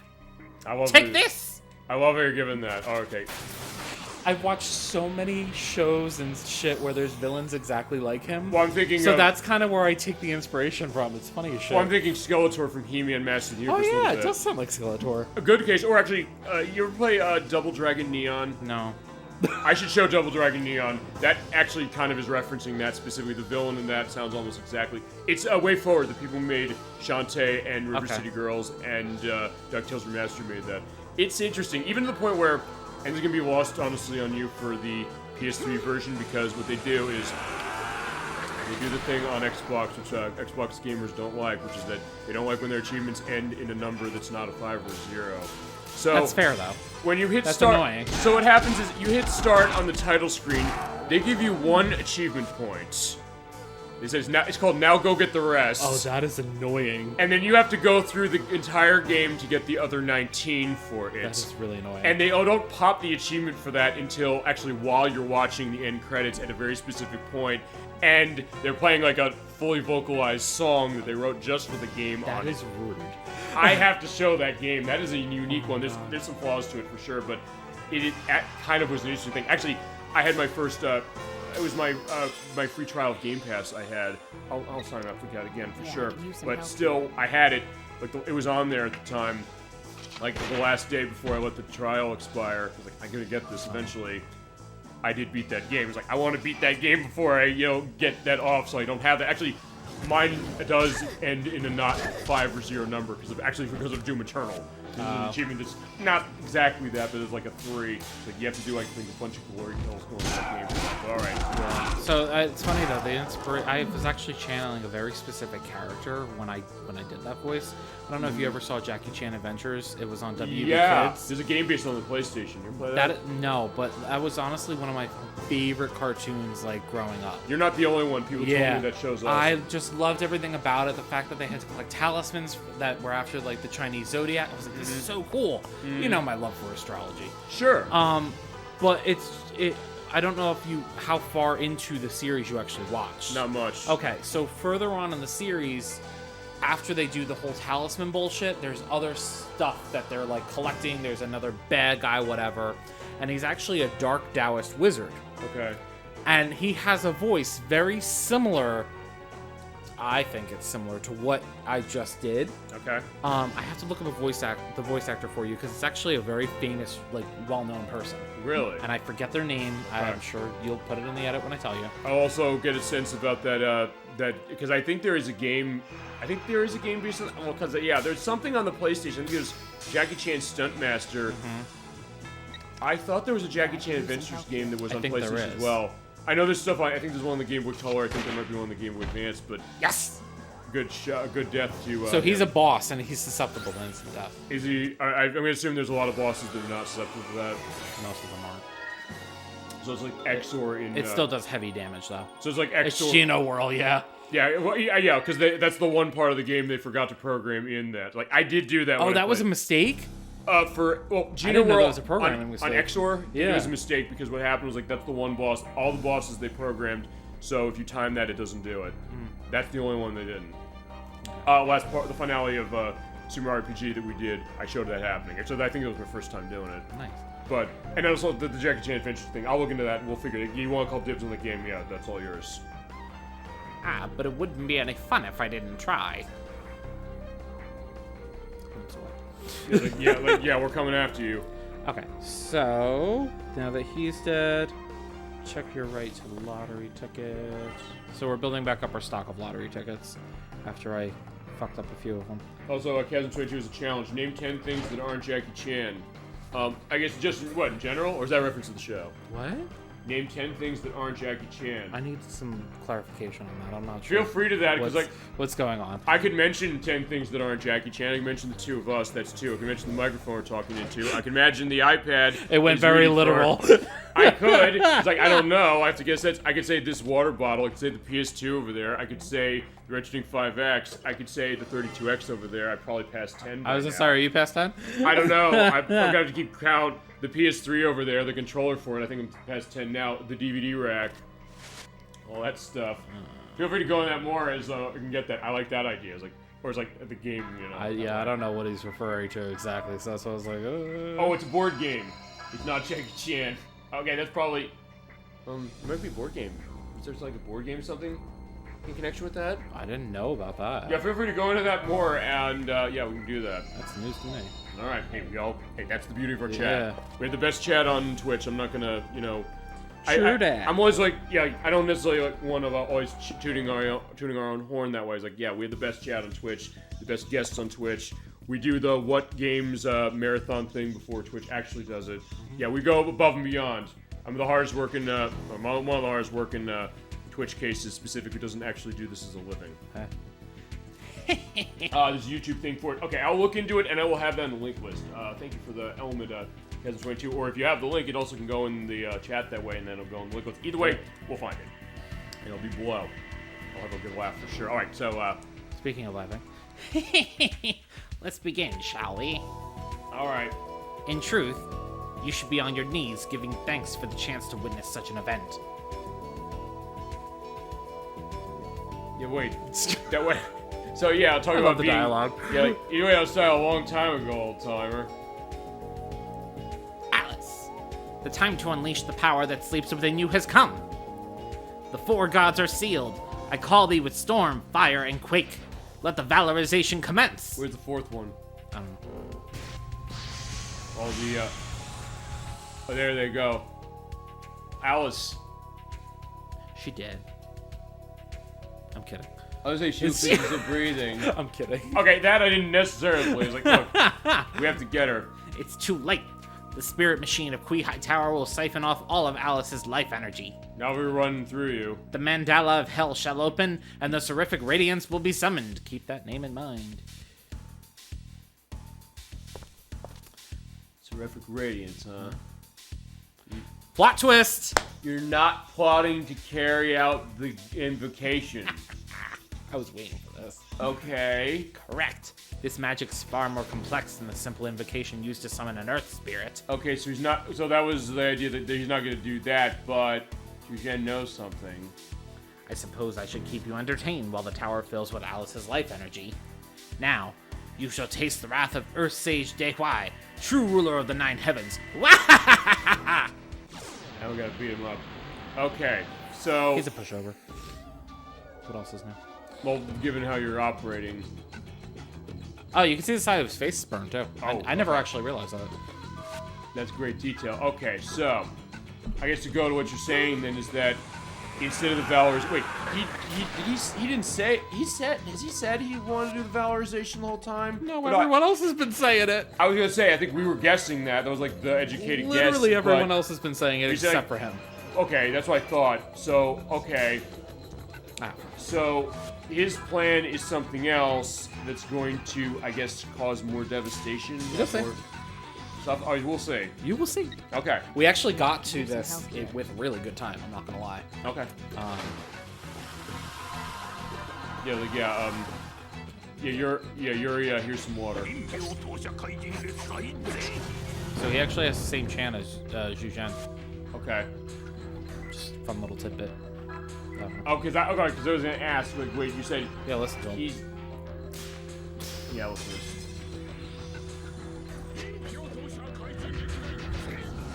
Same exact chant, just a different voice file.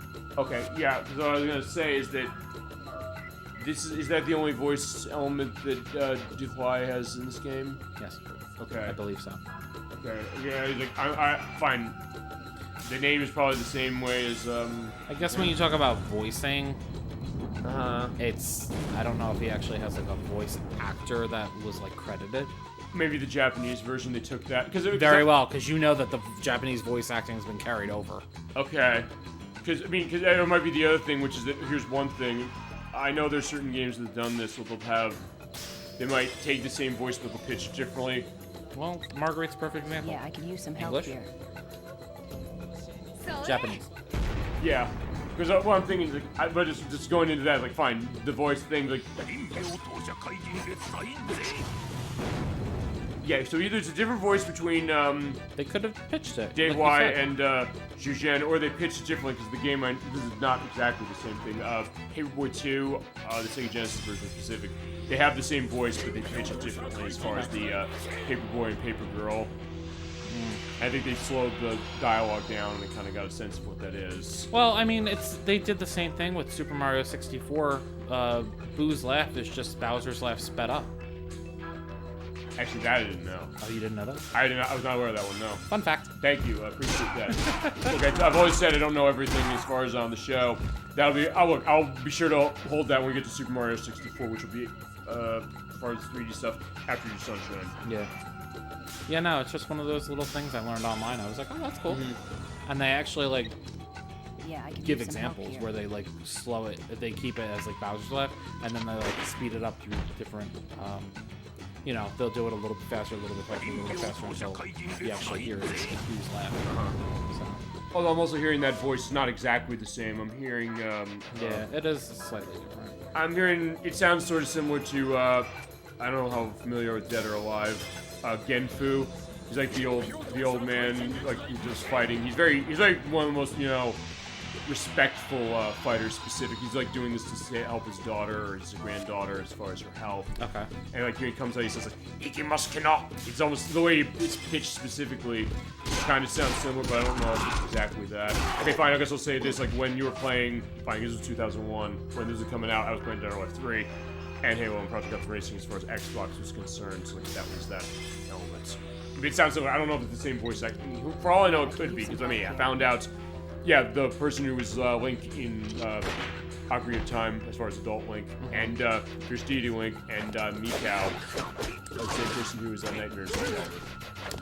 As I mentioned, remember, I think I mentioned when we played it, but did. Just to reiterate that, so that's the case. Like, look, I might be going off to that, like, might be the same. I don't know.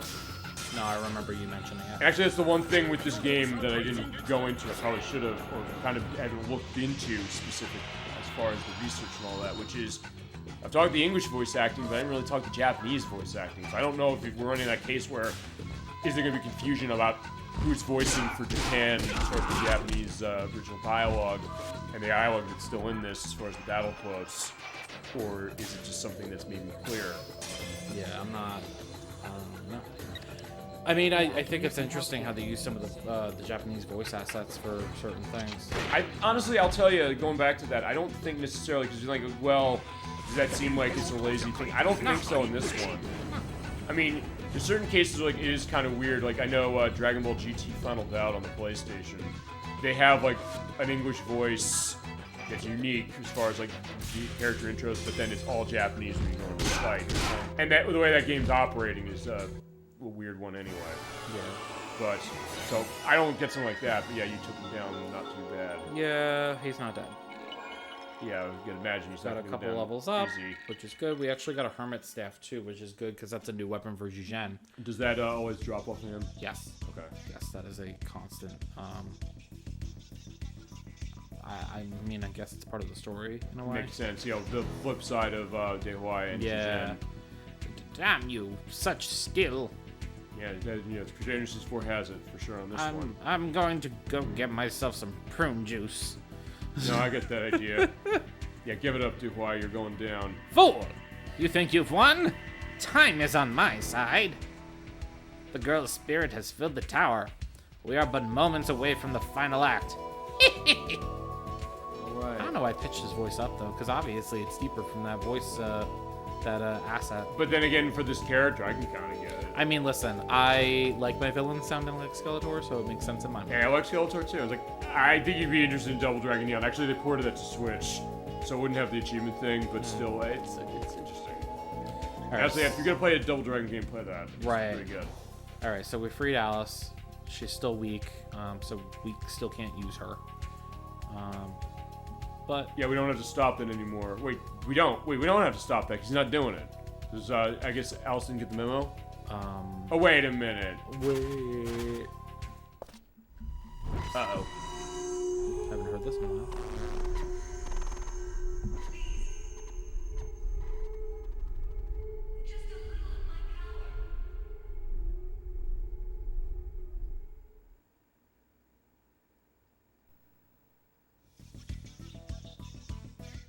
Just granting a little of her power. Yeah, that voice. Which I love that you still don't know who it is. Is it his mother?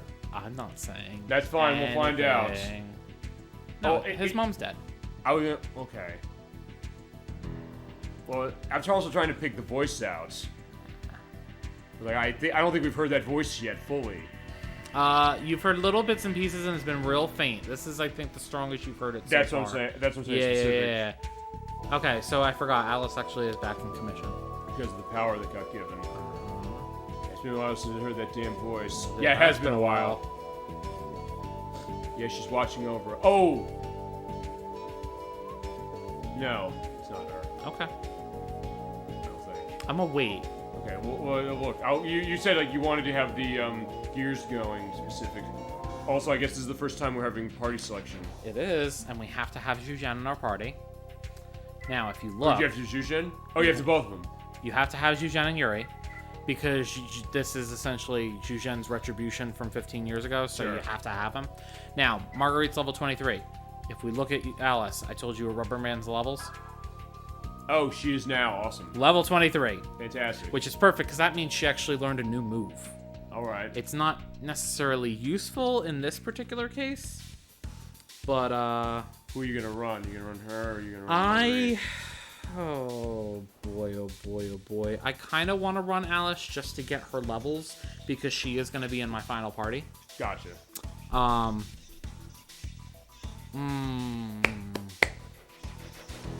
Though I will have an opportunity to get her more levels anyway, because the next part, she has to be in the party for a while. So maybe I'll keep Marguerite just to kind of... I'll keep Marguerite. It's fine. Okay. Because I won't have Marguerite for a while after this. All right. So yeah, Alice, take a rest. Yeah. No, I'm fine as I am. All right. This is it, Dayhoi. Time to rock. Not yet. Not yet. Yes, soon Rabbit. enough. Guess who? Kawashima. Busting down the door. I was gonna say I don't think it was her. It was the voice. I'm pretty sure it's not her. It's the voice. Like, wait a second. Why would she have that power unless? Yeah, no, that's not her. I was gonna say I didn't. That's interesting though that you went there. Why you didn't think I would? I never really entertained it as an option. Well, I don't know. I mean, I thought no, only because wait a minute, she's the one who's like militarily speaking, but maybe there's something else that she has. She's trying to keep appearances as far as what she's capable of.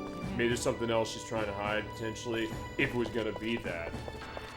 It's an interesting theory though. Yeah. You'll show Tokyo. And Sea Mother's gone, so it can't be her. No. Yeah. And besides, we didn't see Sea Mother until part 2 anyway. Yeah. Okay, so yeah, just like you hoped, Shanghai becomes a stronghold for the Japanese army. But she's kind of thinking like, yeah. So yeah, she's gotten very somber. Yeah.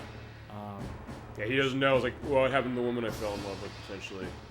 Well, so Kawashima has. Yeah, you'll see. Yeah, still up there, right? She started to actually like feel for our cause a little bit. Right.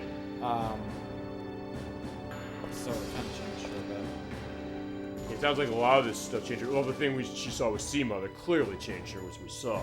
That whole scene, that fucked them up. I still remember that, even as far as just me remembering that scene, number one, but also just the idea of remembering what it did to her. Yeah. And I believe that it did that to her, because even with all, and that's despite The fact is like, hey, I'm gonna send the dead body of the grandfather back to the girl. You think like, how would it make that shift? But it does. How is that the same person? How's it same person, and how is this game gonna make me buy that? But it does. That's what I got. That's why I say, like, this game might be short, but the way that it handles characterization is just fucking. Mwah. But seriously, the other Chef's thing kiss. is that there's something to be said about the tightness of something like that, because it goes to the length of games sometimes. The question of how long does your game need to be, especially in RPG, and for that matter, when does it fit when it's shorter? Mm-hmm. Because it makes a hit for what it does and how it tightly packs itself. Yeah. So I think there's something to be said about that as far as that idea of that element of telling a story in anything, not just a RPG, but really any genre. Right. Hey, you guys are here. All right. So, he has set up a shop. Okay. There are some items which I already have. I already have that.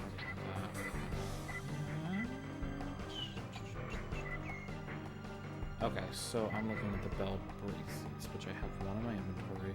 Render silence and effectual petrification and effectual. Why am I going to do that when I have better items that'll protect against that shit? Wait, why do you want to buy these? Yeah, there's no reason to buy those if I have items that are better. These are probably things you already found, so it sounds like it's basically bringing a bunch of items that you already had if you somehow don't have Yeah, them. well, I have the bell bracelet already, but I have something that's better that it protects against silence, confusion, and paralysis? I think it was, yeah. Yeah, no. Poison. Okay. Poison. And then the other one protects against paralysis and petrification. So like I don't need them. I'm Okay. fine. I'm good. Alrighty. Okay, and then the one on the left lets me change party members. And he is also, first of all, Go and save. not just that. I need to use a tent Alright. desperately. I also may need to buy more, but I can wait on it. Do they sell the tents? They do, but I can wait on it. It's not imperative that I get them now. But I am saving. Alright. Because this guy, Oh, he's a lottery member? he's a lottery member. See, now I'm getting the lingo. Like, this is only my superior. Yeah. Alright, so what are we getting off of this one? Warlock earrings. Alright. Was it a fast one? Doesn't really matter.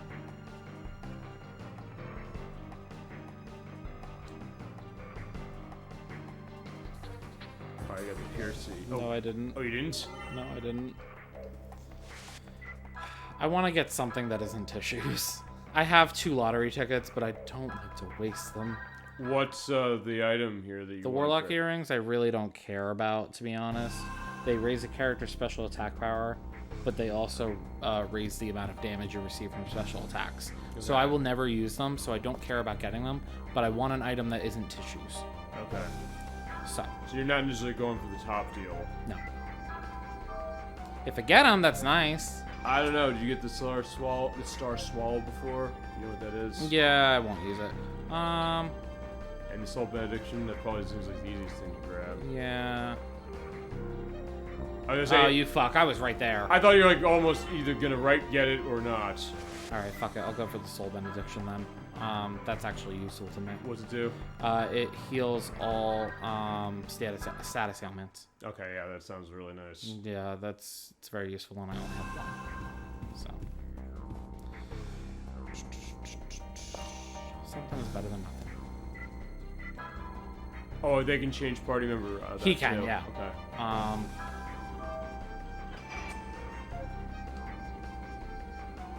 Right, yeah. you There got we that. go. Cool.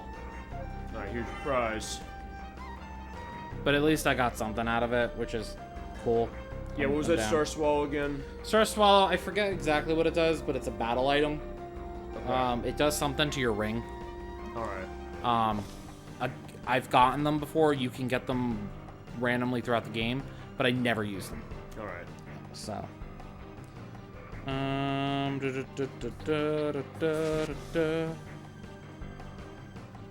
Okay, so first thing I need to do... Petrification, perfect. Okay, yeah, I guess where we're going, we need to be aware of that. I need to make sure that he is protected against silence. And let's protect you against both. How about that? Here's a question. They're not running instant death, are they? Where we're going? No. Nope. I was gonna say that, yeah, I guess you would keep that on if you knew. Fine, you definitely would keep that on if you knew we were going somewhere that had that. Yep. Which I'm surprised. Then, honestly, of all the areas I would have thought they would be running that, I would have thought here. You would think. But Woot Wee was honestly the biggest offender of that shit. and now that early in the game, I was kind of surprised. To see yeah, and now that he's dead, I'm good. yeah, I don't know if I mentioned this as far as Super Mario RPG yet, which I think. Actually, I think of all the RPGs we've. Oh, fine. Two, sort of. That's one that I think that's one of the only cases where it is a kill your entire party attack, but that's near the end of the game. And it's a random case when you fight Magic, but we didn't see it when we played it. Thank God. The King Bomb would explode and kill your entire party. And then, not exactly the same thing, it's not really a kill case, is that attack that Sephiroth does in Final Fantasy VII that drains your health and puts you to 1. He has that in Kingdom Hearts. Alright, are you ready? Yeah. We're gonna go into this battle, and then right after the battle, I think is a good... That's where we're gonna get the... I think we're gonna mute the mic because there's a little bit of reading dialogue, but then it goes right into the thing. Alright. And I think that it'll be a nice place to... Yeah, you tell me. I'll let people read that, that's fine. Okay. I forgot there was a save point up here. Either way, it's fine. Well, it's fine because you didn't have to run down again for the purpose of the lottery member. Sure. Alright, so here's the boss. The next boss here. Yeah, no turning back. Fool! The time is at hand. No, the Mandela of Hell is drawn. This is the god of the 4 directions, as you mentioned last time, are facing the heavens. So this is why you soiled them so sacred ground. No secret magic ball. Oh my god, he understands. What is it? Correct. The ultimate skill of 9 heavens Taoist magic. The reverse Demon's Gate invocation! Okay. That's literally the only difference. Okay. It's just reversed. Okay. I don't know.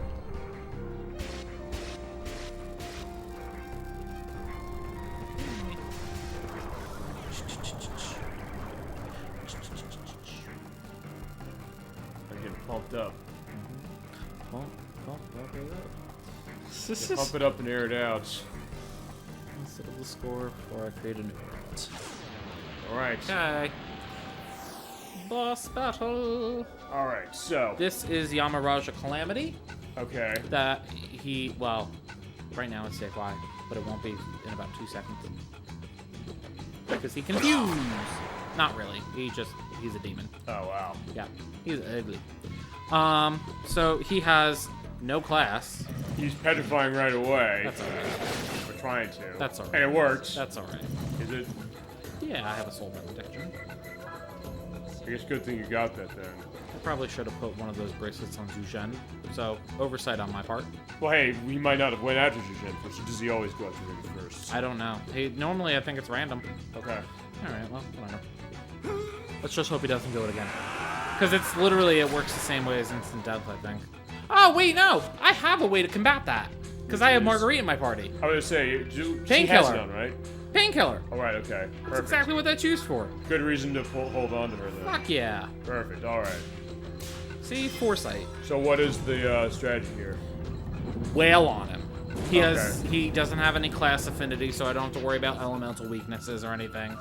Just fucking wail on him.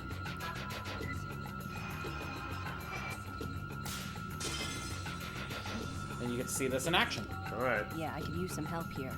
It's actually really fun. I hear you. It's a vaccine. I was gonna say, I like that. It's great. Alright, so yeah, in this case, you also got him back so he can close his attack. Yeah. So that's what I mean. I have a couple. Everyone can deal some sort of damage. Actually, technically I was right then when I said, like, is that taking drugs? Like, it technically is. Yeah, no. That's, Okay. you're not off base. Alright, so yeah, let's see what he does. Not much. He's got about 3,000 HP. Okay. Which, you know, you get to see the enemies slowly get more and more HP to them. We're out of the hundreds now. We're now well into the thousands. What are you gonna do? But I don't know, is this a game where, I mean, we'll see this eventually as we go along. Is this one where it can get some massive HP numbers? No. The highest it goes, I I think, need is some help here. 12,000 something. Okay, which I think is still less than anything Sail Mode and Story had. Oh, I'm sure. Yeah, it's not like exorbitant amounts like you see in games nowadays. I don't know, is it usually exorbitant in modern RPGs? Some games are pretty way up there, and I feel like it's kind of extraneous. What's one of them, as far as a modern? Do you think one? The Adamantoise in Final Fantasy 15. Oh, okay. That's literally the first one that comes to mind. Okay. And I don't know if it's technically considered a boss. Despite the fact you might be running that much. I don't know if you've ever... Have you ever even seen a picture of this thing?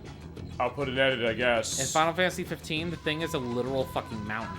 Okay. It's gigantic. And I have that game. I should be playing more of it. I You like have it. 15 and you never played through it? I played it, but I haven't played it through. That's why I remember you played it, so that's why I didn't get on you for that. But play through it. I will. I know you got a shit ton of other stuff, but play through it. That's true. I will definitely. I will do that. It is. I liked what I played of it, which is why I bought good. it, and also because I got the Royal Edition, which was on sale for like Yes. $120. It's the best K-pop boy band ever. I like that part of it too. Well, here's the one thing. Actually, talking about things, we're talking about the Series X enhancing things. One thing is the loading is insanely long. I find worse than your version though, because you have it on PS4. I do. But it's a little over a minute even on the Xbox Series or the Xbox One X. The Xbox One itself, I think it's like a minute 15. I think it's a little less than the PS4. But if you put it in the Series X or the PS5, it's like 50 seconds. Wow. I know that cuts the loading down significantly. Insane. I do want to replay through it Yeah, so I can use badly. some help. Yeah, in that case, pop in your PS5 then for the purpose of that. Yeah. I mean, I I'm not actually downloaded the because it's available on the collection, the PlayStation collection, for people who went to PS5. So I just downloaded it. Okay. And it's the Royal Edition, so. Here's the thing about that, like, which is not just like, oh no, I'm gonna wait until I get a Series X to play that. I mean, I didn't think it was that bad, only because like, fine, it's the initial load, whatever, but that's fine. But it So kept going after the fact. What? It kept loading like that after the fact, after the initial, right? Not really. Okay. I mean, that's the worst of it, admittingly. Well, that's good. But still, it's something that's like, I'm not gonna wait on that necessarily, because look, I have the game. Yeah. It's like, when I said that, it was like with Sonic Unleashed, it was more, I know it was on the loading thing, it's a frame rate thing for that one. It was more just for the purpose of showing on the show. Fine, if we're gonna do Final Fantasy 15 as far as the show, we'll either run a PS5 your way or Series X when I get one. Either way, but for the purpose of playing it, it's fine for me either way. Yeah, I Yeah. can use some help here. It's such a good game. I love everything about it. I love the environments and the camaraderie and the characters. And I know everyone says, "Oh, everything's so flat." Fuck that. No. Flat in terms of Just I don't know. A lot of people didn't like certain characterizations. I think a lot of people didn't like how Prompto was depicted. And I don't know. I don't think a lot of people like the whole like dudes on a road trip kind of premise. I mean, it was different. See, it's funny. I'll tell you this. Actually, this is going back because I know when you were on part 2 Parasite Eve, you were kind of indicating specifically. You were kind of, I guess, hinting at how much you love that one specifically. But I know actually. Here's the thing: is like it seems like maybe with like that one and Final Fantasy VIII, where they're kind of different in terms of what they're doing. Both of those. So those tend to be games that are seen as good, I guess. And actually, it was the remaster of 8 that was handled the best, really, of all the ones that got remastered. Yeah, I can Still use never some played help it. In some ways, I haven't either. And that would be the version I think I'd probably play because I hear it's terrific. Yeah. Unlike 7 and 9, where it's like there's questions on the remaster version. But for 8, they did it, I think, more even than that one. Any of those. Those were HD remasters. The remaster one, they went a little further. Right. But they had different mechanics. I know, or was the one who indicated that to me. He liked Final Fantasy quite a bit. But he also says, hey, it's a lot different than how 7 operated, especially how 9 operated. It's something that it was well loved at the time when Final Fantasy VIII came out, but there's also that thing that I mentioned that with Pokemon, the idea that people go back and say, hey, I don't like this generation now. I think with Final Fantasy, maybe there's that element too. Like when Final Fantasy IX came out, it was like, yeah, not feeling 8. Or compared to that, and maybe with 15, or maybe with 15 also that idea. I guess the question with 16 coming out eventually. Yeah, I mean, it looked good as far as what it was. Wait, 16's next year, right? I think so. No, yeah, it's next year for you. I forgot because it's not on. Which isn't that much longer. Yeah, so in that it's yeah, because it's not on Series X, it's PS5 exclusive start. But assuming they go put it there, it's like yeah, because Final Fantasy VII Remake still is not on Series X. I'm surprised it's not coming to Series X. It's on the PC, but Series X. But point being is that. I mean, maybe that's the thing with 15, because it seemed like it was a different take. Yeah, you don't really see that in a lot of the other ones. I mean, maybe in my case, for me, I'm not necessarily one, like, because look, I love Final Fantasy IV in particular, but I'm not one who's like, hey, if it's not exactly the same way as that one, like, I'm kind of on that. Yeah. And when I played of Final Fantasy 15, I loved the way I played it. I thought, like, I liked the idea, like, kind of a bit of a departure, so in that case, I can kind of go to it. Right. As we got him taken care of, and we have a Corpse Arm. Corpse Arm. All right, so Zhuzhen learned another move. We're doing pretty okay with the moves. I'm actually really happy with where we're getting in that. I believe so. I think all the grinding that we ended up doing Helps. unintentionally, but yeah, it definitely worked out for the benefit. We have 93,000 cash. Got ourselves a nice 5th key. And we got our cutscene coming up, yes. Got our cutscene. So we got soul energy for every element. Because he was non-elemental. And we are very close to light. We are. So I'm very happy with how close we are on all of these because it's going to make a big difference. Okay. Coming up.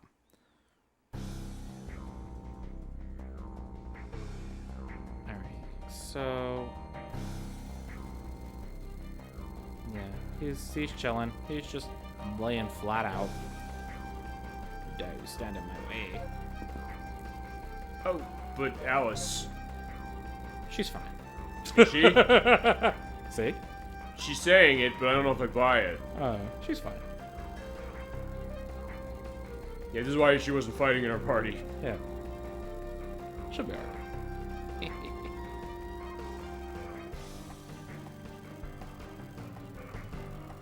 Yeah, so you kind of see where this is going. He's kind of like doing a last-ditch effort. Right. Just a little more. Alright, so I think now is actually a good time to mute. There might be a little bit more readable dialogue, but I think the cutscene is coming real soon. Also, it's worth pointing out is because we're muting this, it also means that I get to turn the television up for the purpose of us. So, like, I think I should soak this in. Yeah, you should. And, yeah, to all of you out in chat, YouTube, Twitch, anywhere land who's watching this, I think it's time for that. We will let this go, and we will be right back. Yeah, don't worry about it. You know, fine, that was it. Yeah, delayed take, yeah, but we want to get you ready. Building up the suspense, as we That's said. it. We'll see you in a few minutes.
monster!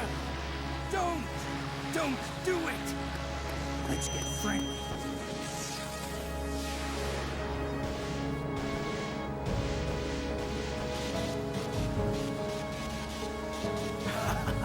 Most interesting. Fusing with a god in order to defeat a god, eh? But at your level, you'll be swallowed up by the darkness, just like the other one.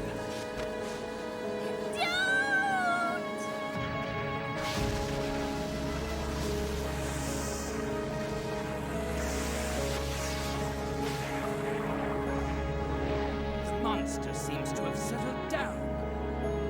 Does that mean the fusion succeeded? Yuri. Your soul is waiting.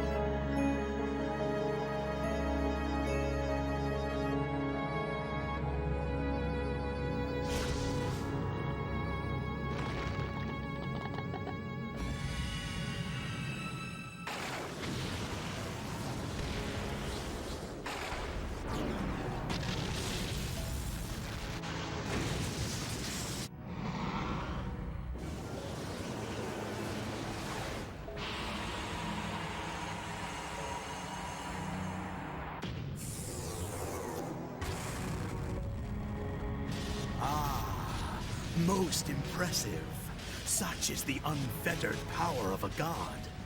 But compared with what I had in mind, it is mere child's play.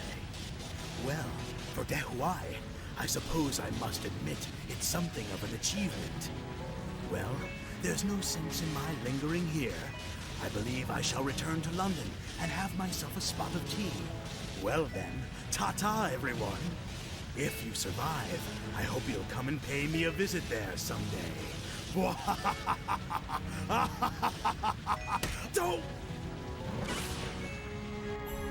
That day, the flames were almost beautiful as they turned Shanghai to ash. In the blink of an eye, they took away so much. Thoughts, hopes, dreams. And as they watched their world burn, the people cried out in grief. It was like a scene from hell, one of our own making. And that night was the last time I ever saw him.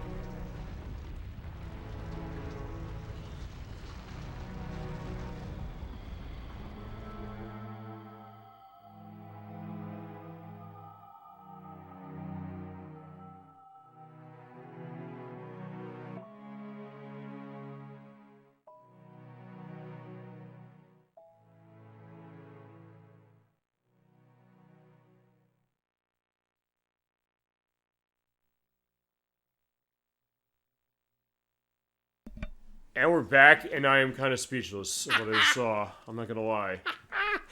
Thoughts? I don't know where to start. I'm kind of blown away by what I just saw in terms of the way the cutscene was, in terms of the atmosphere, as you were saying off when we were muted, the music, the idea of how we're hearing some of the voice going on. I think it is confirming, as you mentioned, Matty Bostine with Zhu with Veronica Taylor with both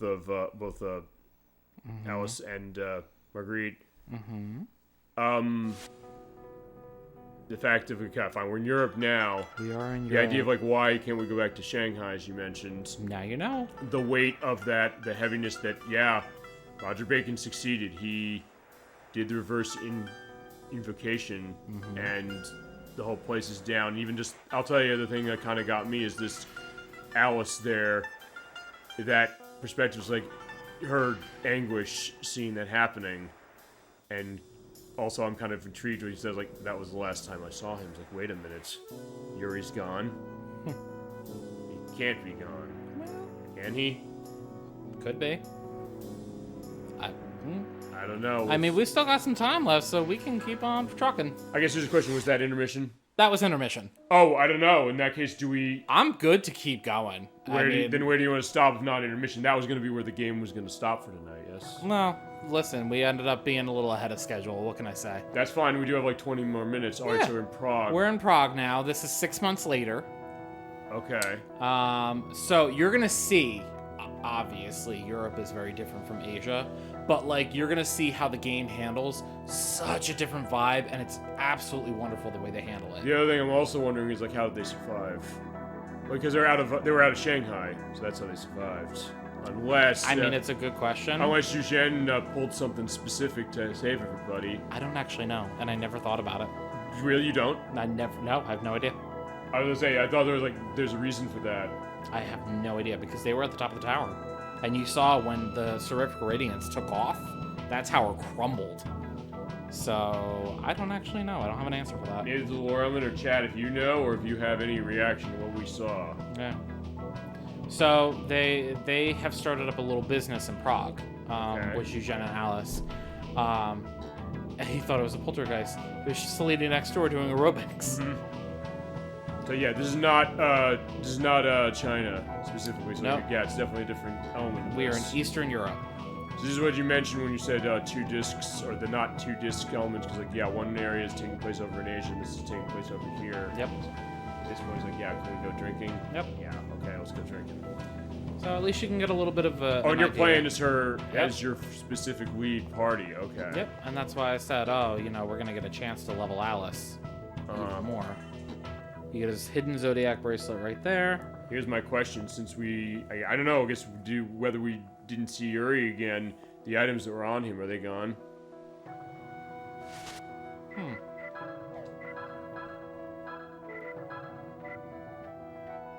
No, they went back into my inventory. Okay. Yep. And she had the fucking pocket watch the whole time. I don't know, is that bad? I kept kind of, I don't know, it kept telling me, Oh, equip right, it. right. You mentioned that with the wheel or with the ring, but it's like, well, you said some cases it's inconsistent when it works in field and it doesn't. Yeah, so we'll keep that on her for now. That renders paralysis ineffectual, and we'll throw a cosmic bracelet on her. Okay. Jujin still has the pedometer, cosmic bracelet, and the brigand earrings, which are good because that'll increase my money still. Okay. And then we have. That dude is asleep. He is asleep. We're gonna save. As I said, I still can't get over, I guess, the weight of everything that built up to that, and just the thought of that question of how much this changed, not just the idea of like what happened as far as Shanghai and the way that this is going off, but just the idea of still making me kind of wondering, okay, where's this going to go next, and also me still trying to figure out who is the voice in your head. Like, if it's not his mother from beyond the grave, perhaps, I don't know who else it could be. I love that, like, with every question you get answered, there's like 2 more that pop up. Yeah, and some as you mentioned, like with how do they get out of that even you didn't know the answer, which I like. Yeah, I that have no idea. idea. Or it's never been confirmed specifically. Yes. Oh, wait, she has the lottery element. It's like, yeah, she's playing the lottery. Yeah, now. everyone gets it. She learned from Yuri. So yeah, this is our memory of Yuri this way. So this ring starts off slow and then it speeds up, so it gets real easy if you hit it at the beginning to get that. The Berserker earrings. Yeah. Oh, but yeah. Not that it took much to win it, asshole. Yeah, I was saying, yeah, some advice. If you fall asleep right after eating, will turn into a cow. Okay, so I didn't know what this was in reference to. Apparently there is a belief in Asian culture that if you go to sleep right after you eat, you like turn into a cow. Obviously it's like a superstition. I was gonna say maybe the idea is like the cow is the sacred animal. I don't know. know it's part It's of like a something. superstition that I think like parents would tell their kids or something. I don't really know. I like read it somewhere like what this actually meant. We'll find out. As you said, there'll Yeah. be something. That's what I love. There's a lot of like little like real world cultural things peppered in. Yeah, and it all fits. I mean, it's one of these things I think I said this maybe the last person thing. I could get everything I'm seeing in this game, especially what we just saw as far as the intermission case. I could see in Western hands this game totally collapsing under its own weight. It's not doing that at all. It's so heavy, but then it like peppers in little moments of like levity. I felt that way. I mean, I don't know. Do you want to tell the audience the idea is like what? I don't know. You probably are watching me watch that cutscene. Yeah, no, it was like full open mouth, like awe. Like It was like silence. yeah. And it's that even the fact that I'm still kind of thinking this over, kind of thinking like where are all these little intricacies as far as what's going on with that, what that ultimately meant, trying to get the stuff with voice acting. I guess here's the other thing. we're saying like the Roger Bacon voice, we're saying like, hey, that's going to be a giveaway as far as knowing who that is. Can we say now who the voice acting is? Still not? Mm-hmm. Okay, but it's going to come up eventually though. Mm-hmm. And you know who it is. Mm-hmm. Okay. I just want to make sure of that because I didn't know like Nope. which part is it that's going to happen. We're not there yet. Yeah, the older we get, the more often I have to. Oh. Yeah, right. we got P. It's a very strange part, but Well, there you it go. works. I'll just say it's another part of a girl in the hole. Alright, so there is an item on the table. Yeah, you like Come on. You gonna be finicky? Thank you, priest wine. Priest one. This is Peddler Rosa. Okay. Yeah, you've been here for a month already. So it's been 6 months, but we've been here for a month. Okay. You're playing with the town, so it looks like your business is going well. Yeah, as you mentioned, thing with the business. Yeah, they're exorcists. Okay. So basically, they're starting a ghost-busting business. Pretty much. I mean, well, it makes sense with their skill set. Yeah, Ghostbusters, we're ready to believe you. So we have chainmail vest that we can get for Zhujian.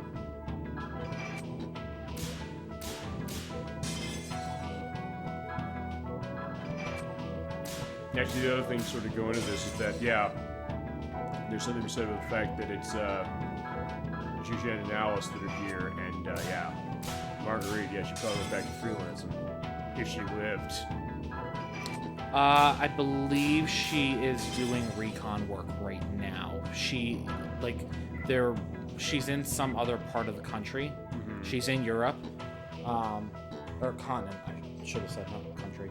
Well, I different country. forgot. I don't know. She's in a different country somewhere in Europe. I Is it don't know. spoiler to go into all this? I don't know. No, because they talk about it. Okay. But they're essentially just kind of doing their thing until they hear from her. Mm-hmm. So it's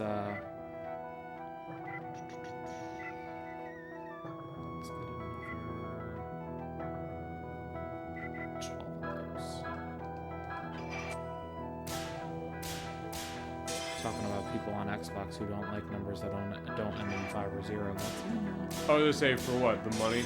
no, for the inventory. Oh, okay. So now I have an even 30. Oh. Of the Oh, Thera that, seeds. yeah. Oh shit, and they sell Thera roots. Damn it. Alright, that's fine. I'll buy. Well, actually, it's funny you say that because even like a lot of RPGs, when it comes to buying multiple items, I usually, when they give an option for this, when it's in bulk like this, I usually buy in like a number ending in a 5 or 0 Yeah. too. Multiples of 5s are satisfying. Not that I necessarily am bothered when I see that's not like, from normal use. Like, hey, like that case, you get 12 that way, then I'm going and I'm gonna buy stuff. That's it. So I bought from her. Zhujian came out of the bathroom. I can equip the new stuff on them. And then we are going to talk to him. All right.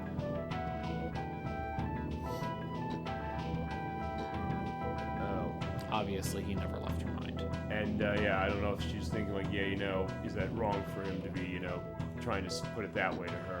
Yeah. Can't believe you have to ask Marguerite to bring me here. Right. Okay. So that's why I said I knew they were going to talk about her soon. What if he's dead? She did feel his soul fading away, so. Right, that's the thought. I'm thinking, wait, if she can feel that, he's not the kind that's going to die that easily. True. But if he has been sort of much, as long as he remains alive, we'll meet again. Your sixth sense tells you he's still alive, doesn't it? Well, as you said, she said no. In fact, she's saying no. It's like, I don't know, but I feel that he might be. I'm not spoiling any of it for you. I mean, Right. you'll just have to wait till next month to find out. I mean, 'cause we ain't is it getting wrong that to far. say because of the test audio play, I sort of know the answer to that part of it? Oh shit! But like, I ruined it. well, not really. No, you didn't. No, you didn't. Like, but then again, it's like, well, yeah, it's also going to be the question of like how. Okay. See, that's the thing too. Like, I'll watch like a show or something, and I'll like get a spoiler online or whatever, and I don't necessarily care. I'm more interested in the how and the why. But see, that's the interesting thing, because like even me just saying that did not change anything as far as the power of that cutscene we saw, nor is it getting me a sense of making me think that I know where this is or where this is. Because I think I don't know if I said this. You also know he's in Covenant too, so. Well, you said he was in Covenant, so there's that, but also the question like under what context, but also the other thing, which is that I think I said this specifically with. I think I might have said this specific with the last part of the first part. I think both of them. We're seeing this Terry guy, and that was. He looking for some exorcists. Oh yeah, he's looking for exorcists. Yeah, you killed other That's people. us. But yeah, okay. I'm trying to remember what I was going to say on that one, which was. Yeah, fine. Even though I was able to pick up on that, that's not at all changing what I was thinking to that. And it's also the kind of thing that I still don't. There are all these questions I still have. There's like it's not changing whatsoever on that. But like, I still think like, yeah. For all I know, he might be gone in one way.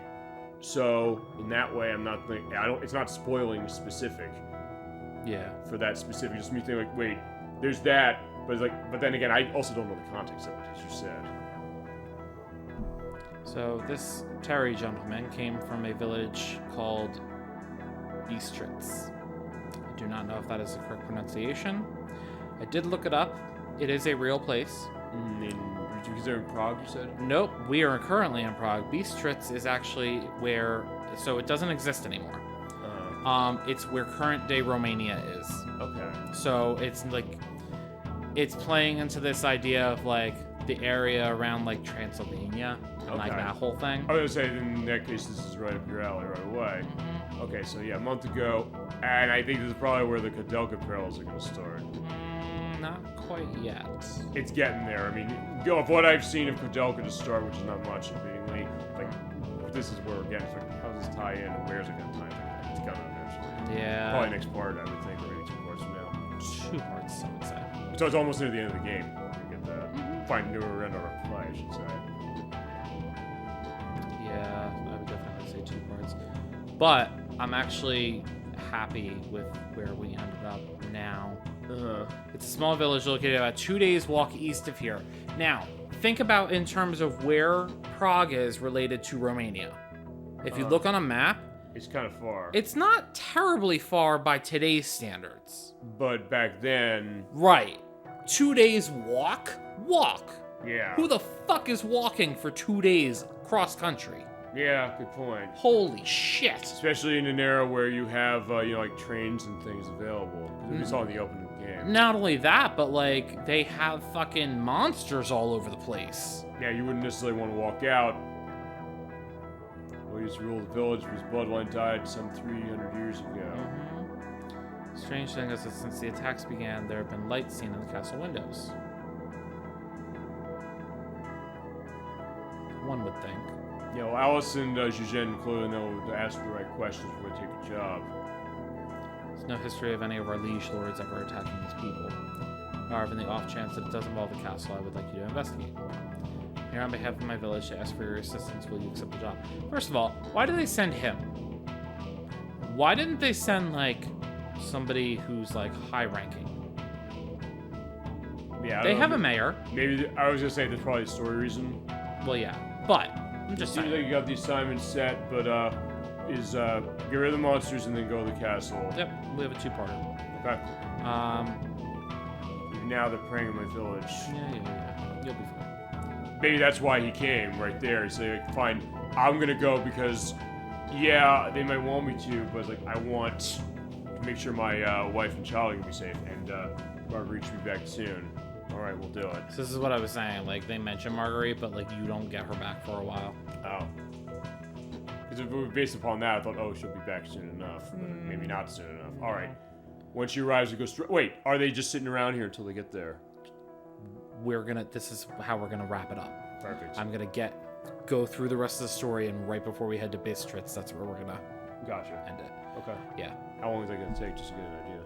Maybe another 3 to 5 minutes, if that. All right. 10 at the most. Okay.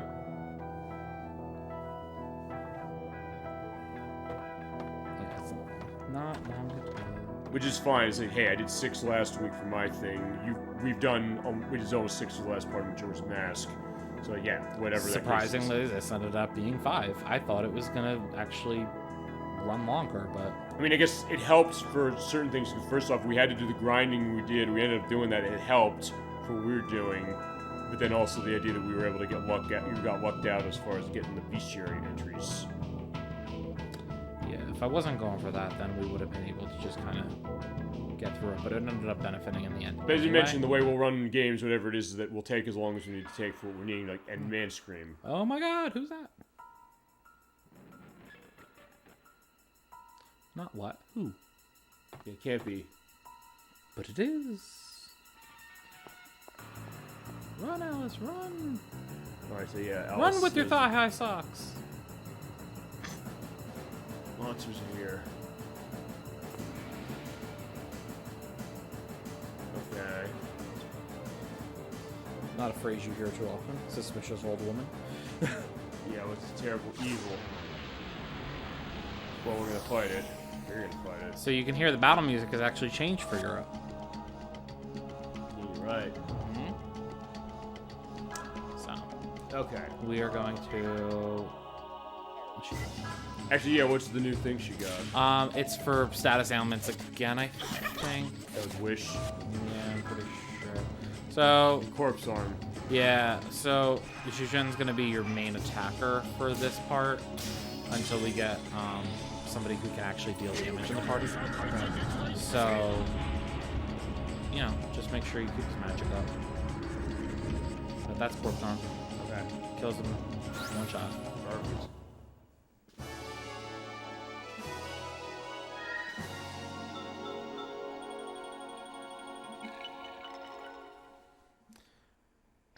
Alice is going to be a little behind in level, but not by much. It's not going to be a big deal.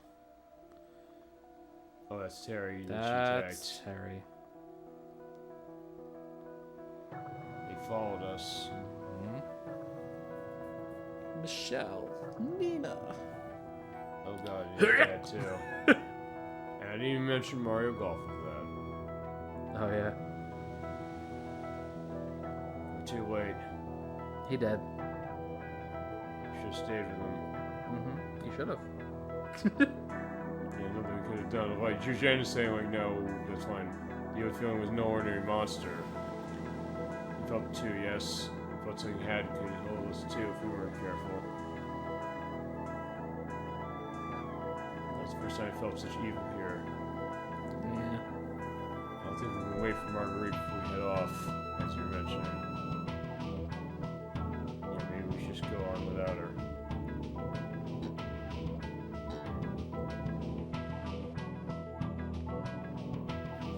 Okay, so we are back in the bar. If you go... Oh, sorry, no. Oh, stop. So if you go over to that northern area that we were just in, you see... Is that him? Nope, that's Sword. We could see the Silent Peddler is here. He looks a little bit different in Europe. Okay. He doesn't have the hat on. Alright, so yeah, where are we at? We're at halfway. Yeah, 49,000. 100. Oh boy. Yeah, so that's what I mean. Like, once you have this, like, it's... Not too far. Yeah, as long as you're keeping on top of shit. Wait, you Oh, buying no, that? no, no, no, no, no, no, no, no, no, no, no. I was saying, yeah, you're not taking that, are you? No. And then a familiar face? Oh, Mei Yuan. Yeah, he's Alright, back. so good to see him. Yeah, Yuri dumped you and left off. Oh, jeez. Yeah, so he still offers the same thing. You're gonna wait until you get final party. Or Yeah, I don't need it right now. He's no. And later on he can change your party, which that's really all he's useful for. Okay, but you said also since Alice is gonna be part of the party you're gonna run the end of the game with. I don't know. Are you gonna ever upgrade? Just I mean, does it pay to upgrade if you know what you're gonna hold a character? No, because it only affects the weapons, so. Okay. So basically waiting on the weapons. Yeah, so I still only have these available to me, no new weapons or anything. So I've already outfitted them with that. Yeah, tongue-tied. So they said, okay, let's go to Bistritz without Marguerite. And there it is. So if you look down in the corner, you see Bucharest. Okay, there you go. And that's kind of how I got an idea of where we were. But yeah, I'm gonna save it here.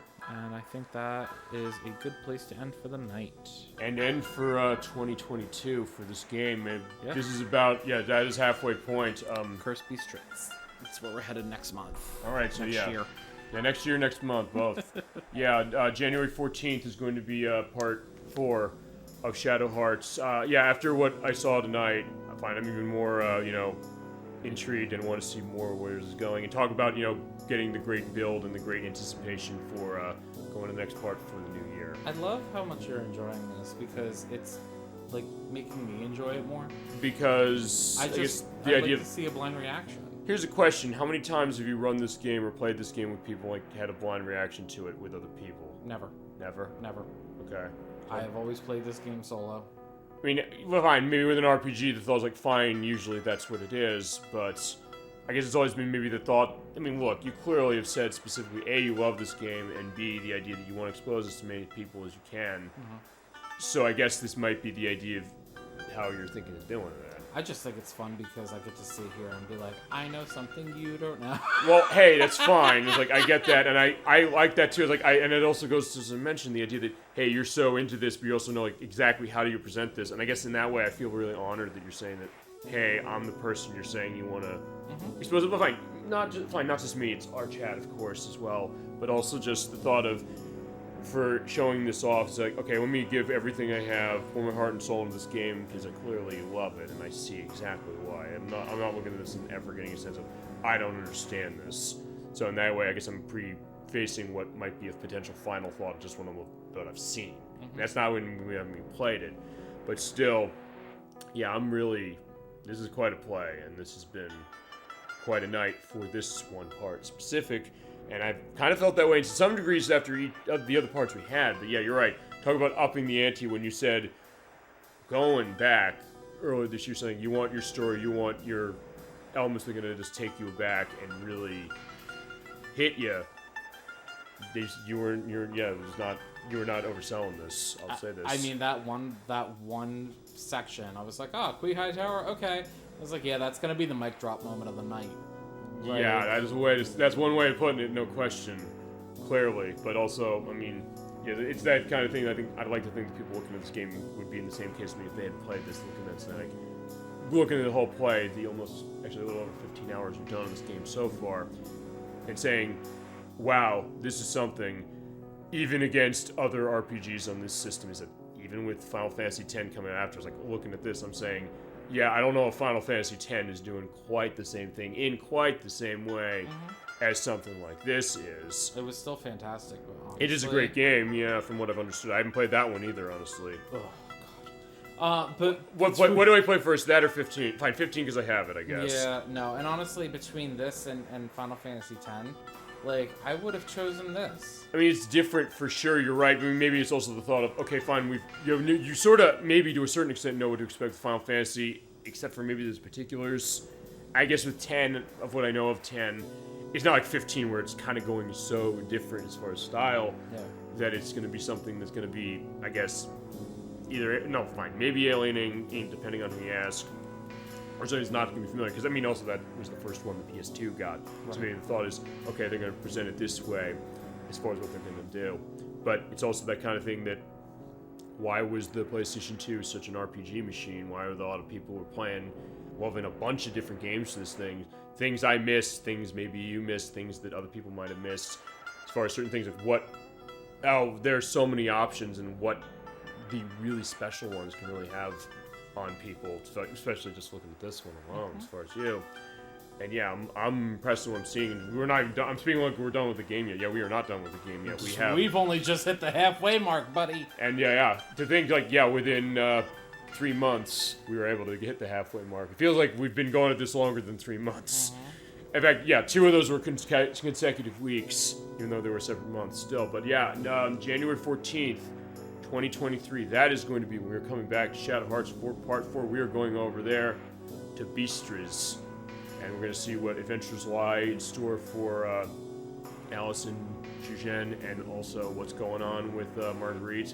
And I guess it's like, we're feeling maybe Yuri's around, like maybe I give an answer, like, is he not? Like, what, how could that work? Or like, you look at that saying, okay, fine, you could say that, wait a minute, that perspective, like, wait, then that's that. Was like, well, how? How could that possibly be? It's like, nobody can survive what we just saw, you'd think. You would think. Well, then, fine, Alice and Juzhen and Marguerite survived, but that. But they didn't try to fuse with the demon, so that's true. There's that too. That's true, and I think if nothing else, I'll also say this. It also shows exactly. Talk about the growth of Yuri. Just to look at this for that element, we saw how far he came. The idea that under normal circumstances, he may be just like, oh, I just want to do a fight or something. He was running into that was cloud. Sacrifice. He was going to that cloud for another reason. He was not going just for that own reason, and you clearly saw that with Alice and that connection. You saw, like, where's that connection? Maybe where something potentially romantic is coming. Well, fine, that deeper bond. The idea, like, this is basically about a deep bond that these characters are having. Yeah. Them in particular, but also with this whole party, I'm really getting the sense that you're really getting to know all these people. And the way that their camaraderie is working is really impressive. Yeah, but as I said... I told you, characterization in this game is fucking top-notch. And it's one of these things that, yeah, I mean, I didn't have PS2 when this came out. I was like, yeah, I sleeped on this one. I think a lot of people probably did. But as I said, we're bringing it to light or something like, so far, you shouldn't. Of what I've seen so far already, I would say I wouldn't sleep on this. Like, I would pay $150 to play this, just from what I'm seeing. But as I said, I'm looking forward to the next part. Thank you so much, by the way, to you for everything you've done for this game so far. For everything you've done this year, because, yeah, thinking back to this, yeah, since June, you've been on every month. Was it June? Yeah, back in June, we did Space Shuttle 5. We did it for its 22nd anniversary. You've been on the show every month for the past 6 months, and actually for the next 3 at least. And we still have other stuff percolating. As far as that Super Mario Sunshine I mentioned with you and Surrender Antonio, I know that actually you want to do Lufia too. At some point, we'll figure when that's going to go. Yep. And other stuff you want to be involved in. Other stuff you call dibs on. I know Paper Mario being one of those. Yeah. Amongst anything else, so it's like, yeah, you know, we'll make those things happen. And eventually we'll hammer out plans to get get Kadalka working out. Yeah, for the PlayStation, which will be the next game we do in this franchise. But yeah, we still got more on Shadow Hearts going, and I'm looking forward to getting to that. And thank you so much for everything we've done this year for that. And since this is going to be the last show you're going to be on for the year, thank you so much. And I'm wishing you... Okay, I'm seeing you personally as far as that. But for the purpose of this, thank you for everything. And, you know, wishing you the best as far as your holiday and New Year. I'm looking forward to starting this game up for its second half in the New Year. Yeah, thank you. No problem. I think it's a good place to start, honestly. It's going to be a great place to start. Like, yeah, you knew exactly how to deliver, and you're doing a great job. Thank you so much. Okay, so let's get the last business of the show before we end for tonight, and that is schedule. So, next week, Nocturne's coming back. We are playing Mega Man X4 for the PlayStation. Playing both versions. Playing the Japanese version and the English version. She's going to be using the Japanese version to play as Zero, and I will be playing as X for the English version. I've already started my practice perspective. You've seen how we've been going so far. As far as it, I'll keep going that later this week for sure.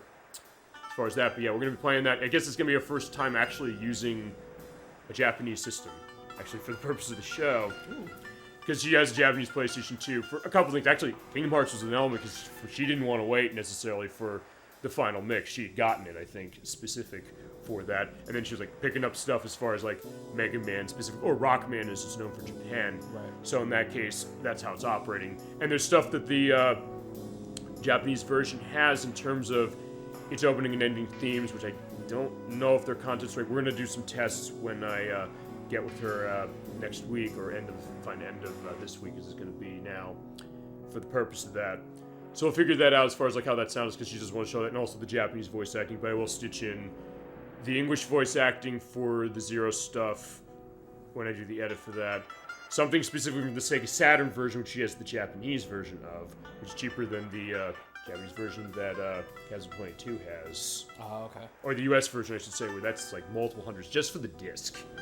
I was telling him that, I was like, hey, you have a treasure trove on Saturn, like, hold on that stuff. But it's like, yeah, like, I think I will.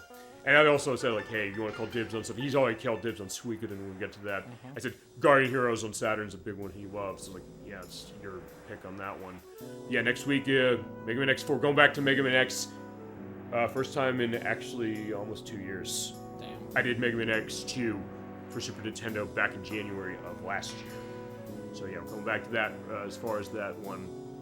I'm looking forward to doing that. It's going to be Saturday night at 7 p.m. Eastern Standard Time for next week, or this coming week as it is now. Week after that is going to be our last Saturday show. Yeah, it is Super Old Game Saturday, but we only have 2 Saturday shows left because the rest are going to be on Fridays. But for the second of the Saturday shows, playing Final Fight 3 for the Super Nintendo. I download on the Wii U's Virtual Console where it costs only $8. If you're interested in it, get on that fast, because otherwise it's going to cost you $300 on the Super Nintendo. And to indicate that as well, before I start playing that game, which actually is easier than I thought it was going to be, doing the back and forth with Final Fight and Streets of Rage for the purpose of that, so we're going to be handling that. We'll also look at the Wii U War Chest, all the downloadable stuff that got what we're running on the Wii U, how we're going to be showing DS off to start until I get to a point where I'm going to be able to get my 3DS, I guess, modded to have a capture device installed. I'm figuring out that. It's also about figuring the resources and all that stuff. But I bought a ton of stuff for that and other systems as well, so we'll go over that as a brief prelude if we do that one in 2 weeks. And then the last 2 weeks of the year are going to be Friday programs. On December 23rd, we're going to play Tetris Plus for the Sega Saturn. I like first one to see that. And that's the version we're going to play, where most people, when you said you have an experience on PlayStation, he said PlayStation as well. I said, hey, I have Saturn, let's take a look at what the difference is. And actually, that's the only version I'm familiar with. I didn't play it on that or Game Boy, because it's also on the Game Boy as well. Yeah, we're going to have that going for the show 2 days before Christmas. And we're doing that on the 23rd because Christmas Eve, I figured, like, last year we did Christmas nights on Christmas Day. That was only going to happen once in 7 years or 6. Right. So let's do it that way. This case, like, we can move that to Friday show. And the last show of the year, I'm going to make a little bit of an announcement, tentative, sort of, which is we're going to play Parappa the Rapper for the PlayStation for that one. I mentioned that when we played Magical Quest starring Mickey Mouse, and at some point I want to get my brother involved for something.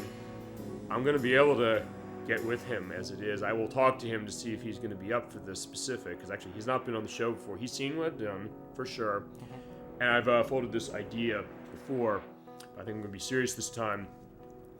I think if that all holds on December 30th, instead of Parappa the Rapper, we will do Parappa the Rapper eventually. I'm not going to leave that one be. I think we're going to be playing World of Illusion starring Mickey Mouse and Donald Duck for the Sega Genesis. You ever play that? No. It's a game him and I grew up playing as far as this cooperative element. It is, I'm talking about squeezing in, fine, I guess regardless, we're having one last anniversary game going on, whether it's Parappa the Rapper celebrating its 25th anniversary this year, or World of Illusion, which is 30 years this year. And it goes with what we had with Magical Quest, we played about a couple weeks ago, and Castle of Illusion, which we already played as far as the Sega Genesis is concerned. That's what that's looking like. And yeah, either way, it's going to be a good show. I'll have maybe more of a concrete answer in the next couple of weeks. And then we get to January, where we have, to start 2023, we're going to start it right 2 ways. First, we're going to have the restart of Mystical Ninja starring Goemon for the Nintendo 64. I have a play of that. Been hanging for 2 years. Actually, yeah, it'll be over 2 years technically by the time of that. I was looking for a reason to come back to it. Actually, I played it before we touched either of the N64 Zelda games. Because I wanted to emphasize one thing, which is that, hey, I played this before I played those. And it was a good primer, honestly, for those two. But now that we have those 2 games done, I said, you know what, let's go back to this. It'd also be a little bit of evolution. I was running my old tech equipment. I was not going into stuff with voice acting, the elements of music, as far as some of those things. So we're going to be starting that over that way. It's not going to be long. It's only going to be 2 parts. Yeah, at that point, yeah, we've got to share another great game on Nintendo 64 that you tend not to know or is expensive. You've mentioned this. It's a game that costs a lot of money. I was at a retro game store of mine. They have a copy that for, I think it's almost approaching the price of this. It's like $120, $30 now.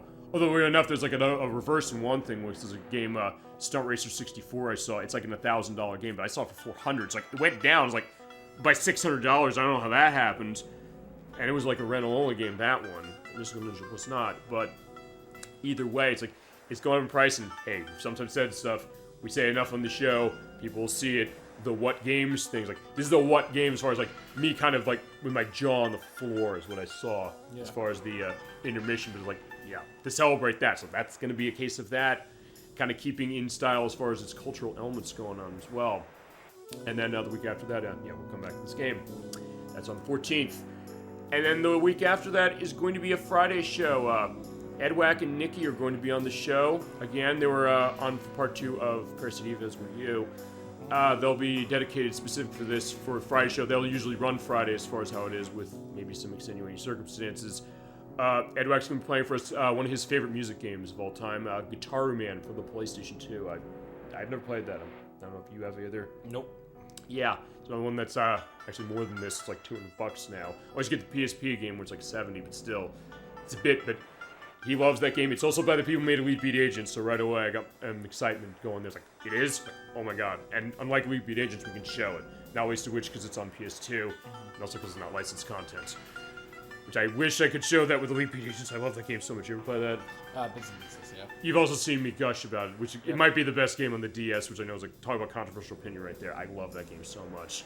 But either way, Guitar Man for that Friday show, that's going to be January 20th, and then the week after that's back to Saturday. Emetics is coming back. We'll finish Parasitive for the PlayStation, another great case of it.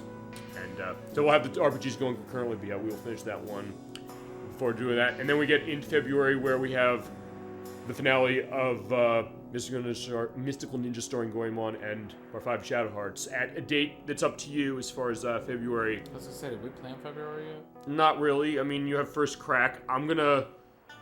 I'll also talk with Nocturne. I know she said she wanted to start Mega Man Legends 2 at some point. I don't know if she wants to start February specific. We'll figure what the schedule's going to look like. This stuff I got in pipeline, stuff that people want to see, and stuff that I want to do for sure. It's like, and hey, your pick on weekend as well for February, and we can announce that in the next couple of weeks.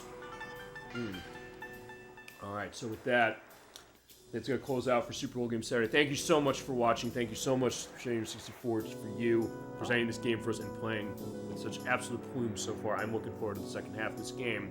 I'm glad you're enjoying it so far. I really am.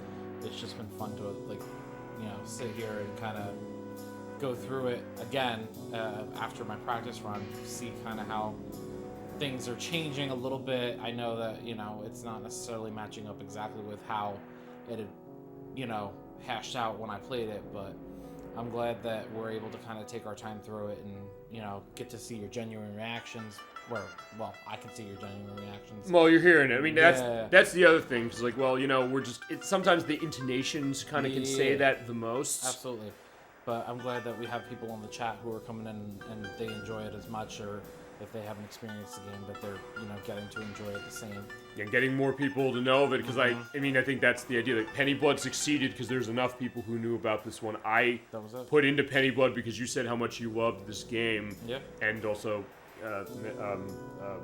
Kaz22 said specific that for that, but also with Wild Arms, because he loves Wild Arms that way. It's like, that passion that both of you had on both of those games specifically said, like, yeah, I want to put my money into this. Look at this and saying, yeah, I'm excited for Penny Blood 2 if this is anything to be indicated specific, so. And that's the thing. This is only, the start of it.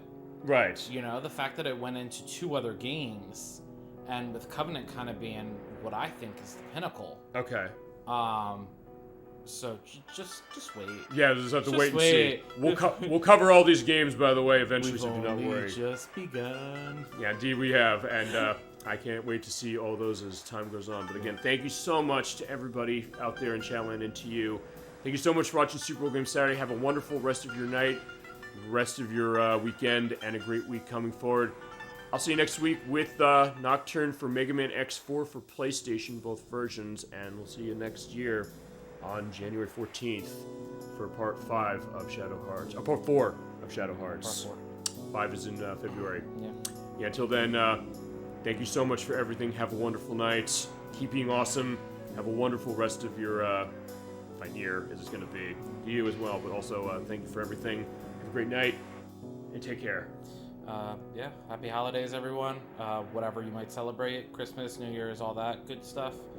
And see y'all in January.